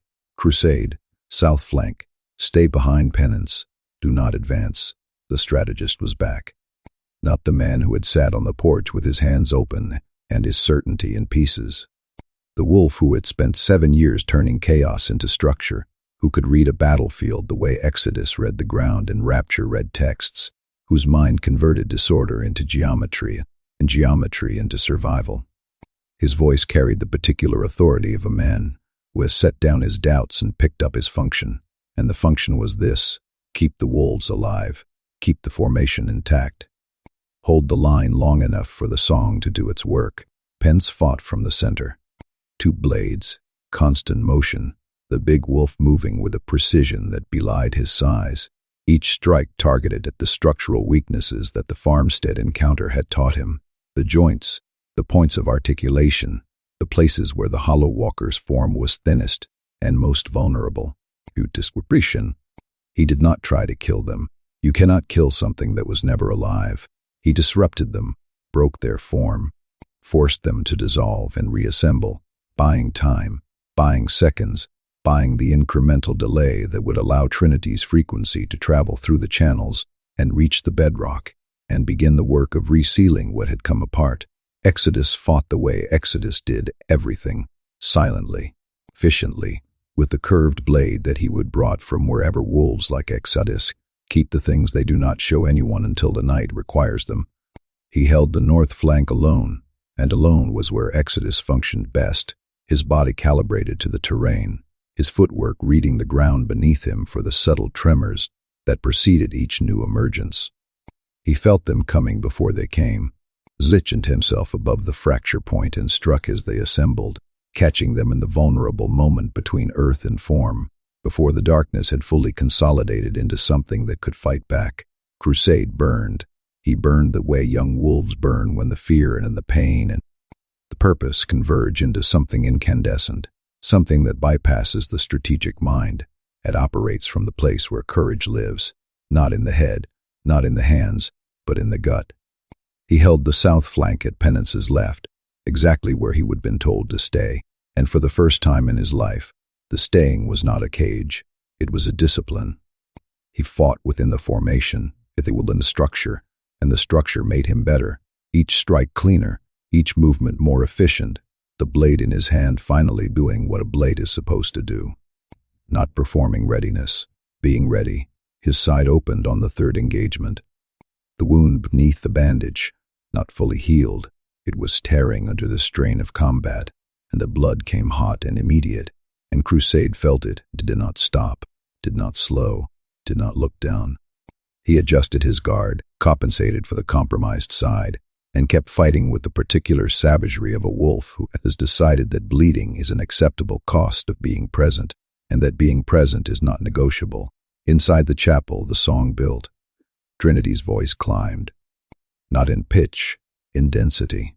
The note she held was the same note she would begun with, but its texture was changing, thickening, gaining layers the way a storm gains layers, the single tone acquiring harmonics and undertones and overtones that should not have been possible from a single voice, complexity building on complexity, until the sound was not a note, but a structure, a sonic architecture, a frequency so rich and so dense that the air inside the chapel became something you could feel against your skin, something with weight, something with presence, and the weight tasted like copper, and the presence smelled like old prayers, incense and stone dust, and the mineral sweetness of earth that has been holding something sacred for longer than memory. The channels in the floor pulsed brighter. Gold becoming amber, then it becomes white. The frequency traveling through the stone conduits, down through the foundation, into the bedrock, where the original barrier lived as a fading memory of a dead wolf song. Trinity's voice reached the bedrock, and the bedrock responded. A low, subsonic throb that moved through the ground and up through the walls and made the remaining shards of colored glass in the window frames vibrate at an almost visible pitch, a shimmer in the air, a distortion in the candlelight, the particular visual effect that happens when sound reaches the threshold where it stops being something you hear and becomes something you see. The barrier was reforming. She could feel it, the hum beneath Thornfield, the drone that had kept her company since childhood. The sound of the earth singing that everyone else had gone deaf to was changing, gaining complexity. A single, failing note that she would describe to Benedict was beginning to acquire its harmonics back, layer by layer, chord by chord, the frequency rebuilding itself around the new voice, the way a skeleton rebuilds bone, not replacing the original, growing alongside it. The old song and the new song weaved together in the bedrock, strengthening the seal, closing the cracks, pressing the boundary back into place. Outside, the hollow walkers felt it. Their emergence pattern changed. No longer the steady, pressurized flow from the breach points. Now it was frantic, desperate. The cracks in the eastern corridor widened as the things below threw themselves against the closing seal with the panicked violence of creatures who have tasted the surface and cannot bear to be pushed back down. More of them came, larger. The later ones assembled with a completeness the earlier scouts had lacked. Fuller forms, more defined limbs, the hollow sockets deeper and darker. The cold they radiated so intense that the grass around the breach points blackened and died in real time, frost racing outward from their feet like a tide of winter. Penance took a hit. The blow came from a hollow walker that was bigger than the others, more solid, more present, its form carrying the particular density of something that had been pressing against the barrier for months, rehearsing its shape, perfecting its architecture. Its arm, not swinging, pressing, always pressing, force of deep earth and sealed time, connected with Penance's shoulder and spun him sideways. He went down on one knee, the blade in his left hand driving into the ground for balance. After a moment, the center of the formation buckled. Templar saw it, adjusted. His voice, sharp and precise, redirects Exodus to cover the center while Penance recovered, rerouting the formation with the fluid economy of a strategist who has planned for this, who has planned for everything, whose mind contains a version of this battle for every possible configuration of failure and success. Penance rose. His shoulder was wrong, dislocated probably, the joint sitting at an angle that would have produced a scream from a wolf with less practice at holding pain inside his body. He shifted the blade from his left hand to his right and kept fighting one-armed, his face carrying the same sadness it always carried, unchanged, unbreakable, the grief and the combat and the duty coexisting in the same expression the way they would coexisted in the same man for 7 years. Benedict held the chapel. He stood at the arched doorway with his blade in his hand and his back to Trinity and his face to the dark, and nothing passed him, nothing. The hollow walkers came at the chapel from the secondary breach points, pushing through the narrower fractures that Exodus had identified as the frequency channels, and Benedict met each one at the threshold with the particular violence of a wolf protecting not a position but a person. Not strategic violence, not measured violence, the violence of a man who has found the one thing in the world that his hands do not shake for and will burn down everything else to keep it safe. He fought in the doorway. In the narrow space where the archway compressed to the approach to a single-file corridor, using the architecture to his advantage, one at a time, each hollow walker forced to meet him alone, each one meeting the blade and the body and the absolute, unequivocal refusal of a wolf who had made his last judgment and intended to see it hold. His arms ached, his blade grew heavy. The cold from each hollow walker he disrupted lingered on his skin, accumulating layer on layer, and the cumulative effect was like fighting inside a glacier, every movement slower, every breath harder, the body's heat being leached away by contact with things that carried the temperature of 4-century graves. He held. Because holding was the judgment, holding was the verdict. Holding was the only thing left that his certainty was built for, and it was enough. Behind him, Trinity faltered. The choir reached for her. It came not from below, not through the fractures, not through the breach points, not through any physical channel. It came through the frequency itself, through the connection she had opened between her voice and the bedrock, through the pathway her song was traveling, to reach the barrier and rebuild it. The choir was inside the frequency, had been inside the frequency since the original Vesper-born wove her voice into the earth and died there, her song consumed by the very barrier she was creating. The choir had been listening for 4 centuries, learning the shape of the sound that held them down.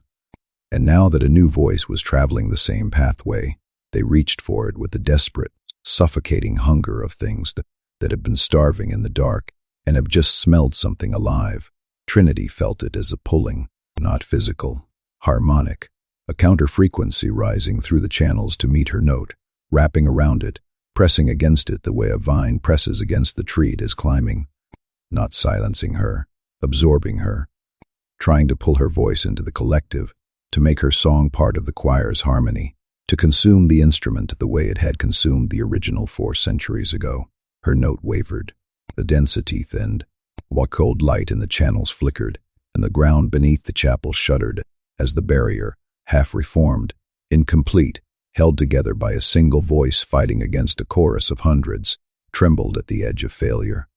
Benedict felt it through the bond, not the tactical information, not the strategic assessment of a frequency faltering or a barrier failing.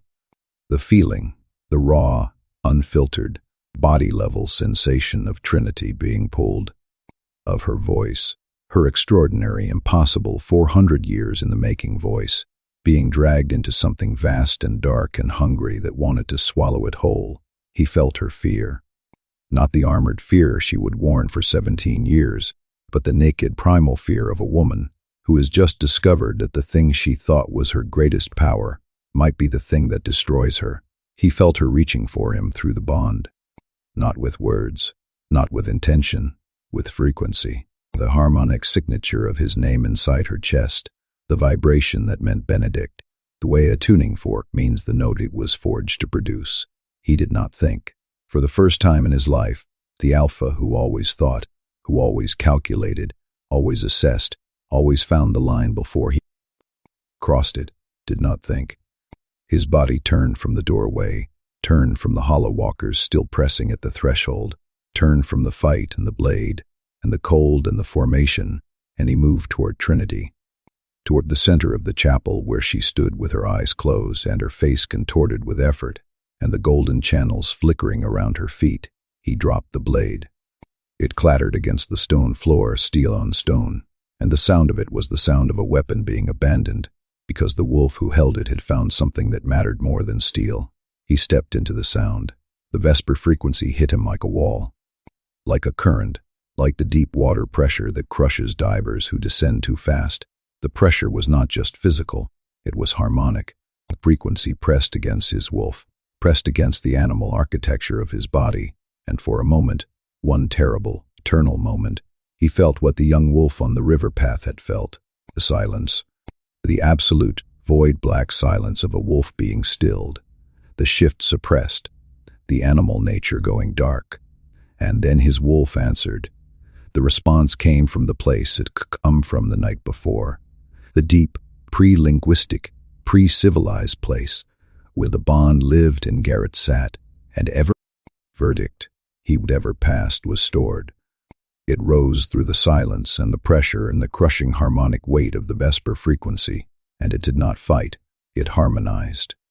His wolf's voice, the low, sustained vibration that had matched Trinity's note in the moonlit chapel, the third below or the fifth above, or the impossible interval that belonged to a scale for centuries silent, rose to meet her, and where the two sounds met, the silence broke.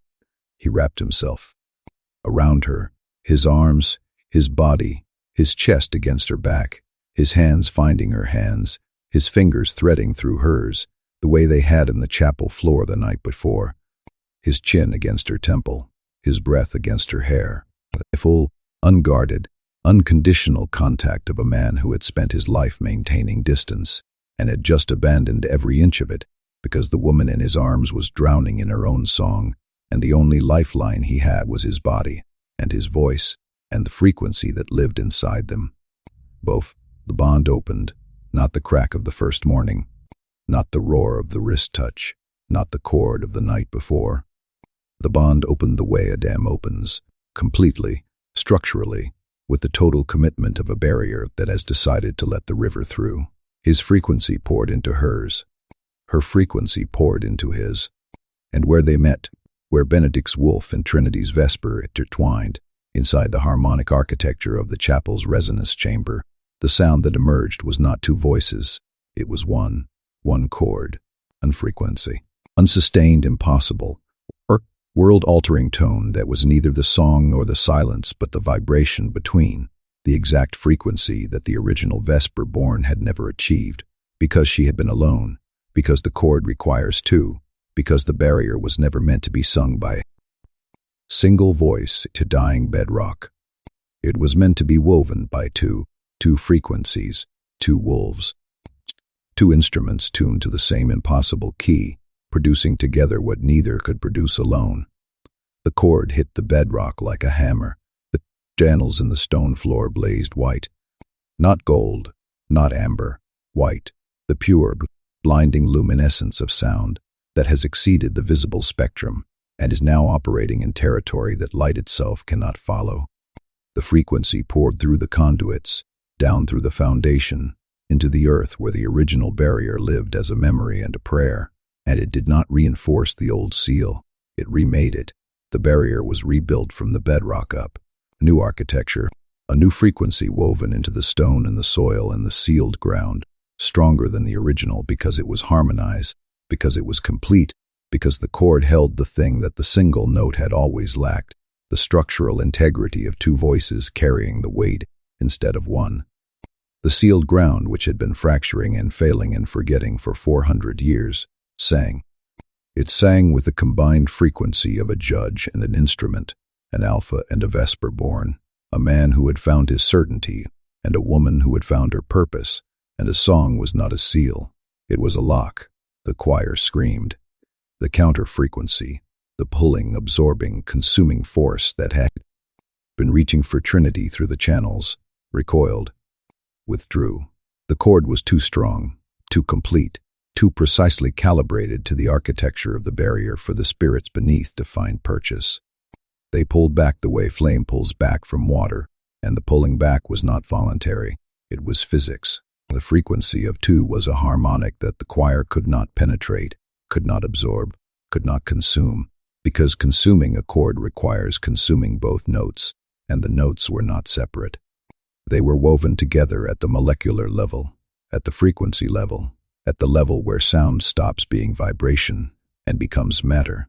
The hollow walkers collapsed, not one at a time, all of them, simultaneously, across every breach point, every fracture, every crack in the eastern corridor and the far border, and the secondary channels around the chapel.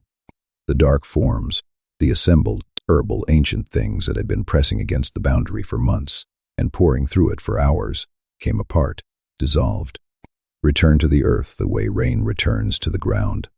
Grain by grain, particle by particle, the cold leaving with them, the frost retreating, the temperature normalizing, the air losing the taste of graves and regaining the taste of night, clean night, cold night, living night, with wind and stars and the distant sound of water, and the ordinary, extraordinary absence of things that should not be. The fractures closed, the cracks in the eastern corridor sealed, not gradually, not with the slow geological patience of natural healing, but rapidly, pulled closed by the frequency that was now pouring through the bedrock with the force and precision of a river that has found its channel and intends to keep it. The ground that had been splitting and shuddering and vomiting dead things into the thornfield night went still, went solid, went silent with the particular silence of earth that has been re-sanctified, re-sealed, re-sung into the structural integrity that it had been losing for 4 centuries and had just, in the space of a single night, gotten back. The chapel held. The walls, the ruined, stubborn, centuries-old walls that should have crumbled under the force of the frequency passing through them, held. The archway held. The window frames held, and the remaining shards of colored glass caught the white light from the channels and threw it across the interior in patterns that looked like stained glass rebuilt from sound. The chapel did not just survive the song, it resonated with it, vibrated with it, became, for the duration of the chord, what it had always been, not a ruin, not a relic, not a monument to a faith that had been forgotten, an instrument, played at full volume for the first time in 400 years, filling the Thornfield Valley with a sound that had no name and needed none, because the wolves who heard it would carry it in their bodies for the rest of their lives and would never find the words. The chord faded, slowly, the way all sacred things fade, not with the abruptness of an ending, but with the slow, gentle, heartbreaking transition, something that has done what it was made to do, and is easing back into the silence from which it came. The white light in the channels dimmed to cold, then amber, then the steady, warm glow of ordinary candlelight, reflected in old stone. The vibration in the walls settled. The ground beneath the chapel stopped singing and began, once again, to simply hold. Trinity collapsed, not dramatically, softly, the way a candle goes out when the wax is spent, the flame simply lowering, and then gone. Her legs gave way, and Benedict caught her, and the catching was seamless because he was already there, already wrapped around her, already holding her with the full, unequivocal commitment of a man who had chosen to be exactly where he was and would not be moved. He lowered them both to the stone floor, to the center point where the channels converged, where the altar had been, where 2 wolves had sung a barrier into the earth and remade the world. She was breathing, shallow, fast, the breath of a body that has been pushed to the absolute limit of what it can produce and is trying to remember how ordinary respiration works. Her face was white. Her hands, still threaded through his, were cold, the deep post-exertion cold of muscles that have emptied their reserves. But her eyes, when she opened them, were clear, bright, and full of something that Benedict recognized because he felt it in his own chest, pressing against his ribs from the inside. Not exhaustion, not relief, triumph. Outside, the valley was quiet. Pennant stood in the eastern corridor with a blade in one hand and his other arm hanging at an angle that would need setting. The ground at his feet was unmarked. The fractures were gone, the breach points sealed, the frozen grass already thawing in the ordinary cold of a thornfield night that contained, for the first time in longer than anyone knew, nothing beneath it that wanted out. His face carried the sadness. It always would. But the sadness was sharing space with something else, and the something else was not happiness, and not relief, but the quiet, specific gratitude of a wolf who has held the line and watched the line hold back. Templar stood at the south wall of the chapel with his hands at his sides, and his ledger, somewhere inside the farmstead, forgotten, irrelevant, a document from a world that had just been rewritten. His face was wet. He was not a man who wept, had never been a man who wept, had built an entire identity on the precision that weeping undermines, and the tears running down his cheeks were doing so without his permission, and he was letting them. Because the thing he had just witnessed, the chord, the barrier, the frequency of two voices remaking the sealed ground, was larger than his precision and his strategy and his code, and the only honest response was the one the body produced when the mind ran out of frameworks. Crusade sat on the ground with his back against the chapel wall and his hand pressed to his side where the blood had soaked through the bandage and through his shirt and into the dirt beneath him. He was pale, he was shaking, he was alive, and the expression on his face was the expression of a young wolf who had just fought his first real battle, not the kind you win with blades and bravado, but the kind you survive with discipline and the willingness to stay inside the formation and the trust that the wolf beside you will hold you cannot. He looked at his blade resting on the ground beside him, and his hand, the blade hand, the hand that had always been reaching, was open, relaxed, not gripping, resting. Exodus stood at the perimeter, one hand pressed flat against the earth, reading the ground the way he always read it. What the ground told him made the faintest trace of a smile cross his face, not a full smile. Exodus did not do full smiles, but the ground beneath his palm was solid, warm, sealed with a frequency that resonated through the soil like a heartbeat, and a heartbeat was strong, and the earth, for the first time since he would set foot in this territory, did not smell like fear. It smelled like morning. Rapture stood in the chapel doorway and looked at the two wolves on the furrowed floor, Benedict holding Trinity, Trinity held by Benedict, both of them breathing, both of them alive, both of them glowing faintly with the residual luminescence of a frequency that had passed through their bodies and remade the world. Rapture's pale eyes were streaming. Their braids had come loose, the copper and silver threads trailing across their shoulders, and they held no book, had no text, had no reference, no precedent, no scholarly framework for what they had just witnessed. They had only seen, and the seeing was enough. Dawn came to Thornfield the way forgiveness comes, slowly, without announcement, with the quiet insistence of something that has been waiting at the edge of the dark for longer than anyone knew, and has finally been given permission to enter. The sky lightened by degrees. Not the violent, theatrical sunrise that the mountains sometimes produced, all copper and flame, demanding to be witnessed. This was gentler, a gradual easing, gray becoming pearl. Pearl is becoming silver. Silver becoming the soft, diffused gold of a morning that had nothing to prove and nowhere to rush, and was content to simply arrive, filling the valley the way water fills a basin, completely, without gaps, without the haste that would have disturbed the surface. The territory breathed. Differently, Trinity had tried to describe it once, the way she could hear the harmonic state of the land, the way others heard wind or bird song, the frequency of the earth, the hum beneath everything, the constant low drone that she had been listening to since childhood. She did not need to describe it anymore. Every wolf in the farmstead could feel it. Not hear it, out the way Trinity heard it, but feel it, in the soles of their boots, in the stillness of the air, in the particular quality of the silence that had replaced the old silence. The old silence had been the silence of something holding its breath, something afraid, something rotting from the inside while the surface performed normalcy. This silence was clean. It was the silence of the earth, that had been resealed, ground that has been resung, a territory that has spent decades, centuries, carrying something terrible beneath its surface, and has finally, in the space of a single night, been relieved of the weight, the fear that had soaked into the soil and the bark and the wind, the old, layered, compacted fear that Benedict had smelled from the last ridgeline on the day they arrived, was gone, not masked, not suppressed, absent. Air tasted like cold water and wet grass, and the particular sweetness of a spring morning in mountain country, and the sweetness was real, and the realness of it was so startling after days of breathing air that carried the mineral taint of something buried and wrong, that the wolves who inhaled it found themselves pausing, holding the breath, tasting it the way you taste something you have been missing without knowing you were missing it. The farmstead was quiet, the particular quiet of a structure that has been through something and is resting. The fire had gone out overnight. No one had tended it.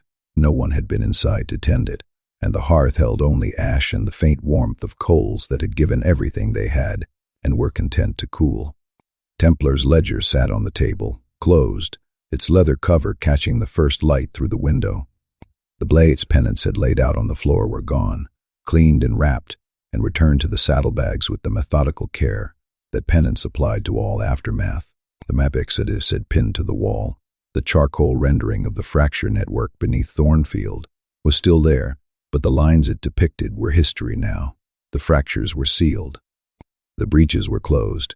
The map showed a threat that no longer existed, and its presence on the wall was not operational but memorial. A record of what had been kept not because it was needed, but because forgetting is its own kind of danger. Crusade was on the porch. He sat on the top step with his legs stretched out in front of him, and his back against the railing post, and his bound side held carefully, the wound aching in the insistent way that wounds ache when the crisis that caused them is over, and the body finally has time to register the cost. He was quiet, not the restless, temporary quiet of a wolf, with a gathering energy for the next burst of noise and motion, a different quiet, settled, the quiet of a young wolf who has been through something that rearranged his understanding of himself, and is sitting in the aftermath, trying to read the new arrangement. He was looking at his hands, both of them, open, palms up, resting on his thighs, the way they would rested on the ground after the battle, relaxed, ungripping, the blade hand and the non-blade hand, identical for the first time. He turned them over, studied the backs, the knuckles, the small scars from training, the calluses from years of gripping steel. He turned them palm up again, and the gesture was not idle. It was investigative, the gesture of a wolf who is looking at his instruments and wondering what else they might be for.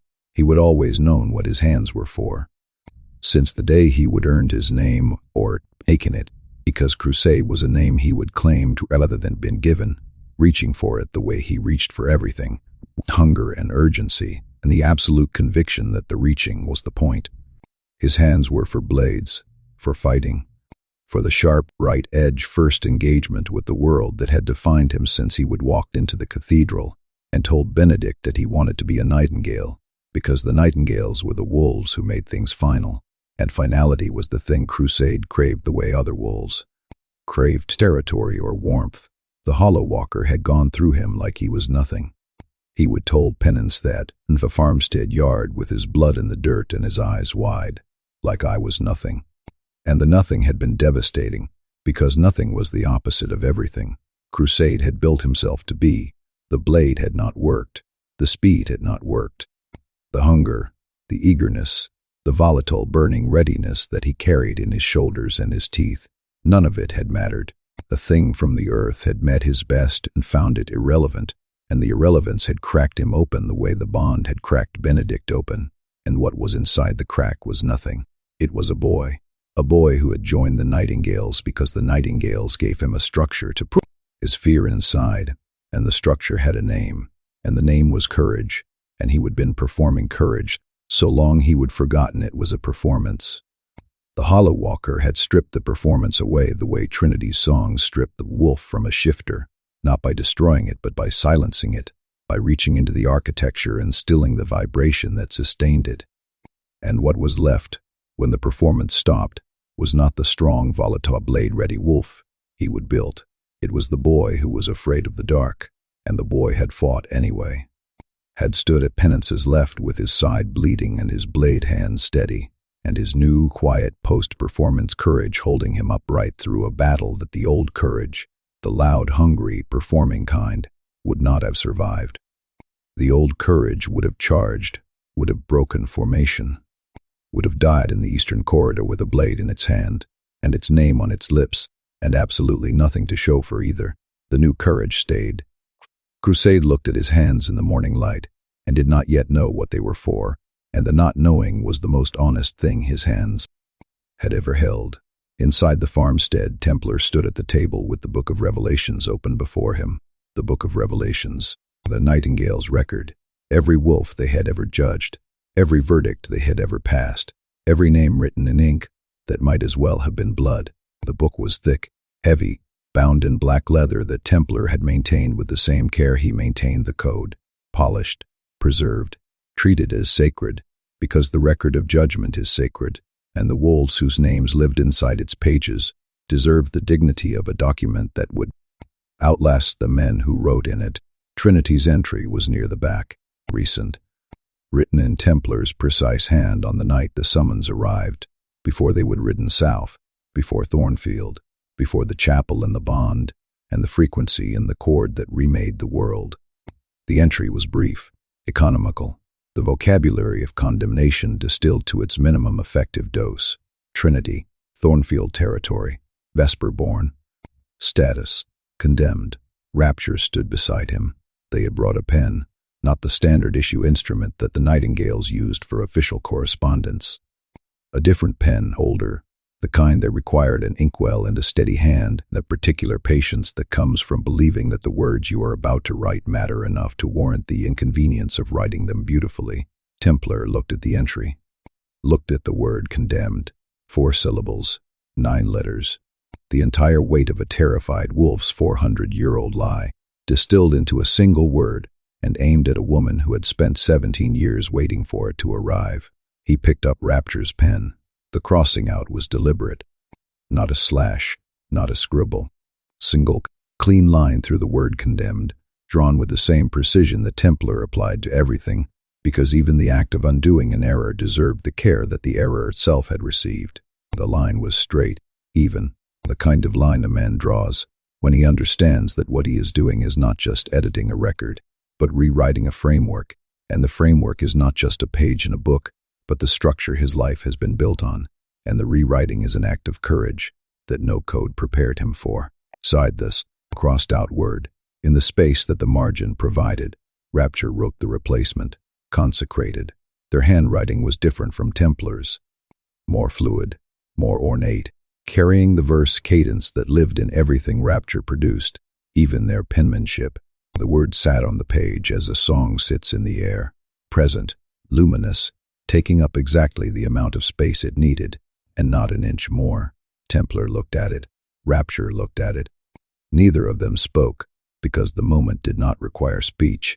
It required a witness. 2 wolves, standing over an open book, looking at the distance between condemned and consecrated, and understanding that the distance was not just semantic. It was the distance between fear and truth, between what the code said and what the world was, between the wolves they had been and the wolves they were becoming. Rapture closed the book. The sound of it, leather against leather, the soft, definitive whisper of a volume being shut, was the same sound that Templar's ledger had made in the cathedral on the night the summons arrived. But where that sound had been a door locking, this one was a door opening. The same gesture, the same mechanics, a completely different meaning. The record was not finished. It was changed. And the change was not an ending, but a revision. And revisions, when they are honest, when they are made by wolves who dare to admit that the original text was wrong, are the beginning of the next version of the truth. Benedict found Benedict at the eastern perimeter.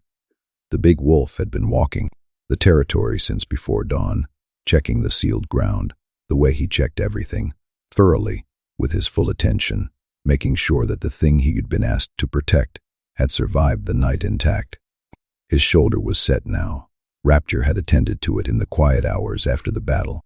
their scholars' hands surprisingly competent at the mechanics of joint reduction, but the arm hung with the particular stiffness of a limb that has been put back where it belongs and is still angry about being displaced. Benedict stood at the edge of the eastern corridor, where the breach points had been. The ground was smooth, undisturbed, showing no sign that it had split open hours ago and vomited dead things into the thornfield night.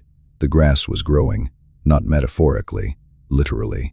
The blackened, frost-killed patches where the hollow walkers had stood were showing the first green pushes of new growth, tiny blades of grass emerging from the thawed soil, with the determined, unhurried insistence of living things doing what living things do when the thing that was killing them stops. Pence stood beside him, shoulder to shoulder, the position they would held in the farmstead when Benedict made his declaration, the position they would held for 7 years, through 600 judgments, through the cathedral and the code, and the wrong verdict, and the dead wolf behind Benedict's ribs, shoulder to shoulder.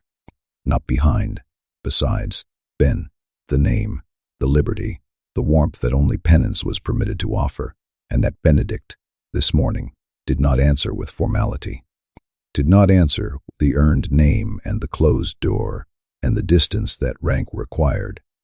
He turned his head and looked at the wolf beside him, and his face, the strong architecture, the scar, the eyes that had been so controlled for so long, was open, not unguarded, exactly.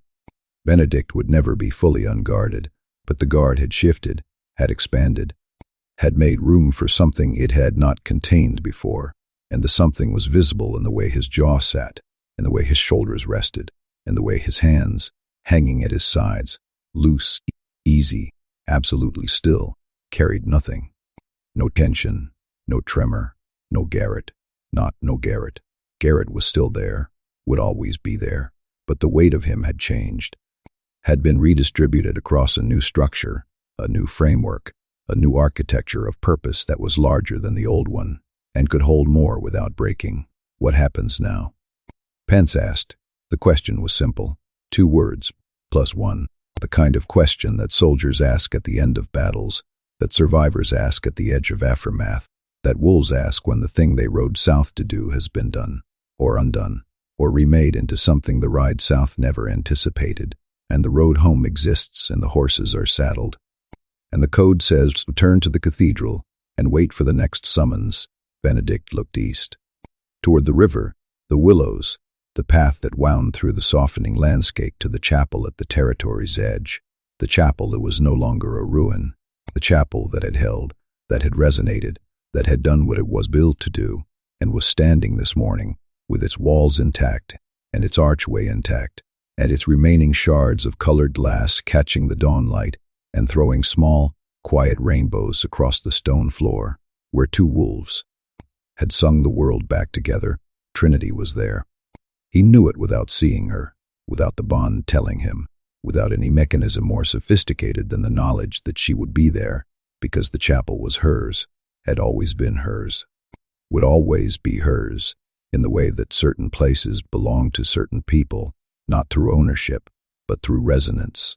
The chapel was the instrument, and she was the musician, and the connection between them was not a matter of law or territory or code. It was a matter of frequency. Now we learn a new song, Benedict said. Penance looked at him. The sadness in his face did what it had done on the night they walked the perimeter, made room, not disappearing, not diminishing, shifting, the way a landscape shifts to accommodate a new structure, the sadness moving aside, just slightly, just enough to allow something else to stand beside it. Something that looked in the morning light remarkably like peace, not the absence of grief, the coexistence of grief and something warmer, 2 notes held together, a chord. We are staying, pianist said, not a question. We are staying, 2 words. The most extraordinary 2 words that had ever been spoken in the history of the Nightingales, because the Nightingales did not stay. The Nightingales arrived. They assessed. They ruled. They left. That was the structure. That was the code. That was the operational framework that had governed every engagement since the Order's founding. And the framework said that when the verdict is passed, and the judgment is done, and the territory has received the Nightingales' attention, The Nightingales ride north, back to the cathedral, back to the stone and the candlelight and the black oak table. But back to the waiting. Benedict was not going back. The Nightingales were not going back. For the first time in their history, the wolves who judged were choosing to stay, not to judge, not to rule, not to enforce or decree or pass sentence from behind a table in a room where the air tasted like candle wax and old authority, to build, to remain in a territory that had been dying for decades and had just been given the possibility of something other than death, and to do the thing that the Nightingales had never been asked to do and had never known they were capable of, to grow something. Instead of ending it, Penance nodded. The gesture was heavy, simple, carrying the full weight of a wolf who had been waiting 7 years to hear the man beside him choose something other than the next verdict.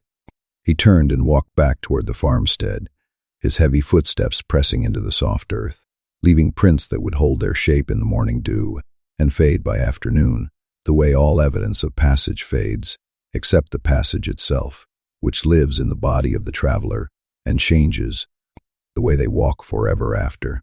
Benedict walked to the chapel. The morning had fully arrived now, the gold light lying across the valley like a hand laid gently on sleeping face.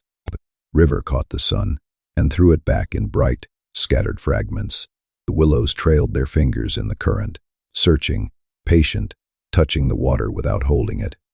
The long grass bent under his boots, and the dew soaked his ankles, and the air was clean and cold, and carried nothing in it that should not be there. Trinity stood in the chapel doorway. She was leaning against the left side of the arch, one shoulder against the stone, her arms crossed loosely, face turned toward the east where the light was coming from. The morning caught her, where raw light caught her, with an edge, a sharp, bright halo that could cut glass edge that he would seen in the late afternoon among the pines, that he would seen in the moonlight during the singing, that he saw now in the plain, ordinary, extraordinary light of a dawn that was just a dawn.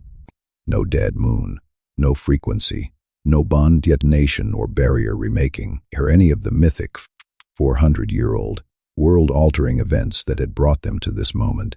Just morning, just light, just a woman standing in a doorway with dirt still in the creases of her palms and a scratch across her collarbone that had finally, fully healed. She watched him cross the clearing. Her dark water eyes tracked his approach with the same attention they would give in his trembling hands in the same doorway a week ago, but the attention had changed. It was warmer, fuller, carrying less assessment and more recognition, the gaze of a woman who has stopped calculating the distance between herself and danger and has started measuring the distance between herself and home. He stopped in front of her, close, closer than 18 inches. Close enough that the bond hummed between them like a sustained note, warm and steady and carrying no urgency, because urgency belongs to things that might end, and this, whatever this was, whatever it was becoming, was not going to end. The entry in the book of Revelations has been changed, he said. I know, Rapture told me. Something moved at the corner of her mouth, the ghost of a smile that was less ghostly than it used to be, more structural, a smile that was being built, beam by beam, on a foundation that had not existed 2 weeks ago, consecrated. Rapture was very pleased with the word choice. Rapture is always pleased with word choice. Rapture is right to be. Words matter. She looked at him, and the smile deepened, and the deepening reached her eyes, and her eyes, the dark water, the depth, the color of something that contained more than the surface suggested, were not drowning anymore. They were still deep, still vast, still carrying the weight of 17 years of solitude, and the particular complexity of a woman who had been told she was a curse and had discovered she was a consecration. But the depth was no longer lonely. It was shared, connected, through the bond and the cord and the frequency between, to the depth and the man standing in front of her, whose own eyes held their own weight and their own history and their own particular architecture of damage and repair. You are staying, she said. We are staying. All of you? All of us? She uncrossed her arms, reached for him, not his wrist, not his hand. She placed her palm flat against his chest, over the place where Garrett sat, where the verdicts lived, where the heart beat with the particular rhythm of a wolf who had finally, after 34 years, and 600 judgments, and one terrible wrong, and one impossible right, found that ground he was meant to stand on. His hand came up and covered hers. Palm over palm, the same contact they would made on the chapel floor during the singing, but quieter now, smaller, carrying no frequency louder than the frequency of two hearts beating in proximity, which is the oldest song there is, and the only one that has never needed a barrier or a bedrock or a chapel to carry it. He looked at her face in the morning light, and the thought that moved through him was not a verdict, was not a judgment, was not a sentence passed, or a ruling delivered, or a name written in a book that no one came back from. The thought was quiet, private, belonging to the space between his ribs, where Trinity now lived alongside Garrett, not replacing the grief but standing beside it, the way penance stood beside him, the way the new note stood beside the old note and the resung barrier beneath their feet. Some verdicts are not endings. Some verdicts are the first note of something that has not been sung yet. He did not say it. He did not need to. She felt it through the bond, the shape of the thought, the weight of it, the particular warmth of a man who has spent his life speaking with precision and has discovered, in the presence of a woman who hears everything, that the most important things are the ones he keeps inside. She felt it, and her eyes brightened, and the brightness was not the sharp, armored brightness of a woman bracing for impact. It was the soft, unguarded, terrifyingly vulnerable brightness of a woman who has been offered something she never expected and is choosing, with the full, deliberate, conscious courage of a wolf who has spent 17 years learning to survive alone, to accept it. She leaned to him, her forehead against his jaw, his arm around her shoulders, settling there with the ease of a thing that has found its home and intends to stay, her hand on his chest, his hand on hers. Two wolves in a doorway, standing in the ordinary light of an extraordinary morning, and the light held them the way the chapel held them, and the valley held them, and the resung earth beneath their feet held them, gently, firmly, with the quiet, structural, load-bearing certainty that some things, once rebuilt, do not break again. The morning deepened, the valley warmed. The river ran its steady, unhurried course through a territory that was learning, for the first time in longer than memory, what it felt like to be well. The farmstead settled into its new purpose, not a temporary camp for wolves passing through, but a home for wolves who had chosen to remain. Penance built a fire. Templar opened a clean page and a clean ledger and began to write. Crusade sat on the porch and watched the morning with his hands open in his lap. Exodus walked the perimeter, and the ground he walked on was solid, and the trail he left was the only trail in Thornfield that needed tracking. Rapture sat in the pantry doorway with the first codex open on their knee, reading aloud to no one, their voice carrying the verse cadence across the morning air, like a song that had finally found its audience. And in the trees beyond the chapel, in the branches of a birch that had been bare for years and was showing this morning the first pale buds of new growth, something small and brown and entirely ordinary settled on a limb, ruffled its feathers, tilted its head toward the valley below, where the light was good and the air was clean and the earth was singing a frequency so low and so steady that only the creatures who were tuned to it could hear. It opened its beak. The nightingale sang, a small sound, a plain sound, nothing mythic, nothing sacred, nothing that carried the weight of prophecy, or the density of a vesper frequency, or the structural complexity of a chord that had remade the world. Just a bird singing, because the morning was warm, and the branch was strong, and the territory beneath it had, after a long and terrible silence, become a place where things with songs inside them were willing to stay. Trinity heard it. She lifted her head from Benedict's jaw and turned toward the sound, and the expression on her face, the wonder, the simple, unarmored, 8-year-old wonder of a woman who had spent her life listening to the earth and had just heard, for the first time in years, the earth answer back in a voice that was not hers, made Benedict's chest ache with a sweetness that had no name and needed none. "A nightingale," she said, quietly, as though saying it too loudly would frighten it away. He listened. The The small song carried across the clearing through the chapel doorway and settled in the space between them like a benediction, like a blessing spoken in the language of feathers and morning air, and the ordinary, extraordinary persistence of living things that sing because they are alive, and because the world, for all its darkness and its buried horrors and its 400-year-old lies, is still a place worth singing in. "First one in years," she said. Benedict held her closer. "Listen to the nightingale. Listen to the hum beneath the ground. Listen to the chord that lived in the bond between them, the frequency between, the song and the silence woven together, the way the morning weaves itself from the remnants of the night." The nightingale sang, the chapel held, and Thornfield, healed, resung, carrying in its bedrock the voices of two wolves who had found each other in the ruins of everything they thought they knew, began again. "That is the end of this tale, but in the world of the supernatural, there is always another shadow waiting. Thank you for staying with me through every twist, turn, and heartbeat. If you enjoyed the ride, there is more waiting for you. Take a look at the other audiobooks on this channel.